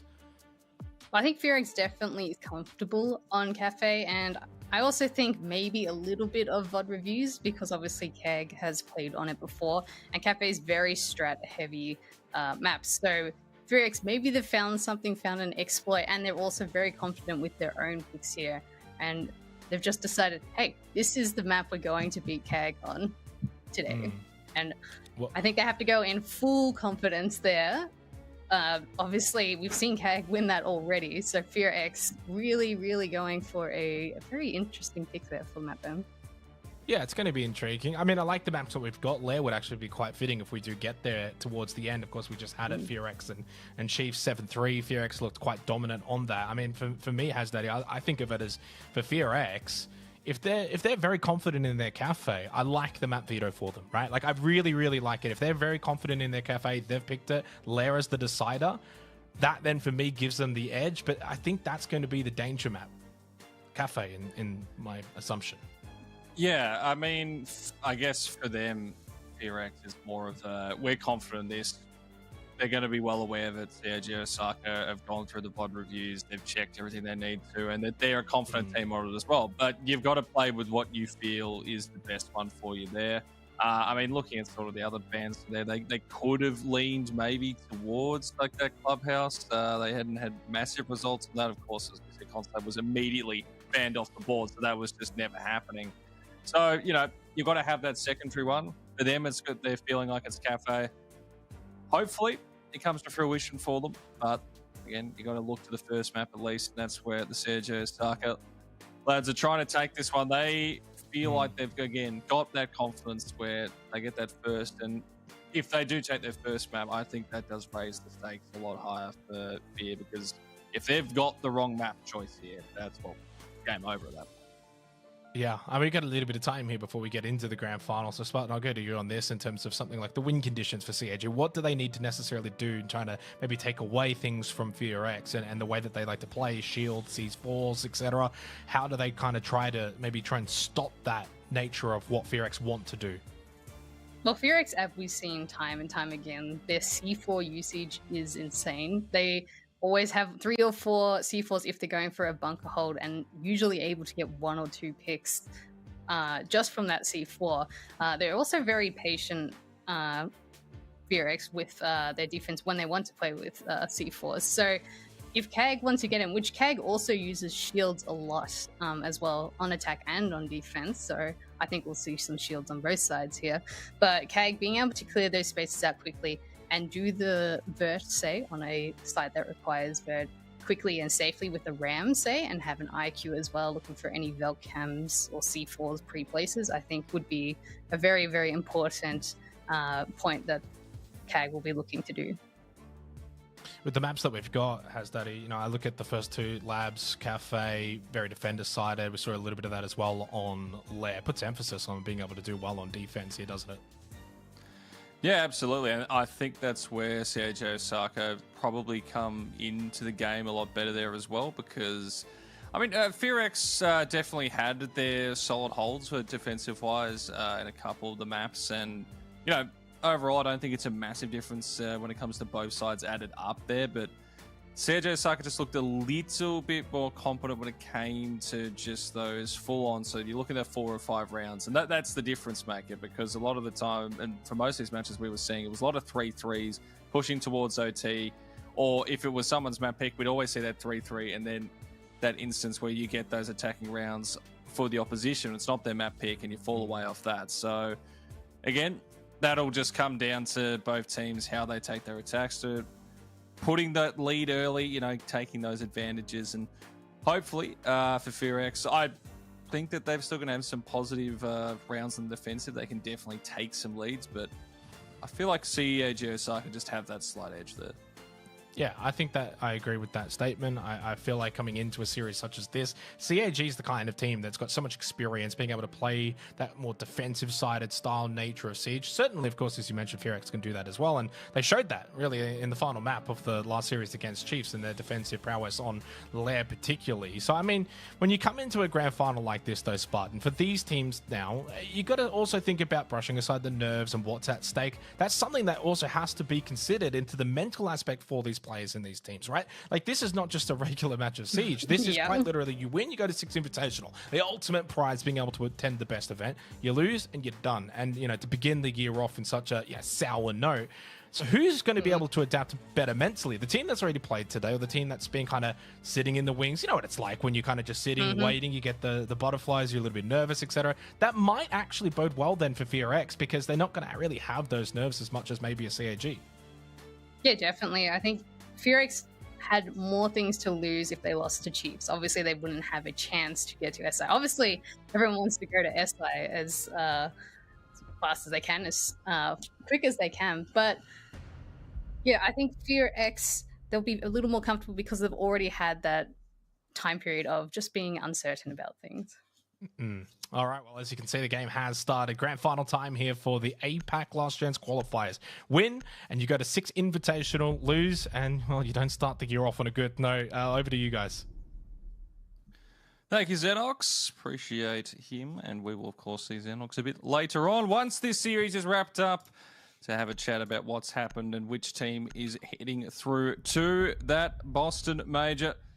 But now we start off, of course, with the bans, this map pick being CAJ Osaka, and from what we're seeing so far here, Spartan, I would say fairly reasonable, at least. Demos is a little bit of a surprise, maybe, but Turkey, that's the usual that happens around here. Yeah, definitely. We've constantly seen Cyclops ban out the Dekebi all the time. The Deimos can be very powerful on Nighthaven. There's a lot of vert that you can do from above and below. So Deimos ban, it's also a very large map. So having someone be able to track makes a lot of sense why it's been banned out. Now, a Vigil ban, okay, by Furix. We'll get to that in a second. Tuberel ban, Nighthaven Labs is very, particularly upstairs side, is a very shell-orientated one. So you have to get through wall 1, wall 2, wall 3. So Tuberel will mean the attackers can get through a lot easier than that. And the Vigil ban, obviously, Furix, they're very aware that Shurif loves playing Vigil. And being Nighthaven Labs being a massive map, they've gone for that Vigil ban here. Attackers need to locate and defuse. Yeah, I'd say overall, what you would expect from both teams, at least when it comes to these banned bits here. But, well, B&K, the Furix squad, this is for them a sort of test, you know. How locked in are they after such a grueling best of 3? You get that small break, you've got to go back in it again. And, you know, the last one was just to get to the grand final. This is actually, you know, just to get through to the said grand, you know, to the actual major. Also, I saw someone type in the bottom right saying tech, or but actually it says Tex. So Tex is actually still here, guys. It's not left yet. It's still around, and I think we are definitely well, you know what? We were discussing A great this way to before. start the grand final. Hey, congratulations! The defenders win there. Absolutely fantastic. I mean, they didn't. It's like they didn't do anything. Well, we love it. Guys, that was what a great start. What a great start to this series. Well, I mean, you can't really change the mental notes in these situations because it hasn't started yet anyway. So, but things I guess we can briefly touch on is obviously what the plan was in the first round. We saw, I believe it was Fear X setting up upstairs as their main site, and I did see they were going to hide the clap. Now, both sides, KAG and Furix, love playing shields, particularly on the attack we see Nova and Anaton both on the Monty. But we have seen KAG play Clash a lot more on the defense compared to Furix. But being Nighthaven being the top site, and when I was talking about they have to get through these walls, which is why they banned Tuberel. Clash is just there to block doorways, cause all sorts of issues, and it's going to be such a annoying obstacle to get through as the attacker side. Yeah, absolutely. I feel like we've seen a lot of shield plays from all 4 teams, and especially Furix. We haven't actually had the chance to look at CAG Osaka, at least not on our stream. We had I went back on stream yesterday, had a little look, and I think there was a couple of times they're doing it, probably not as much as the others, but like the shield is so powerful if it's in the right hands, and if you have because you're running with the duo, the triple, whoever it might be. So you have, if you're that person who's running with the shield player, I mean, there's a lot of pressure on you because someone's basically in front of you saying, I'm going to sacrifice my firepower so that your firepower works out fantastically well. And if it doesn't, like we saw in that last series as well with Chiefs in a couple of moments where it just didn't really come to fruition. It hurts you in the long run. So, you know, it can be a make or break. The shield it's very powerful if it's put in the right. Yeah, definitely. And we have seen time and time again that Furix and KAG have used the shield very efficiently to clear space and force their way through doorways, which with Nighthaven being such a large map, a lot of doorways to go through, a lot of hallways, I think those shields will come in play a lot during this match. That's true. And, you know, we've actually got into this before we gave our predictions. Did you actually have a favorite for this one? I think KAG, just with all the situation that FearX has gone through. But I think the first game nerves will kick in a little bit more for KAG than FearX, because obviously FearX has played already. And this is KAG's map as well. So if they're feeling the nerves early and they start to lose their own map, that can snowball really fast for FearX to win. Yeah, they can just fall back against them really quickly. And, well, I mean, I like FearX. I think the games they've played so far this weekend, they've looked incredibly solid, and every single one of them has been close, all 2-1s, and they've come on top in most of them as well. But I think I've got to go for the Osaka one, and I do. I think I spoke about this yesterday. I had, when I was in Japan back in 2023, I found the Gambler Osaka squad. So I don't know if that's going to all get entirely on screen there. And it's not CAG. It's not quite that. But you know what? I'm going to have to go for the Osaka guys. I'm sorry to any FearX. I'm sorry to the South Korean contingent of fans. But, I mean, again, this isn't a scarf. I don't know. It's like the complete holder. They don't have scarf per se. But, well, at least that's where my allegiances lie. At least for the prediction. I'm just hoping both teams have a great time. I hope it goes. Only one of them go to the major. Yeah, we don't need sleep. But it's going to be like like a 3 a.m. finish, especially with tech issues. This just increases the time. If only we were getting paid by the hour. Yeah, but we'll have to see what happens.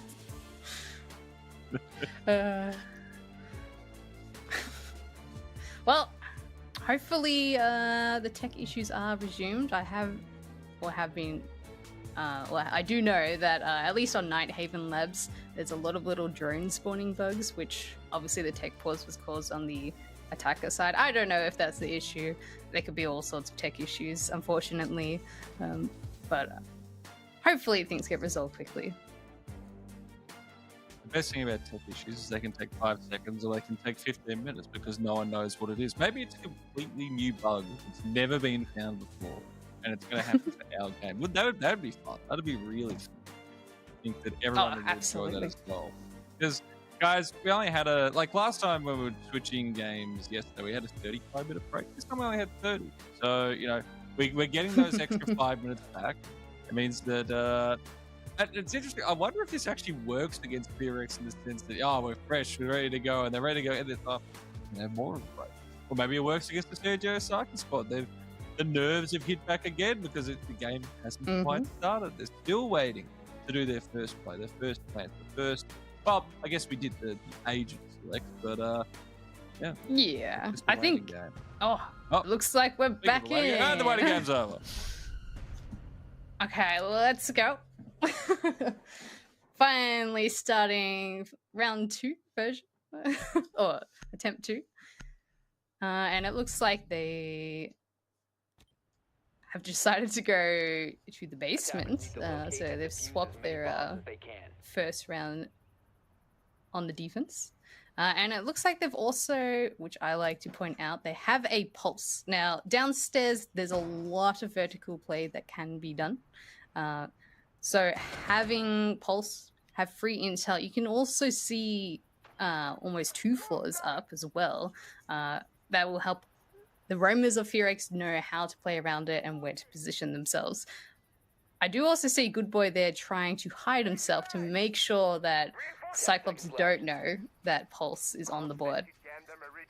Cyclops, though, they're opting to go for more of a roam hunt. They've brought the Jackal and the Lion, so I think they'll be doing a full clear and then going for the vert play with the Buck that they have brought. So here we go. Hope you're all settled in. You had that little break, the 30-minute, and an extra 5 minutes with a tech pause just to make sure you've got your food, you've got your drinks. And here we go. It is our final series. One of these squads is going to the major, and one is going to fall so close to what they would have been hoping to achieve. And it's all starting here. CAG Osaka, it's their map pick. FearX. They played them yesterday. They got so close Their final map 3 in the best of 3 series, it went 7-5. So every single round of regulation. Are we going to see the same thing again? I guess we'll just have to wait and see. Cyclops slowly making their way through top four as we see first gunfight out with Jibisu taking down Nova to start off the match, and Cyclops really putting pressure on Kitchen side, forcing the FearX players out of Kitchen all the way back down Exo stairs, as we see some nasty double floor vert that Buck can do. That's a very nice angle there by Shirip, but they cleared that very fast, and they still have a minute and a half to play with that side of the map and make sure they can kind of clear Mifi, who's just lurking at the moment on cargo stairs. Yeah, so a perfect start here for the CAG Osaka squad. Exactly how they want to start off your map pick. You get that early opener, you've already gained so much information and space, and now BNK forced a little further back. They do, of course, have Mephi, who is still roaming around, but drone's picking up more information. Great. Doing a little bit of a late rotate there, but a minute left. Feels like they're about to start this hit right about now. Isn't going straight for a plant as well. Inside, I'm not sure if they're aware at the moment.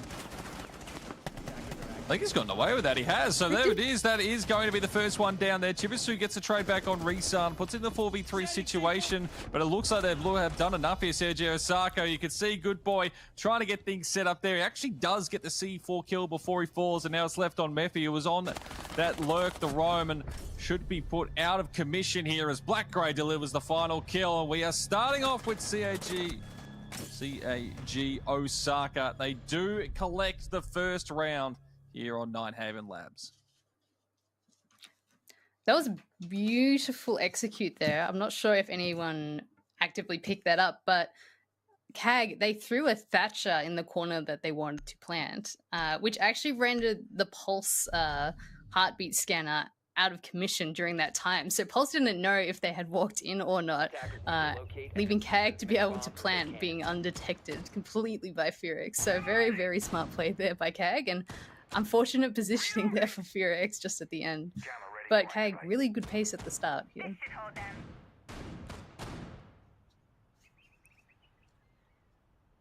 They've opted to head upstairs as well.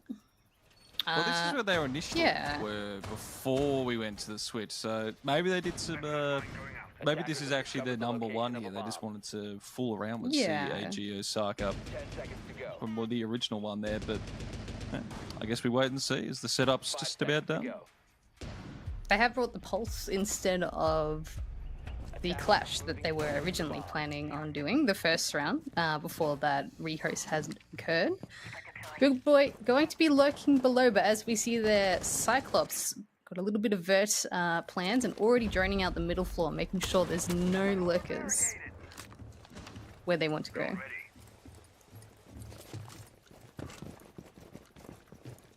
Feels like they've already got a decent idea of how they want to play this one here. It's onto the windows and breaking through these initial walls early. BNK.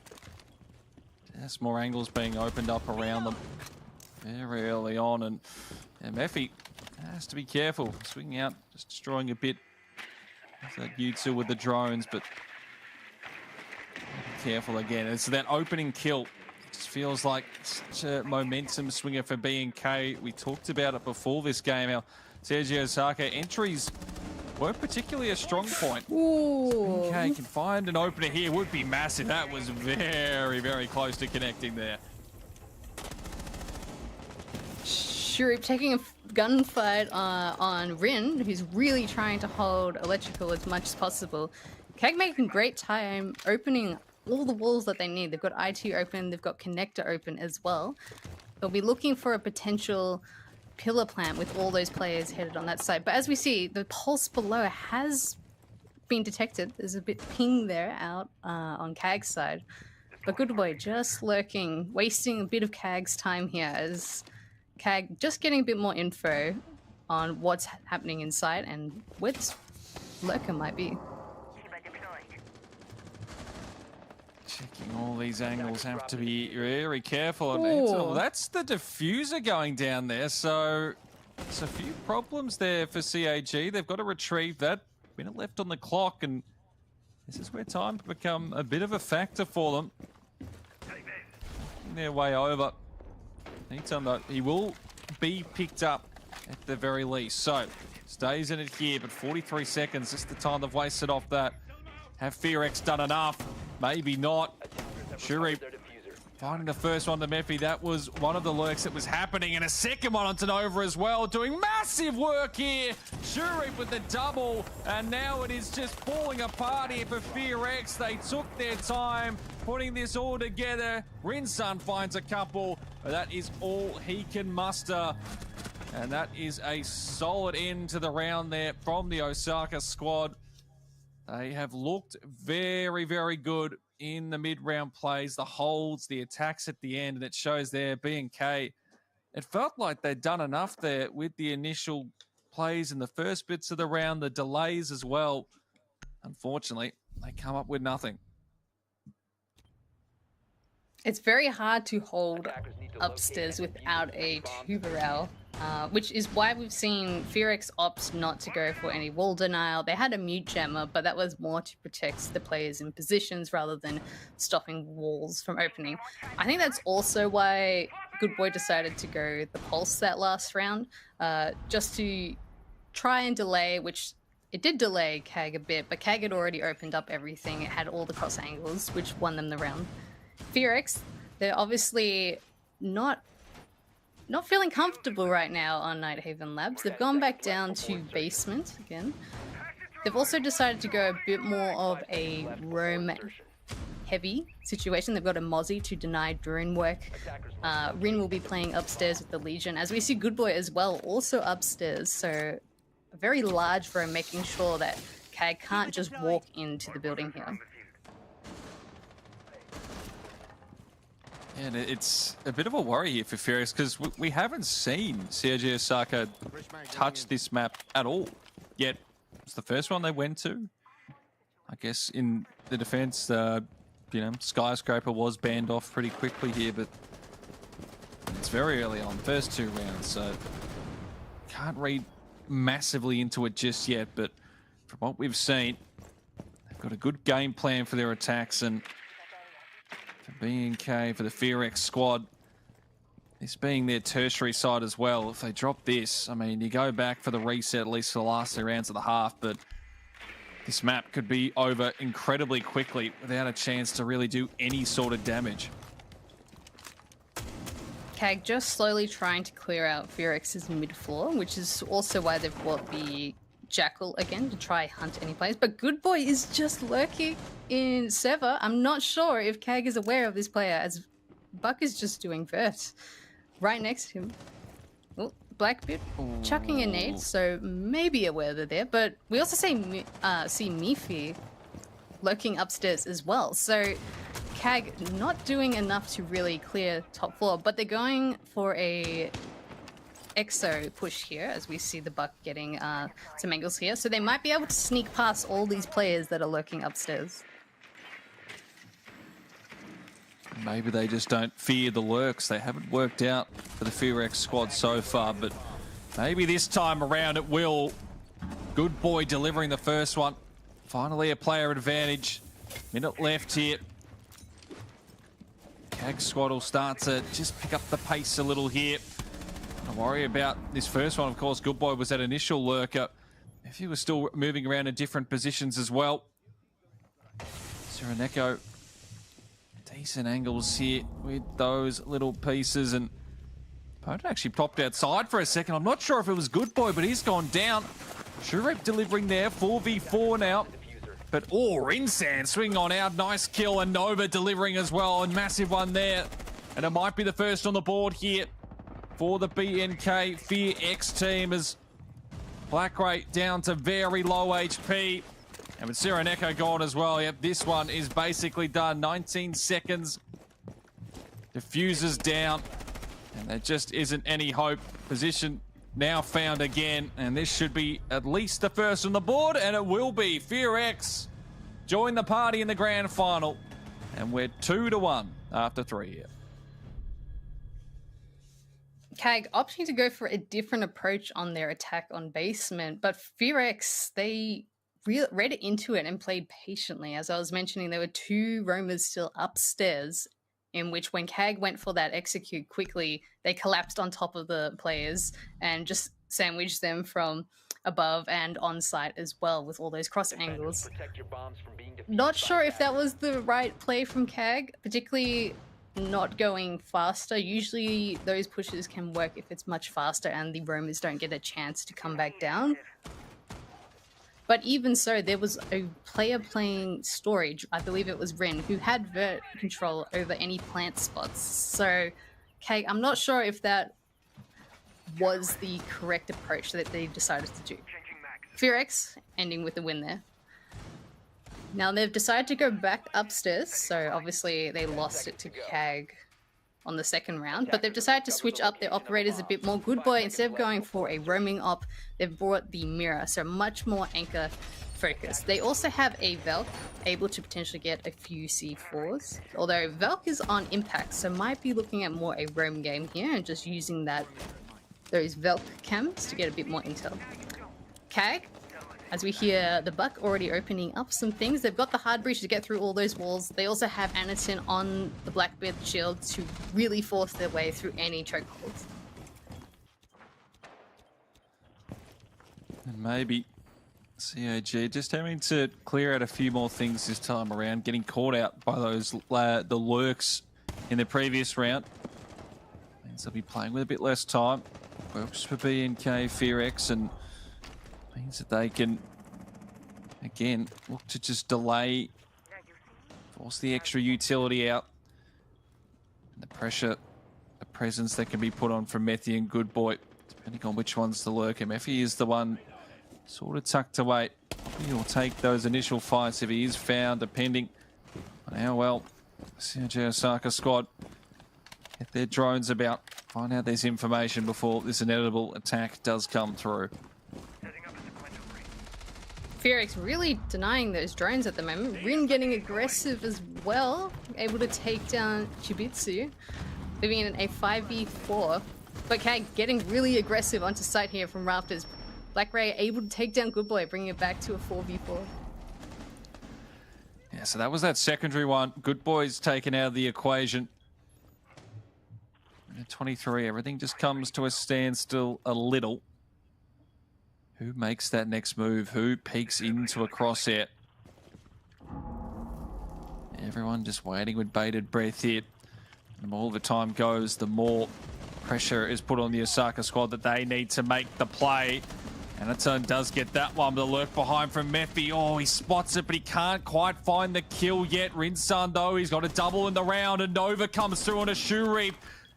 Can spot off the shoulder there. They're trying to get the diffuser planted, but Anton, he needs to get this kill first before he can put it through. And then the delay that's coming on the other side here from Soroneko, just playing around with it. 40 seconds now left on the clock. The flash forced them away from stairs. Now they can relocate a little bit better here. And it's on.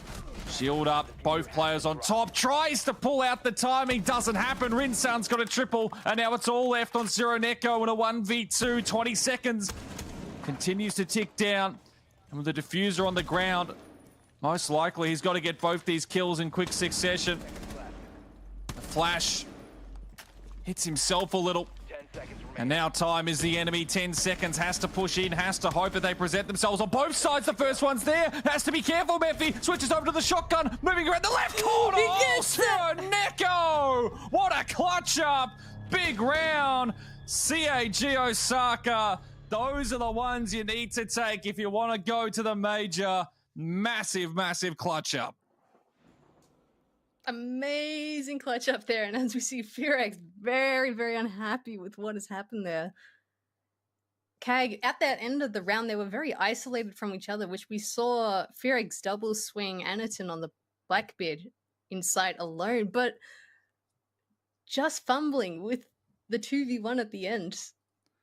FearX would not be happy right now. I think that is why they've called the timeout to try get a reset, try figure out, okay, hey, CAG, they're like entering the building all over the place. Maybe we can catch them off a little bit earlier. CAG, on the other hand, they're very fast with opening things up, getting those angles cut offs, and they obviously have a lot of drones in the middle floor because they were aware that there was a player playing below, which is where Sirenoko went to go hunt a little bit. They didn't coordinate their attack all together though, which is where Fearx was getting that advantage in the middle of the round, but CAG just able to clutch it up at the end. Yeah, it was just, I don't know if you'd even call it a misplay, but they really didn't need to take the fight at all, like have any sort of angles. I know you've got to defend the first one pushing because you don't want to have your partner just caught out in the open, but the diffuser's down. You can really just play as further back as you want. I mean, let them take the diffuser, try for the tap, because, you know, it's not going to happen. You give him a fight, it's going to be, there's more of that chance of that happening. And that's just for Osaka, massive momentum swing right there. Because, well, it seemed like we're going 2-2. It's like, all right, Fearx, first couple of rounds didn't go their way. Claw it back a little. You're looking all right. You can go for that 3-3 half, and that's still available for them. But now you're moving on to secondary and tertiary sides. Things aren't really looking as positive. And CG Osaka, this is huge. They are feeling like they can get 5 here now. They have got that momentum swing. So Fearx need to respond in this round here. They need to get this round on the board. Fearx really opting to change things up. They've gone to their tertiary site, which is the first time we've seen in this time. And they're also planning to deny with Velk cams and C4s. As we see, there's 3 people with C4s. CAG, on the other hand, they've decided to go for a vertical approach here. They've brought the IQ as well to catch out any of those Velk cams, which I think is a really good pick play by CAG there. They've also brought a Brava to make sure no cameras and other things can deny their info plant later in the round. Fearx, though, really trying to delay any take from above. Yeah, and that's what they did so well the previous round, is that they did delay early, and they got that opener. But it's just, that, again, these slight misplays. And, like, Osaka's not going to let that slide. You know, you put any of these players in that 1v2 situation, there's a chance there. And there's also a chance of a C4 kill. It's sitting there, waiting to go off. I think it's a little far away to do any meaningful damage at the moment. Could take out that drone that just went by. We'll have to keep an eye on that one. Maybe we won't see it again at all. Depends what the observers want to take us camera-wise too. But minute 30 left on the clock here. Still no real fights have taken so far. No players have really interacted with each other at the moment. I feel like that's going to be changing pretty quickly here. Fearx has a mirror set up here on command, but CAG really getting aggressive and able to take 2 down, taking complete control of upstairs. Oh, I say that, but good boy, just lurking at the top of Aqua and able to get caught as well by CAG. 5v2 with 1 minute remaining. They have plenty of vert and time to focus. Rin, though, with a beautiful shot, bringing it to a 4v2. And now he needs to perform some sort of miracle clutch up here. Demi's still with him as well. So there's an opportunity, but CAG squad, they are licking their lips right now. They know they've done almost everything in this round that's needed. Just need to trade off each other. Might not even need to go for that diffuser plant just yet either. Rinsan's been pushed away. Ooh, has to be careful with this fight up and above, and it doesn't fall in his favor. It was messy, but it's all that they need for that one there. Demi stays alive for just a few seconds, but it's not enough. And that is 4 on the board. And what a change it is from what this scoreline could have been. And now CAG Osaka could have a massive lead going into the second half here. I think this is why CAG had this as a pocket pick. Obviously, Nighthaven Labs hadn't been played the entire tournament. No one had played it yet. But CAG coming out and playing it directly on the grand final obviously meant they were trying to potentially hide strats or other teams weren't confident in it. And it has slipped through Fearx's bans, probably due to, obviously, Fearx losing on Sky quite badly. So they focused their bans on Skyscraper. But obviously, CAG They have a very large map pool that they're very confident in playing, and we can see the impact of that on Purex right now. Yeah, that's just, you know, you go into this final round here.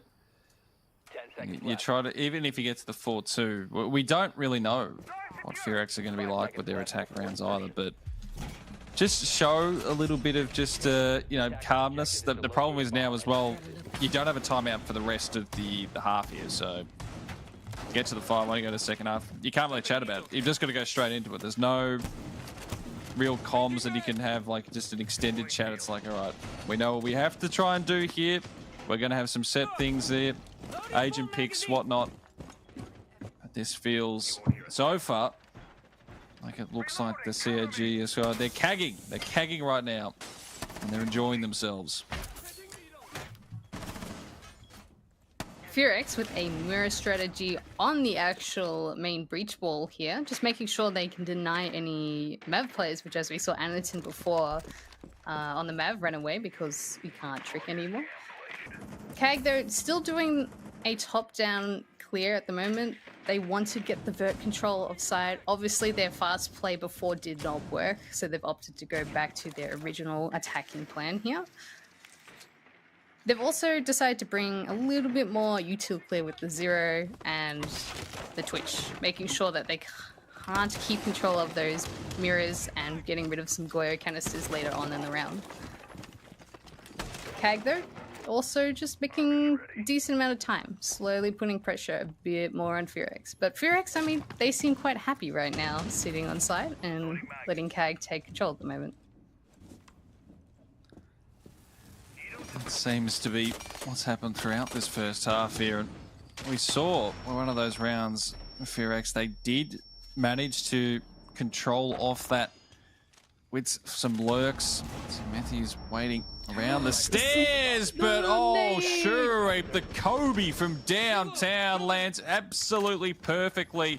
That's the opener the Osaka lads are looking for. And now they can start to break in towards these sites. Beautiful native util there to remove the player on the stairs. Unfortunately, Mifi not knowing what to do to get aggressive or to run away in time to run away from that grenade. This has opened up the round for CAG massively, now getting direct vert onto Tank's side at the moment. And another one. Shurip has himself the double in this round. Rinsan will finally shut it down. Almost clutches with a double of himself there, but now they start to move in. And Anderson hits that one. The diffuser will begin the plant process. And Nova, well, I was going to say he was joined by Good Boy. I don't have a chance to say either of their names together in the end because they're deleted before you can even blink. And CAG, well, what a half that is. Almost flawless. 5-1 as we switch sides here. And they are looking incredibly obvious. Ominous would be the word. And, oh, maybe we've got it. We wouldn't have another text, surely. Oh, no. It's been going non-stop today. I saw ping, which... Yeah. That is an Australian tech issue right there. Ping issues, absolutely. Mm-hmm. Definitely there. We love Australian internet. It's really good here. If you guys didn't know, I don't think it's ever been mentioned before on broadcast by anyone. Nah, not at all. It's perfect, no issues whatsoever. So, why? Good Boy, Yeah. Good Boy and games. probably Nova are going to pop out and they will get those issues fixed. And that means, guys, we get to come back to us. Welcome back to the Rainbow Six Invitational Last Chance Qualifiers podcast. I hope you enjoyed that short bit of gameplay we had on screen there. But, well, I guess we get to have a chat about the first half and 5-1. And it was just smooth sailing for the CAG squad. They really seem to have the number on really any sort of plays that Furex did. But at the same time, Furex, they haven't changed a huge amount either. I mean, it is just, you know, sit, wait, delay as much as possible. But when they're getting into the team fights, they're just not matching up at the moment. Yeah, definitely. Keg really getting to the building early, able to take that space very efficiently. The only time we didn't see that was the round they lost because they decided to go for a more direct half take, which obviously did not work. The rest of the rounds, they took almost everything in the map to make sure they had full control of upstairs and then middle floor, full basement attacks here. Something I've also noticed with CAG is they don't like to delay or waste time. So the second they have cleared something, they take that space. The second they know they can go for a plant, they're in the site, they're going for the plant, they have the cover there already. Fearx lagging a little bit behind on this info. They're trying to stop this roam clear and this map aggression, but they're just getting countered with 2 guns, 3 guns on each person. They're not playing in pairs enough to refrag anything. No, and the trade-offs have been that big sort of outlier for both these teams so far. And again, you just think back to that round where they had the chance. I mean, we could have been looking at 2-2. And yeah, then that clutch that just fell to pieces in front of them where they gave it up. They really didn't need to take the fights that happened, but you know, that's what the momentum was from CAG Osaka. They're already on their map pick. They don't need, you'd feel like, any more advantage, but you take those ones and they've run with it for the rest of the half there. And, you know, for PRX, now, you know, you get a little tech issue, you reset here. How confident do they feel that they can actually do anything on this map? Are they already sort of looking towards their own map pick, which, of course, you know, has a few problems there because the one they're going to, which I believe when we discussed was Cafe, where CAG, like the Osaka squad, have looked incredibly solid in the maps they've done on that one. So, you know, you start to get a bit more nervous for them, but at the same time, look, they're in the game. They've got the chances, the opportunities, and there's a big reset as well. So, you know, all the issues will be ironed out, and they'll come through 7-5. Easy.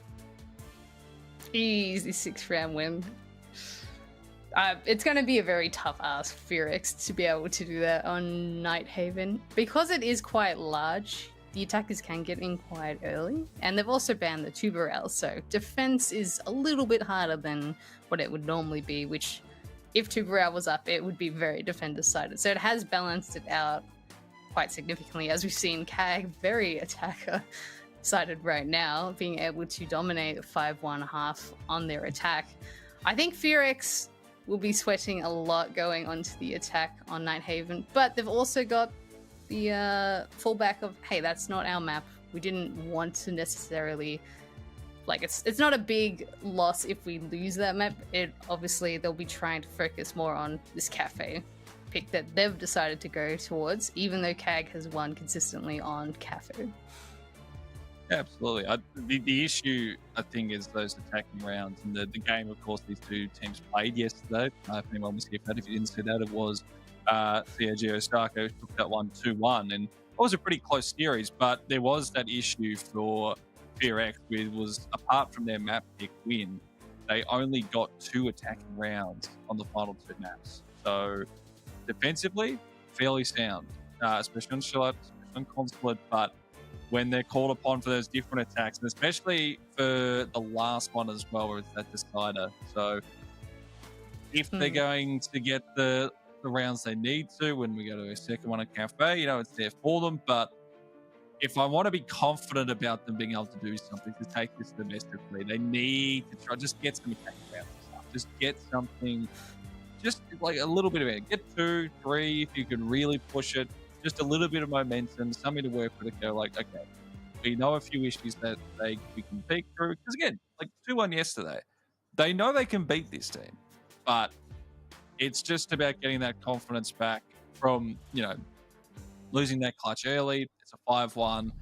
We've got a chance here now as we get into the second half, just to, you know, get on the board, get some kills, especially for all the players, because, I mean, as we've seen, Mephi, Good Boy, who have been really good performers throughout this last chance qualifier, they've been really slow starters here. Yeah, definitely. Mephi getting absolutely shut down as well on a lot of those rounds, trying to get in a bit more direct or taking the direct fight and not being able to win that. I think that also comes around CAG's teamwork, having two people go towards Mephi at the same time and just shutting that entry aggression down. 5 seconds remaining.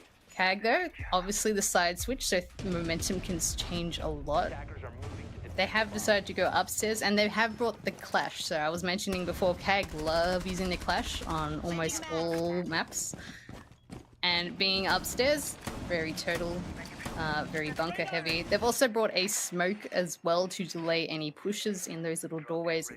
So I think pushing directly into site might be a little more difficult for Fearx. Fearx though, on the other side, they've got IT wall open already. They're starting to make a little bit more progress into the map here.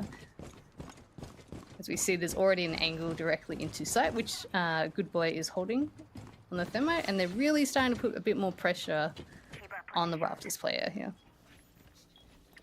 Yeah, and that's what they're going to do. It just challenge Osaka. They're the ones who have the lead, and they're the ones that would feel pretty good so far, especially when you get an opener like that. Once again, Shurip is up to kill number 8, including the clutch up that happened. They are loving life. Oh, the Frostmat. Oh, Sereneko's finding kills. The whole round is just, it's gone. It's over. It's just like that. Nova. 1v5 clutch needed, and it's not happening, not in this world, not in any alternative universe. And that is a laying down the law there. You have been cagged pretty hard that round, and now there is 5 map points on the board to take a 1-0 series lead here for the Osaka squad. Fearx really not able to compete with Kag Osaka's aggression. Even on the defense, we saw Shuru taking those aggressive peaks, getting those early picks, and then when Fearx tried to respond, there were 2 or 3 more members of CAG getting aggressive as well, making sure Fearx could not enter the building at all. They shut down Fearx super well and super quickly that last round. They have moved down to basement site though, which it's a very different type of map or a type of site to play. Yeah, and it happens so quickly as well. That's the scary thing there. Just how quickly that CAG were able to basically take the control of that round, and they can move down to basement as well, which is, again, it's even harder for Fearx to get anything done here. Like, yes, maybe here with this map you've got more chances as an attacking squad to get rounds on the board, but if that first interaction's anything to go off, doesn't fill me with a lot of confidence. I think they're almost at a point where have they just mentally reset? Are they just thinking about the next map now? I mean, it's not looking good for Fearx right now, but it's never over till it's over, particularly on a map like this where you can be very flexible with these takes. You can get very creative with these takes.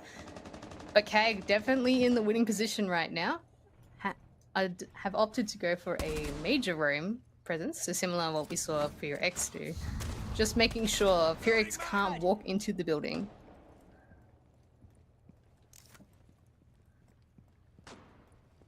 These angles, you just see the aggression they're playing with as well on the defensive side. That is a lot of confidence, but at the same time, you've got to respect your opponents, and dealing with that opener there, away Chibasu, so get a little opening here. Do Fearx. Can they convert it into a round? Keep this map flowing. Is it just a one-off kill? Fearx making progress on the middle floor, but hadn't cleared the cargo stairs. Shuri getting aggressive once again, and Sireniko also still on the middle floor. Fearx haven't cleared middle floor, but they were trying to do the next step before clearing. I'm not sure how Fearx's coordination is right now, but it's not working compared to CAG's. No, and Nova almost caught off guard. He's got 2 players to worry about in this one. It's forced him to rush a bit further downstairs, and he's gotten some decent presence here, but he also has the diffuser. Has to be careful. Trades coming back from Rinsar. Mephi finds Shurip though, and all of a sudden Fearx, they just get themselves back that little lead. Mephi is low. Sireneko. Now it's on the left in a 2v3 situation now. Again, Fearx, they could have gone and picked up the pace a little, but they keep it relatively calm. Still 45 seconds to use here. Now, this is something we've seen Fearx quite good at, is once they have that initial control, they take their time to figure out what's happening on site, how they can get into site or clear some picks and go for a plan. As we see Nova getting aggressive, but then also with the one on the back. But Shiranivka able to turn down Mifi as well, leaving it in a 1v2. So Rinsan now knows where these last two players are. Oh, Nova was almost knocked down. Fuser in the hand there, Shiraneko. He pulled off a clutch last time, but it's not happening here. And Fearx, they stay alive for a round longer. They controlled the narrative for most of it there. And CAG, they miss a chance to close out this map early. But there's still 4 more opportunities as we get ready for round number 9.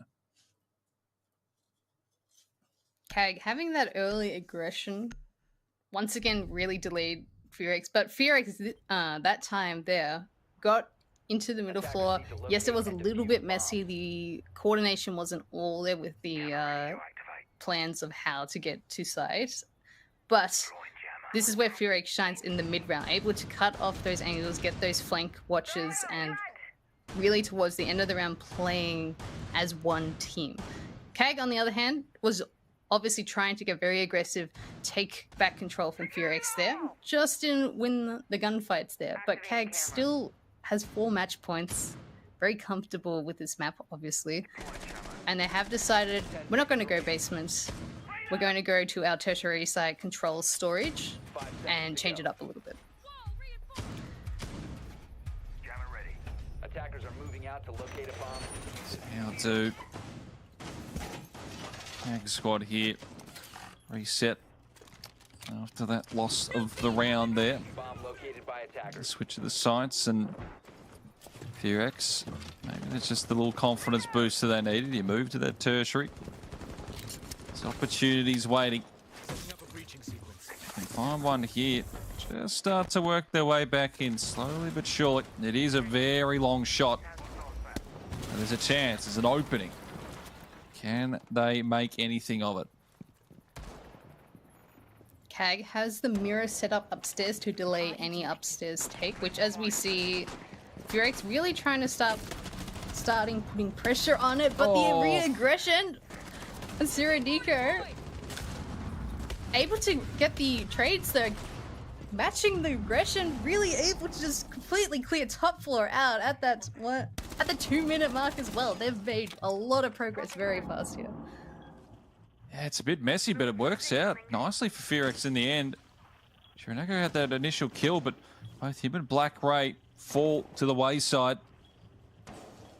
Now it's left on just the 3, and Fearx, once again, player advantage, a bit of confidence now back in these players that hadn't had the greatest start. And in fact, Mephi and Goodboy still haven't found those kills, but Rinsan up to 10, leading the way, leading the charge.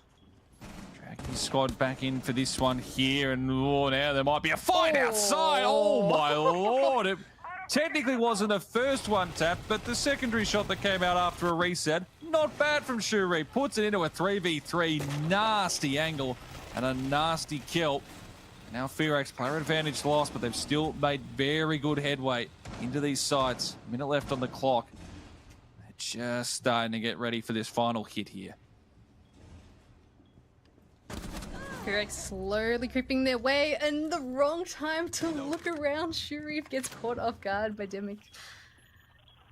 Fearx, they're looking like they're starting to get, once again, more intel on site, figuring out where these last 2 players are and execute a plan, as we see Mifi take down Chibitsu, leaving it in 1v3. So now Anderton has to clutch up here. Beautiful first shot, all things considered. Defuser has been planted though, so he needs to find these kills. And one of them is a shield player. That makes things all the more difficult. So has to try and find the top area, and is flashed away, put in the corner, and there is nothing they can do. Mephi with the finishing blow. And 2 on the trot here for Fearx. They just keep this map rolling on and on. As now we get into double digits as we're at round number 10. Getting aggressive early again, as we saw, but Furex having a answer to that aggression. 2-3 people trying to re-swing this Rafters player as well as take out anyone playing upstairs. They took that space extremely fast, and this is the more Furex we've seen before, where they play together, they get aggressive together. It took a few rounds to warm up to Kag's play style and aggression and speed, I think. But Furex starting to look more comfortable with themselves, with their teams, and how Kag plays. Attackers have located a bomb. Yeah, I mean, for Kag, this needs to be the round that you feel has to hit here, because you're back to your first side. They looked incredibly good for the first round here where they locked in, but since then, Furex sort of been able to prepare for that early aggression from their lurkers, and they've gotten the wins in those rounds where it started out as the 5v5 100, it's 4v3 both times, and then they can play a bit quieter after that. They don't have to rush into it. They take out that util, they take out the presence from the other ends, and the shield as well. In both the rounds that they've put through here to make it 6-3 now have been vital. They've been incredibly important, just getting on the site and creating that space from upstairs as well. Yeah, definitely. As I mentioned, both teams, they really know how to use those shields to clear space, but also have other people there to back up that shield player, not leaving them stranded. Furex really looking at putting pressure in meeting, which Kag not worried too much about meeting side, but obviously electrical here. We have Shurip on a shield in the middle of electrical, so making sure no one can just easily jump in there and cut off anything in connector side. Reload! That's the last person they want to run into as well. Shurip, 12 kills so far on this first map. Vincent gathering some decent information. That drone up close, and at the same time does reveal players a bit closer on the other side as well. But at 43, still yet to see a player fall. Maybe this works a little better here for CAG Osaka. They can delay time, force Furex to make the play. One of those kills, put the pressure on them, because they are the ones that can't make a mistake. They're the ones that have match points against them here, and it might just come up though the other way at the moment. Rinsan finding the opener once again. Furex just seem to have Osaka's number right now. Yeah, they get to that mid-round, they figure out what the setup is and able to aggress as well with another one fall and a third falling as well. Really just prepared for Kag's re-aggression here. Anakin though, picking up 2, bringing it back to and another one, bringing it to a 2v2. Oh, no, not again. Furex has already been a situation where you had so much in your favor. And now it's just left on Mephi in a 1v2. How has this happened? This was a 5v2 situation. Furex, they cleared out everything, did it so well. And now Mephi just being shocked, forced away. The diffuser's down. All the while his HP gets chipped back and forth here. 24 seconds time continues to go away. He's being played with, tortured with at the moment, but if he finds this kill, there's still the chance. He does collect it. Almost a second as well. The gun comes out. Oh, he finds it. What on earth was that, Furex? Stay alive. What a round. Back and forth. And in the end, we're up to number 11, 6-4. That is the third map point that has gone begging for GSC Osaka. They shouldn't have been in that round, and then somehow on top of that round. And I think we all need a timeout after what we just saw there. Another 2v1 clutch on the other side now of Furex, but Furex was opening that round really well. They got the space. They didn't get early picks by Cyclops. And then they were going well, but then Cyclops re-aggressing, really taking those fights. But the clutch, I think the same thing I said about the Furex timeout we saw before will be occurring on Kag's side. So just trying to reset, figure out what FearX is doing and how they're going to have an answer for FearX's attacks here. Yeah, because now you're on to your second, your tertiary sites as well. So the pressure is just mounting up. And I mean, again, Nine Havens, we know this can be an attacking sided map, but FearX looked done. This 6-1, you would have been like, okay, they lose this map quickly, fine. Not their map pick, move on to the next one here. But, well, now they're just showing that, look, they can take it up to the CAG squad here. And now the pressure's on them. It's like, well, you need to lock in. You need to find that match point. This is your map pick, because all of a sudden you lose this. We're at 6-5. We get to OT. Things get really out of hand. You're down 0-1. And you're just one away from getting knocked out, missing out in the major. So, guys, yeah, remember, no pressure. No pressure at all. I do like CAG's change up here. So they have gone down to the basement, but they've changed to a much more roam flexible lineup with the castle as well to protect any of their fallbacks in the mid round here. FearX, they have a very similar lineup they've had before. They've brought 2 shields now to make sure they can clear things quicker with the shields. Or just Shuri looking a little, just missing a few shots there. As we see FearX closing in around CAG's aggression. Shuri not worried about the window when he's going for those. No, I mean, he's 12-8. He's playing with confidence. Yeah, full confidence. And look, I guess that's what you got to do, Kagasaka. Like, you know, you've lost these rounds that you've had 3 opportunities to close out the map, but you've got to keep playing with confidence. You've got to keep playing your style. And they're being very aggressive on these roams as well. They could find themselves a kill, or it could really come back to hurt them. Now they'll fall back down the stairs. Now they head back into towards the site here. Minute 57. Oh boy, oh boy. Who can find this opening pick here? Who can start getting this momentum? I mean, momentum. One's a map. I think momentum is definitely with FearX at this point. And again, Rinsan with the opener. Starting it open. And that's the Maestro as well, the hard anchor who would be able to deny plant with the Maestro cameras. Really good pick, early pick there as well. FearX able to just use their team play again. They've got the 5 members together, all working out to clear the roam. Demic able to pick Anaton out as well. And they've reached the mid game here, which is their prime. They know what to do in this mid game. Jibitsu, though, trying to make sure they don't get everything they want. We saw a 5v2 almost fall apart here. The 5v3 style, nothing is set in stone yet, guys. That's the beautiful thing about Siege in most of these situations. But FearX, they do have themselves a lot of advantage here. At least with that extra number. They've got the shield closer as well. They can start to head in towards that A side. They could think about a plan on that side. Nova, the flash utility is perfect. Shurip's gone. They did get one on the other side, and then Chibisu finds that one. Oh! And the second with a knockdown there. Both shield players falling! And that's all that was needed in the end. Chibisu holds it down. 3 massive kills to clutch it up, and it got a little hairy. But CAG have cagged, and they will take their first map here. 1-0. They're 1 away from a spot at the major, but we are heading to FearX's map pick next, of course.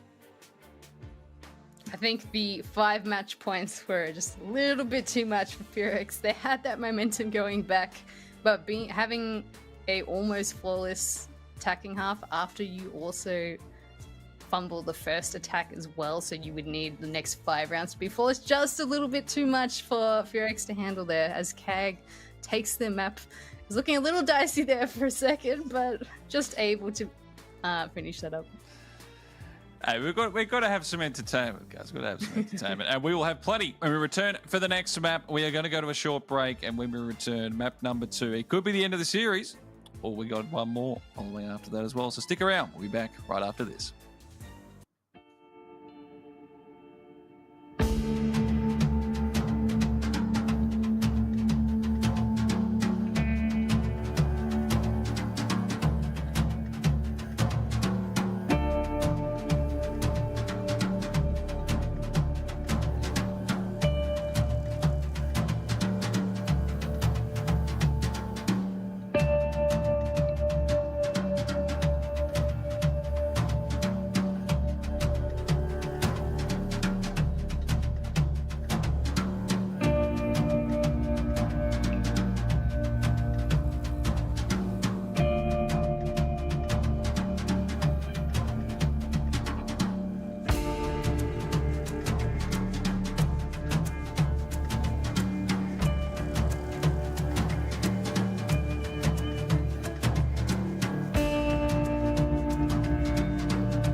Welcome back, everybody. Hope you're doing well. We've had a little bit of a break there. We have, and now we're ready to get underway with map number 2. If you're joining us for the first time, this is the grand final, the winner of this series between CAG Osaka and the squad of B&K FearX.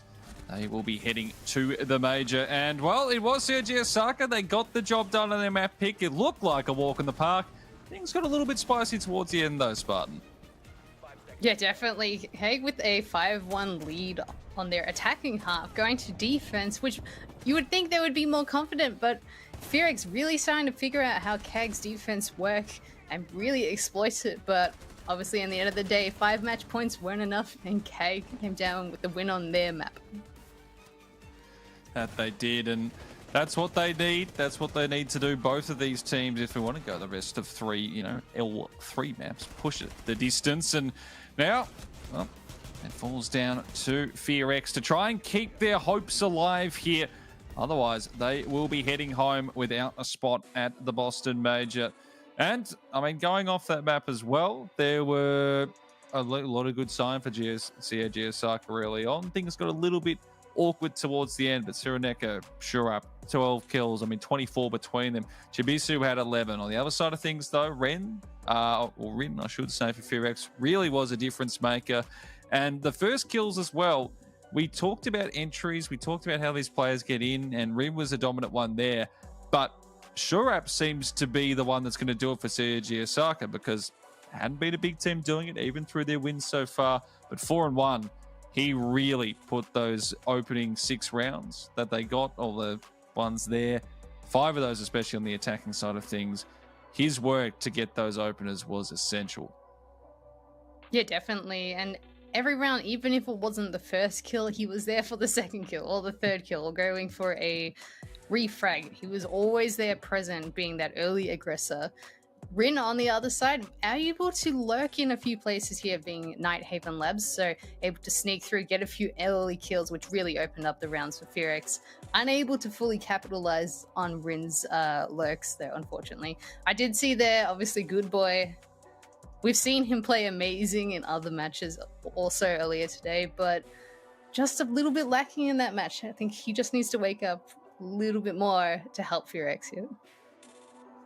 And that's where it comes in. Like, they're a bit more mentally fatigued, considering they've already played the best of 3 today. I think the last bit of that half, even though they don't win the map, shows that, they're still there, they're still on, but there's little mistakes overall that might cost them if they're not completely switched on. As you said, Good Boy, he's been fantastic throughout all of the games here in the last chance qualifier, but not the start he was after, not the start Fearx are after. But again, look, it's your opponent's map pick. You don't win that, you move on to the next one now. And that, of course, is Cafe.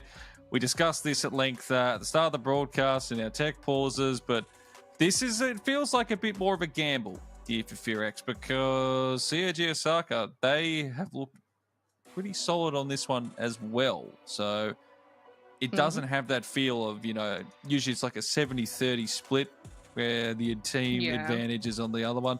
This feels more like a 60-40, even maybe you could say 50-50. Yeah, both of these teams have played Cafe once throughout this playoff series, and obviously they both won these maps, but CAGs looked very dominant on their Cafe hold here. Fearx, though, once again, once they get to that mid-round and able to get in or plan their executes, they all execute at the same time, which we saw CAG struggling a little bit on their defense towards the end of Night Haven Labs. It'll be interesting to see how these teams line up. Obviously, I think both of them have done a bit of VOD reviewing, probably know the defense a little bit more on each side. So I think it will be determined more on how the defense can react to the attackers this side.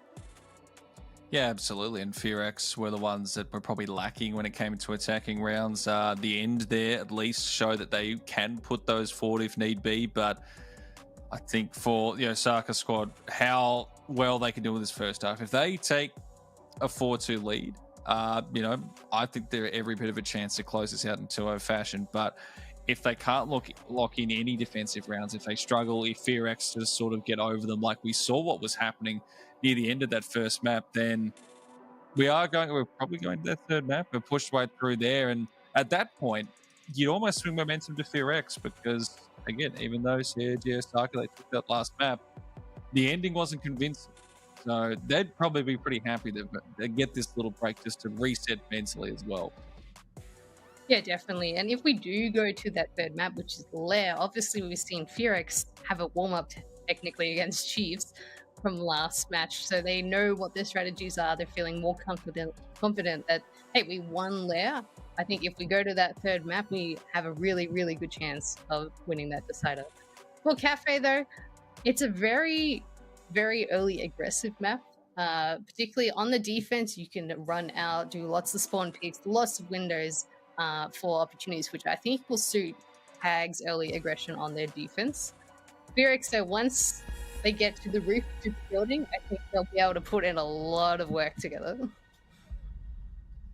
They will, as now we get to the operator ban phase, and well, we've been seeing a mix of individuals that have gone banned outright so far, some earlier than others, and one of them, I was about to say that 50% of all bans so far, which has gone up even more because it's happened twice now. So Look, strong agent, strong character, not a surprise. And then it's Blackbeard to follow after that. I think Blackbeard also not a surprise, as we've seen both teams love playing shields, and Blackbeard being an operator who can repel straight in windows, can repel straight in castle barricades as well and catch people off guard. I think that's a very, very strong ban that will impact both sides here. Azami ban as well, not unexpected. Azami can be extremely powerful, particularly upstairs, holding piano, all different little nasty angles, and just to delay any attacks. Mira, once again, very stock standard, good holds that are possible on the top floor and the bottom floor, just making it a little bit easier for both teams to move in a horizontal fashion across the map. But Cafe, it's a very vert-heavy map as well, so there's a Velk up on the board, so a lot of free intel if teams decide to play her. Defenders, protect your bombs from being defused by attackers. See how much that comes to fruition. So this is where things sit at the moment. CAG Osaka, they're up 1-0. The B&K Ferox squad, they need to secure this map here, their map pick, to send us to the deciding map number 3. If not, it means that the CAG squad will be moving on to the 6th Invitational Major, of course, which will be in Boston come February. Massive chance. And Sergio Osaka, they've been there before. They've almost been a mainstay of a lot of the majors. So they know this process. They know what needs to be done. Ferox, it's been a little while. The squad has been together for a while, though, and they would love nothing more to have that opportunity to be there, to have a place at the major. But to do it, they're going to have to perform a reverse sweep here. CAG opting to go to reading and dining as their first site. Usually this is the tertiary site for teams, so trying to trip Ferox up, maybe starting with their non-confident team. And as we see, Anaton, CAG with the early aggression as well, taking down Demic. As I was talking, Cafe really, really favors early aggression. That is a massive pick as well, because that's the Nomad, and being middle floor, there's going to be potential flank opportunities, and having a Nomad on or off the board means that that's just a little bit easier for CAG to defend.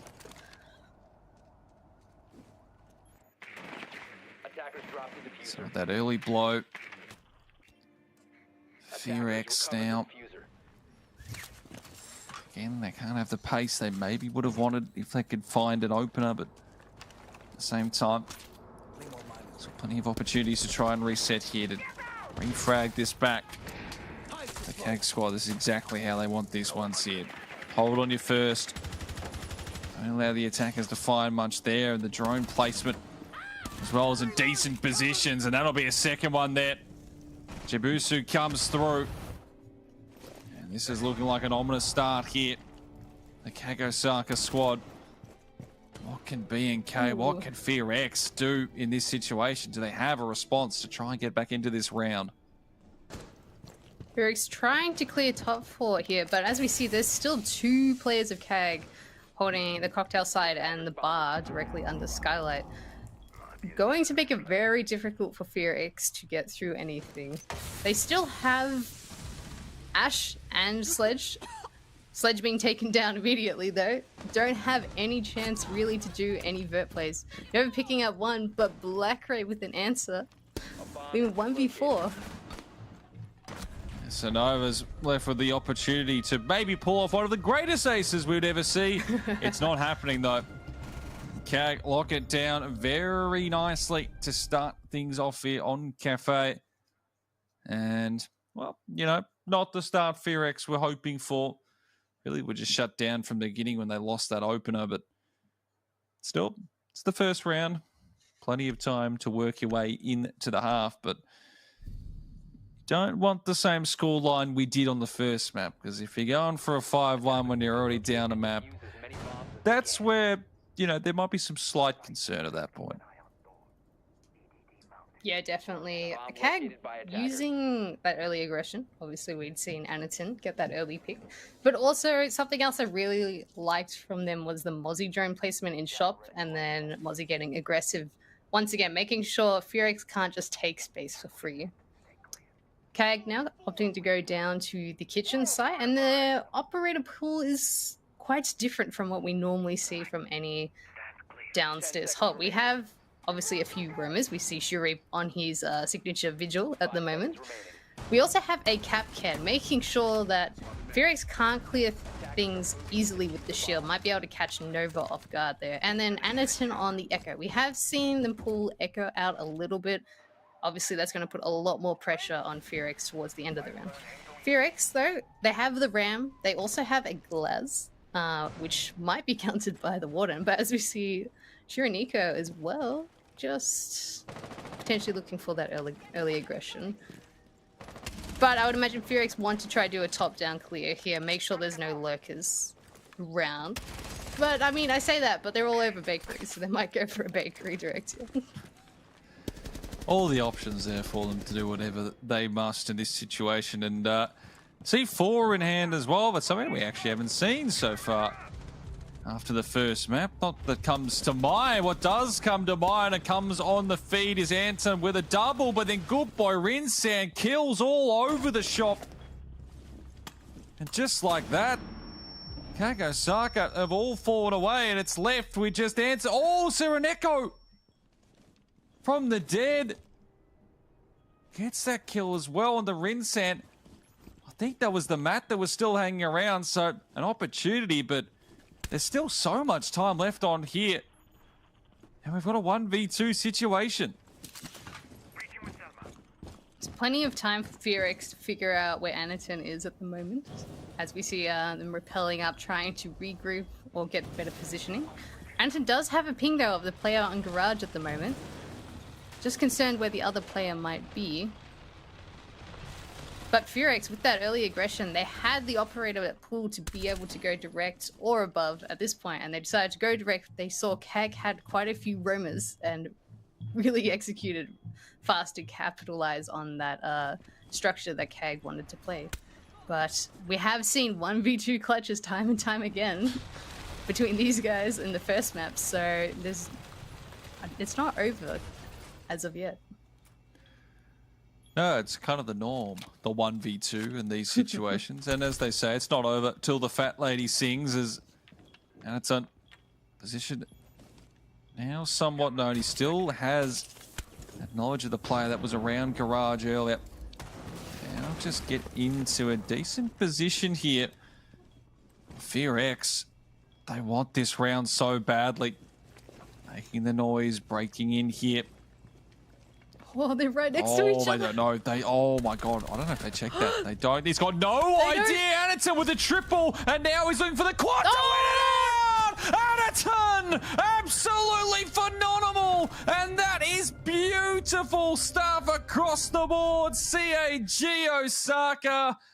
They find the second. Those rounds, they've just been going their way every single time so far in this series. And Furex, another opportunity slips through their fingers.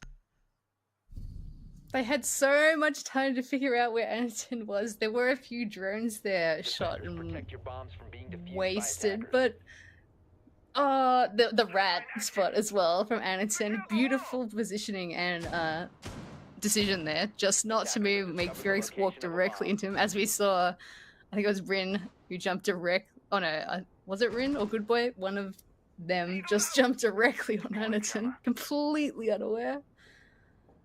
That should have been Furex's round with everything they decided to do. They made all the right moves, all the right decisions. Just Anaton, Kag, able to capitalize on one misplay. So if we're going off, we'll use the word thrown rounds so far from 1v2 situations. That's 2 for Furex, 1 for the Osaka squad. So yep. There should be a look. I feel like it'd be rude if the Kag boys didn't, throw around here, just to make it 2-2 apiece. But they've got to be loving life. The shots as well for sure. He's just popping little one taps there. They're close, might find the head, but perfect start for them. Defensive side here, got the first 2. If you can get a third here, VRX, all of a sudden that pressure just continues to mount up. And when you're losing openers again, Sereneko, Mephi is done. And now, again in a 5v4 situation, they've got to make something work here. Okay, opting to go to mining and dining, so another tertiary side that a lot of teams don't necessarily like to play. They've decided to opt not to touch upstairs as of yet. I think that might be because of the Mirror and the Azami ban. They don't want anything to do with that upstairs. VRX, though, getting taken out early again. I think they're really struggling right now. As we see, even now, CAG just on those windows, just listening, waiting for any repels to get super aggressive on. VRX just trying to figure out how they're going to get in the building, as we see Rin starting to drop in red and starting to take control of top floor and red stairs. But CAG, they've already got a early pick. They're all relaxing on the middle floor and bottom floor as well, waiting for VRX to walk into them rather than force any picks. Yeah, they have more of these crosshair setups. You know, you have the C4 that's available underneath if anyone does show their legs. Everything working against VRX here as they try, hope that they can get around on the board, because a 3-0 start here, your map pick, you're already down one. Major spot on the line. Pressure will just continue to mount. CAG squad keep holding out here. VRX again, they've still got players outside. They are going to wait for this until the very end before they hit this straight through. And when it comes to time, you feel like the Osaka squad, they're going to prefer that. They're going to come out on top in that situation. Definitely. CAG just wasting VRX's time. VRX trying to figure out a plan. How are they going to execute on mining? How are they going to kill these players? But CAG with the re-aggression, once again, making sure VRX don't have time to just sit around and figure out what's happening inside. They have to be always moving, always fighting, with only 15 seconds left as well. It just seems like they didn't know what to do after losing that initial one. So slow in. And now, I mean, there's just no time. They were already down to 5 seconds when you finally get a kill. At this point, it is round done. CAG Osaka, they are cagging to the extreme at the moment. 3 in a row. And VRX, they're going to call the timeout. And that is their one and only one. So they need to sit back, have a chat here, and try and figure out how they can fix this situation, because CAG Osaka, at the moment, they've just equaled the half. But if things continue like we've seen at the moment here, this could be, we are looking at a 5-1 again. Yeah, definitely. CAG is completely in control at the moment with that early aggression, making sure VRX don't have time to set up their takes, plan for the next thing. And even when, as we've seen, VRX finds the intel, figures out where players are, CAG is always running around, moving, repositioning, and making sure VRX don't really know where CAG's positions are. And that's really catching VRX off guard.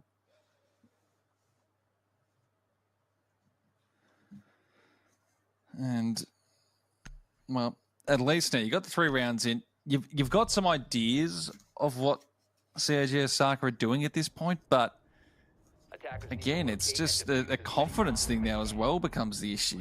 You're not fighting early rounds. You're on the back foot again immediately, and you're getting put in these positions where you are most likely going to be coming back from a multi-round deficit when we switch around. And do VRX have that in them? Have they spent all their mental from the previous series against Chiefs? I mean, that one went the full distance. They were almost eliminated there. CAG Osaka, they've been in the wings, waiting, watching. And that's that little advantage that comes through when you make the grand final straight from the upper bracket. And a chance to just rest, relax, get to study those vetoes, get to study the VODs. Just for those extra few minutes, few hours. VRX, they need something here. They need a round. They need to get this going. Otherwise, they're going to be going home quicker than they would have imagined. Okay, going back to their primary site, which is reading and dining for them. VRX, they've opted to go for a little bit of a change. They've got the Rams still, so planning to try clear out top 4, maybe get some vert. They've also brought the Monty as well to force these doorways and hallways a bit more. What I like is Mifi on the Knock. Knock can really sneak into all these hidden places, as we see Mifi right now, lurking in from the basement side, or first floor side, which we haven't seen Fearx do yet for at least the upper floors yet, so that might catch CAG off guard. CAG, though, they are watching everything, taking fights everywhere, as we see Shibitsu take a fight and win from the skylight as well. Really making sure Fearx can't hold anything and be safe. Oh, this is just And turning another. into disaster after disaster. Shivasu, a double in the round already. And a third And as well. triple. Shivasu's got a triple. He's destroyed them. Demi and Nova. Still time, but seems inevitable of what's going to happen here. Try and find something maybe. Sergio Osaka, they do a little misplay. They present a couple of heads, but this feels like we're going to 4-0. Fearx really in a spot of bother at the moment, getting delayed by that smoke, and there is a Echo Drone as well, and the Goyo as well, making sure they really can't walk up that wide hallway at all. And we see there's already 3 CAG members just sitting there watching that hallway, ready to swing out together. So with the Echo Drone just pulling Nova on the Monty there. Finally shot, but that's wasted almost a minute of their time as well. Oh, this momentum, the swings. It might even be a flawless here. It's all left on to Demi to provide anything. There is nothing. Zip, nada. And this is all a walk in the park here for the CAG squad. They are now up to 4. And Fearx, where is their first round coming from? Someone needs to provide a spark, a moment. It's just not there at the moment. A beautiful 4K there as well by Chibitsu. Just getting aggressive early again, making sure Fearx can't get in the building without being contested. I think all of CAG's confidence is at a real high at the moment, particularly obviously after any 1v2 clutch, which we saw Anaton do. That's always a boost for the mental on the clutch side, and obviously a mental hit on the other side, Fearx's side, unfortunately. But it is Cafe, very defend-decided. But Fearx, they really need to get the next 2 rounds to be able to have any chance of winning this game.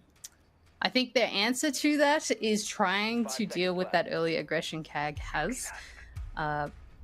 Which CAG, they have opted to go more intel, more anchor at this point, but I still don't think they'll be playing passively. They're always going to be being aggressive, make sure no one can get in the building for free. Fearx, they need to have an answer to this early aggression, make sure they can't get early picked, because we know their mid-round is quite good. They know how to drone things out, use their intel, use their util to clear these things, make their way into sight. They just have to get in the building.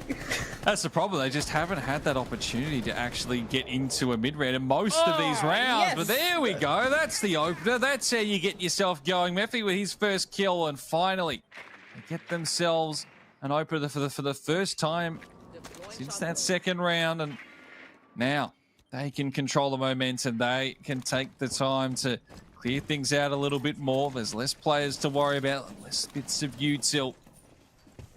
Chivas, who had a triple in that last round, devastating, taken away like that. It's a nice win. It's a little win for Fearx. They need to be able to convert this into the full round, though. CAG, though, they have a lot of anchor and delay. They've got the smoke and the Goyo to make sure they can't just walk in. They also have the Echo and the Pulse. So a lot of free intel they can use from these Echo drones and the Pulse scanner. And obviously Anaton with the Echo drone can delay plants as well. So this is where Fearx, they get their intel, they figure out what is happening, but they need to be able to execute with plenty of time on their hands. Attackers have recovered their diffuser. Sure. Oh, it's close. That C4, not too far away. Minute left on the clock now. Feels just such a better position, but just like that, Shurip aggressed on stairs. Anderton finds one as well. Shurip! Now they're coming in with the doubles up to 4 themselves. Everyone providing the moments here for the side of CAG Osaka. And Good Boy has fallen. He's down. It's all on Rinsan. He's on the flank behind. He gets one, but that's all he'll get. Sironeko deals the final blow. And we're looking at what could be a flawless first half here. They get a look in FearX, but CAG, they're cagging. And they slam the door straight in their faces. They are on the brink of qualification to the major here. A great opening by FearX. They got in, they started doing their mid-round, but when they went for the execute, they weren't prepared for the re-aggression, which CAG has been doing consistently the last 2 maps. Always re-aggressing when things are moving for FearX, and just catching FearX off guard once again. Chiri for that round there, getting a triple, I believe. Just FearX need to lock in. They need to get this one round. Otherwise, CAG, they've got 6 match points then. This is, I mean, bizarre. And, well, we go back to talking about, you know, FearX. It was a bit of a make or break pick with this map because they didn't have Consolate there. They go to this one, but we said Sergio Osaka had looked strong in their map win over Chiefs in this in the first map of, well, the first series back on Saturday. And now here we stand. It's blown up in their faces for what it seems. Can they just get one round? Is there something, anything they can work with into the second half? Otherwise, they're going. It's done. Oh, the C4! Oh, the C4! Shurip, the timing is immaculate. And that's how you know things are just, it's not your day. It's not your series. That is phenomenal. What a throw. That's the second time I've screwed up saying that word as well. I'm at a loss for words. Early aggression there. Oh. See, that was a different type of early aggression, but they still have it. They're stopping FearX from really getting in anywhere safe at all. I have noticed CAG's gone upstairs, so that's the 4th site for them. Changing it up, making sure FearX can't get a read of anything, any of their plays, which as we saw, Rin did not have a good opening that. Very explosive opening for him there. FearX really just struggling to figure out what's happening as we see Nova getting aggressive as well as Goodboy trying to get aggressive in windows, but CAG got an answer for everything they're doing. And you know when the shotty kills come together, things are looking pretty good, but hang on just a second. Effie doesn't want to go down like this. They want a round. They know who the next player is. Oh, hello, Mephi, triple kill, a minute 20 left on the clock. Diffuser can be picked back up. Attackers have recovered their Maybe, just maybe. It's a round. It's only one, but it's something. They've read it as well. Sironeko hits the shot, and it's a flawless first half out of CAG Osaka. And they have 6 map, match, and major points in front of them here. It took them a while last time, but they've got 1 more at it. They had 5 last time to work with. Now they have 6. And FearX, they have to force OT. They have to pull off what would seemingly be the impossible here. Maybe with a great attempt, getting 3, just missing out on the 1v1, but FearX, from the very start of the round, with Rin getting exploded, and then a lot of the other players obviously falling very quickly, leaving Mifi in a 1v4. CAG just read everything FearX was going to do, make sure they couldn't get in the building, always answering with aggression once again. FearX though, obviously side switch, they have to have a mental reset here, try to do it 1 round at a time, because obviously 6 rounds down, that's not a good place to be in. Well, technically speaking, the only way is up. So you can only win rounds from here. And if you do get the 1 at the very least, that means you don't go out in a 7-0. So that's at least something. That's a little thing you can aim for. You get the first one, and then just little momentum bits after that. But it's just no one from FearX. I mean, Murphy, that last round there got them up to 5. Not a single player positive. And look at, I mean, you look at CJ Osaka. That squad. The Black Ray just hasn't had to do much because they haven't had people walk towards them, and everyone else, when they've been called upon, 4 players with 7 kills. That is exquisite. I was about to say the P word again there. I was like, I can't pronounce it at the moment. So exquisite's going to have to do. FearX opting to go downstairs, and they've got a very anchor heavy, as we see. I don't think any FearX player is playing top or middle floor. As KAG slowly drones it, gets the space quickly, as we see there's 2 or 3 people droning at the same time. They've also brought a Glaz. I do know, obviously, both teams, but a lot of teams in the APAC region like Glaz, like Echo, like Shields. And we've seen time and time again how Glaz can be extremely powerful, being able to just sneak through, able to get a few picks here by cutting off the site completely. The openings so useful in so many ways, and who's going to give that opening up here for this first kill, the first fight? We've got some really nice aerial hits towards the basement here. To the Osaka squad. Starts to hit through here. 60 seconds. The openings, the hatches. This hit is just about to start now. Can FearX hold out? Can they prove something here? Can they stay alive in this series? Can they keep their major hopes alive for at least one more round? Okay, just getting Vert on site, able to clear out these main spaces, but FearX really working around the site at the moment, playing outside near codes in Bakery, and we also see there's a few, or 1 player at least playing in VIP, so they have things covered from outside, but obviously KAG smoking things out, going for the hatch drop. Getting smoked though, and Mifi able to get a shot through the smoke. It's a nice hold seemingly so far. And the hatch drop has not worked how they would have wanted here. Now there's only 17 seconds, and while they have the diffuser, they need to find some kills. They need to allow that to be planted there, and the timings are just not falling in their favor. You look the wrong way, and now it is left onto just Sironeko. They're not going to have time to do anything here. FearX, they lock in a round. They breathe a sigh of relief. It's not going to be the 7-0.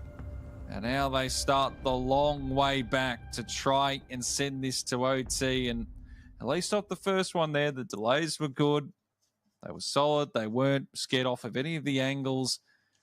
Exactly what they want from their first defensive round. But do they have 5 more in them is the question. It's going to be a difficult ask, but a excellent opening round. It was almost a flawless round there for FearX on their first defense. Usually for first site though, that's usually their most confident site. So we'll be slowly getting into their less and less confident sites, which they have decided to go dining and mining, which once again another all 4 sites on Cafe are quite playable. And they want to be holding upstairs as we see the castle, making sure cocktail windows are covered. They've got a Mozzie as well to make sure no drones are getting through. They also have the Echo, which, as we've seen, how powerful and how much intel you can get from an Echo drone. Plus, if KAG are delaying a little bit, obviously very powerful later on. KAG on the other side, they've got a Capital, which I always like Capital on Cafe, able to clear places off with the Firebolt. Particularly, for example, on Pixel, if they're going for a piano take. They brought the Ram as well, so it looks like they might want to go for some vert plays here. Try and get some aerial presence. Control the windows. It's a good boy. Some drones set up. As is Nova. Going searching, looking cameras being set as Osaka, they were pretty slow into that last round. This time around, though, you can see Shurip, he's already getting some decent work downstairs. Trying to clear out, trying to make sure that Fearx don't have those lurkers having too many of the angles, but it does seem most of the presence is on that floor above. Okay, just trying to figure out Fearx's setup. There's a lot of people on the windows at the moment on the top floor. There's a lot of castle barricades as well protecting these Fearx positions, so that's where the Habana will be very useful. Shuri just making a little bit of a concern, and Blackray with the opening kill there, but immediately traded out by Rin, doing it in 4v4. There's plenty of time left though for both teams. Effie out of the equation, so was Blackray, spectating, watching what could be the last round of this series, the last round of the last chance qualifier here for APAC. Trip again, movement now up the stairs. The drones continue to move their way in. Fearx making their way back towards the sides, trying to get locked in a bit closer together. Meanwhile, CAG squad making openings, getting some angles. 50 seconds. When is this hit coming? How are they going to process it with it here? Okay, also taking down the smoke, so very, very strong operator to remove at the start. They still have Echo though to worry about. It doesn't matter necessarily how smokes are if they can get into sight, if there's an Echo drone ready to deny.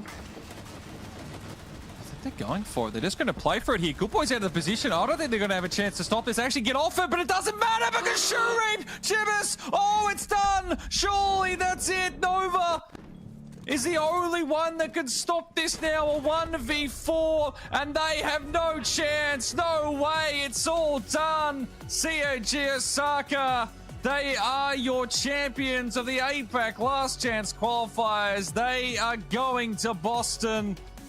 And unfortunately, Fearx, the South Korean representative, they will fall short. And in the end, it was a dominant 2-0 to finish off proceedings tonight. I mean, they had a flawless defense on Fearx's map pick as well. CAG just completely in control of both maps. Very well played, they coordinated together, they were very aggressive, and ultimately ended up with the win. That they did, and well, it wasn't quite a 3.5 hour special we had in the lower bracket final before at the start of this broadcast, but it was a final nonetheless, and we're going to bring our man back in to discuss it. Xenox, are you there? What do you think about how all things happened there between our last two teams? Yeah, I mean, congratulations first and foremost to CAG, but that was an absolute stomping, guys, in terms of the final map. A little bit disappointing, all things considered, in the way that the grand final kind of panned out, considering how close and competitive really the majority of the LCQ has been for APAC. But I mean, you've got to give it all to CAG from the get-go with the 2-0 against Chiefs to kick things off, and then the 2-0 as well here in the grand final. Just far too good, and you said it best before, Hasdaddy, that yeah, they're off to Boston now, and I guess this is where, guys, of course, the next step is, can they actually perform in Boston? They've done the job, they've been able to get there through the last chance qualifiers, absolutely grueling. Japan, then into the APAC, having to go all the way to Australia. It's been a tremendous effort for them to be able to get this win, and in such a dominant fashion as well. I mean, Spartan, unfortunately for Fearx, maybe that long day, that big grueling game against Chiefs was their downfall. They never really looked too competitive in this series. No, unfortunately not.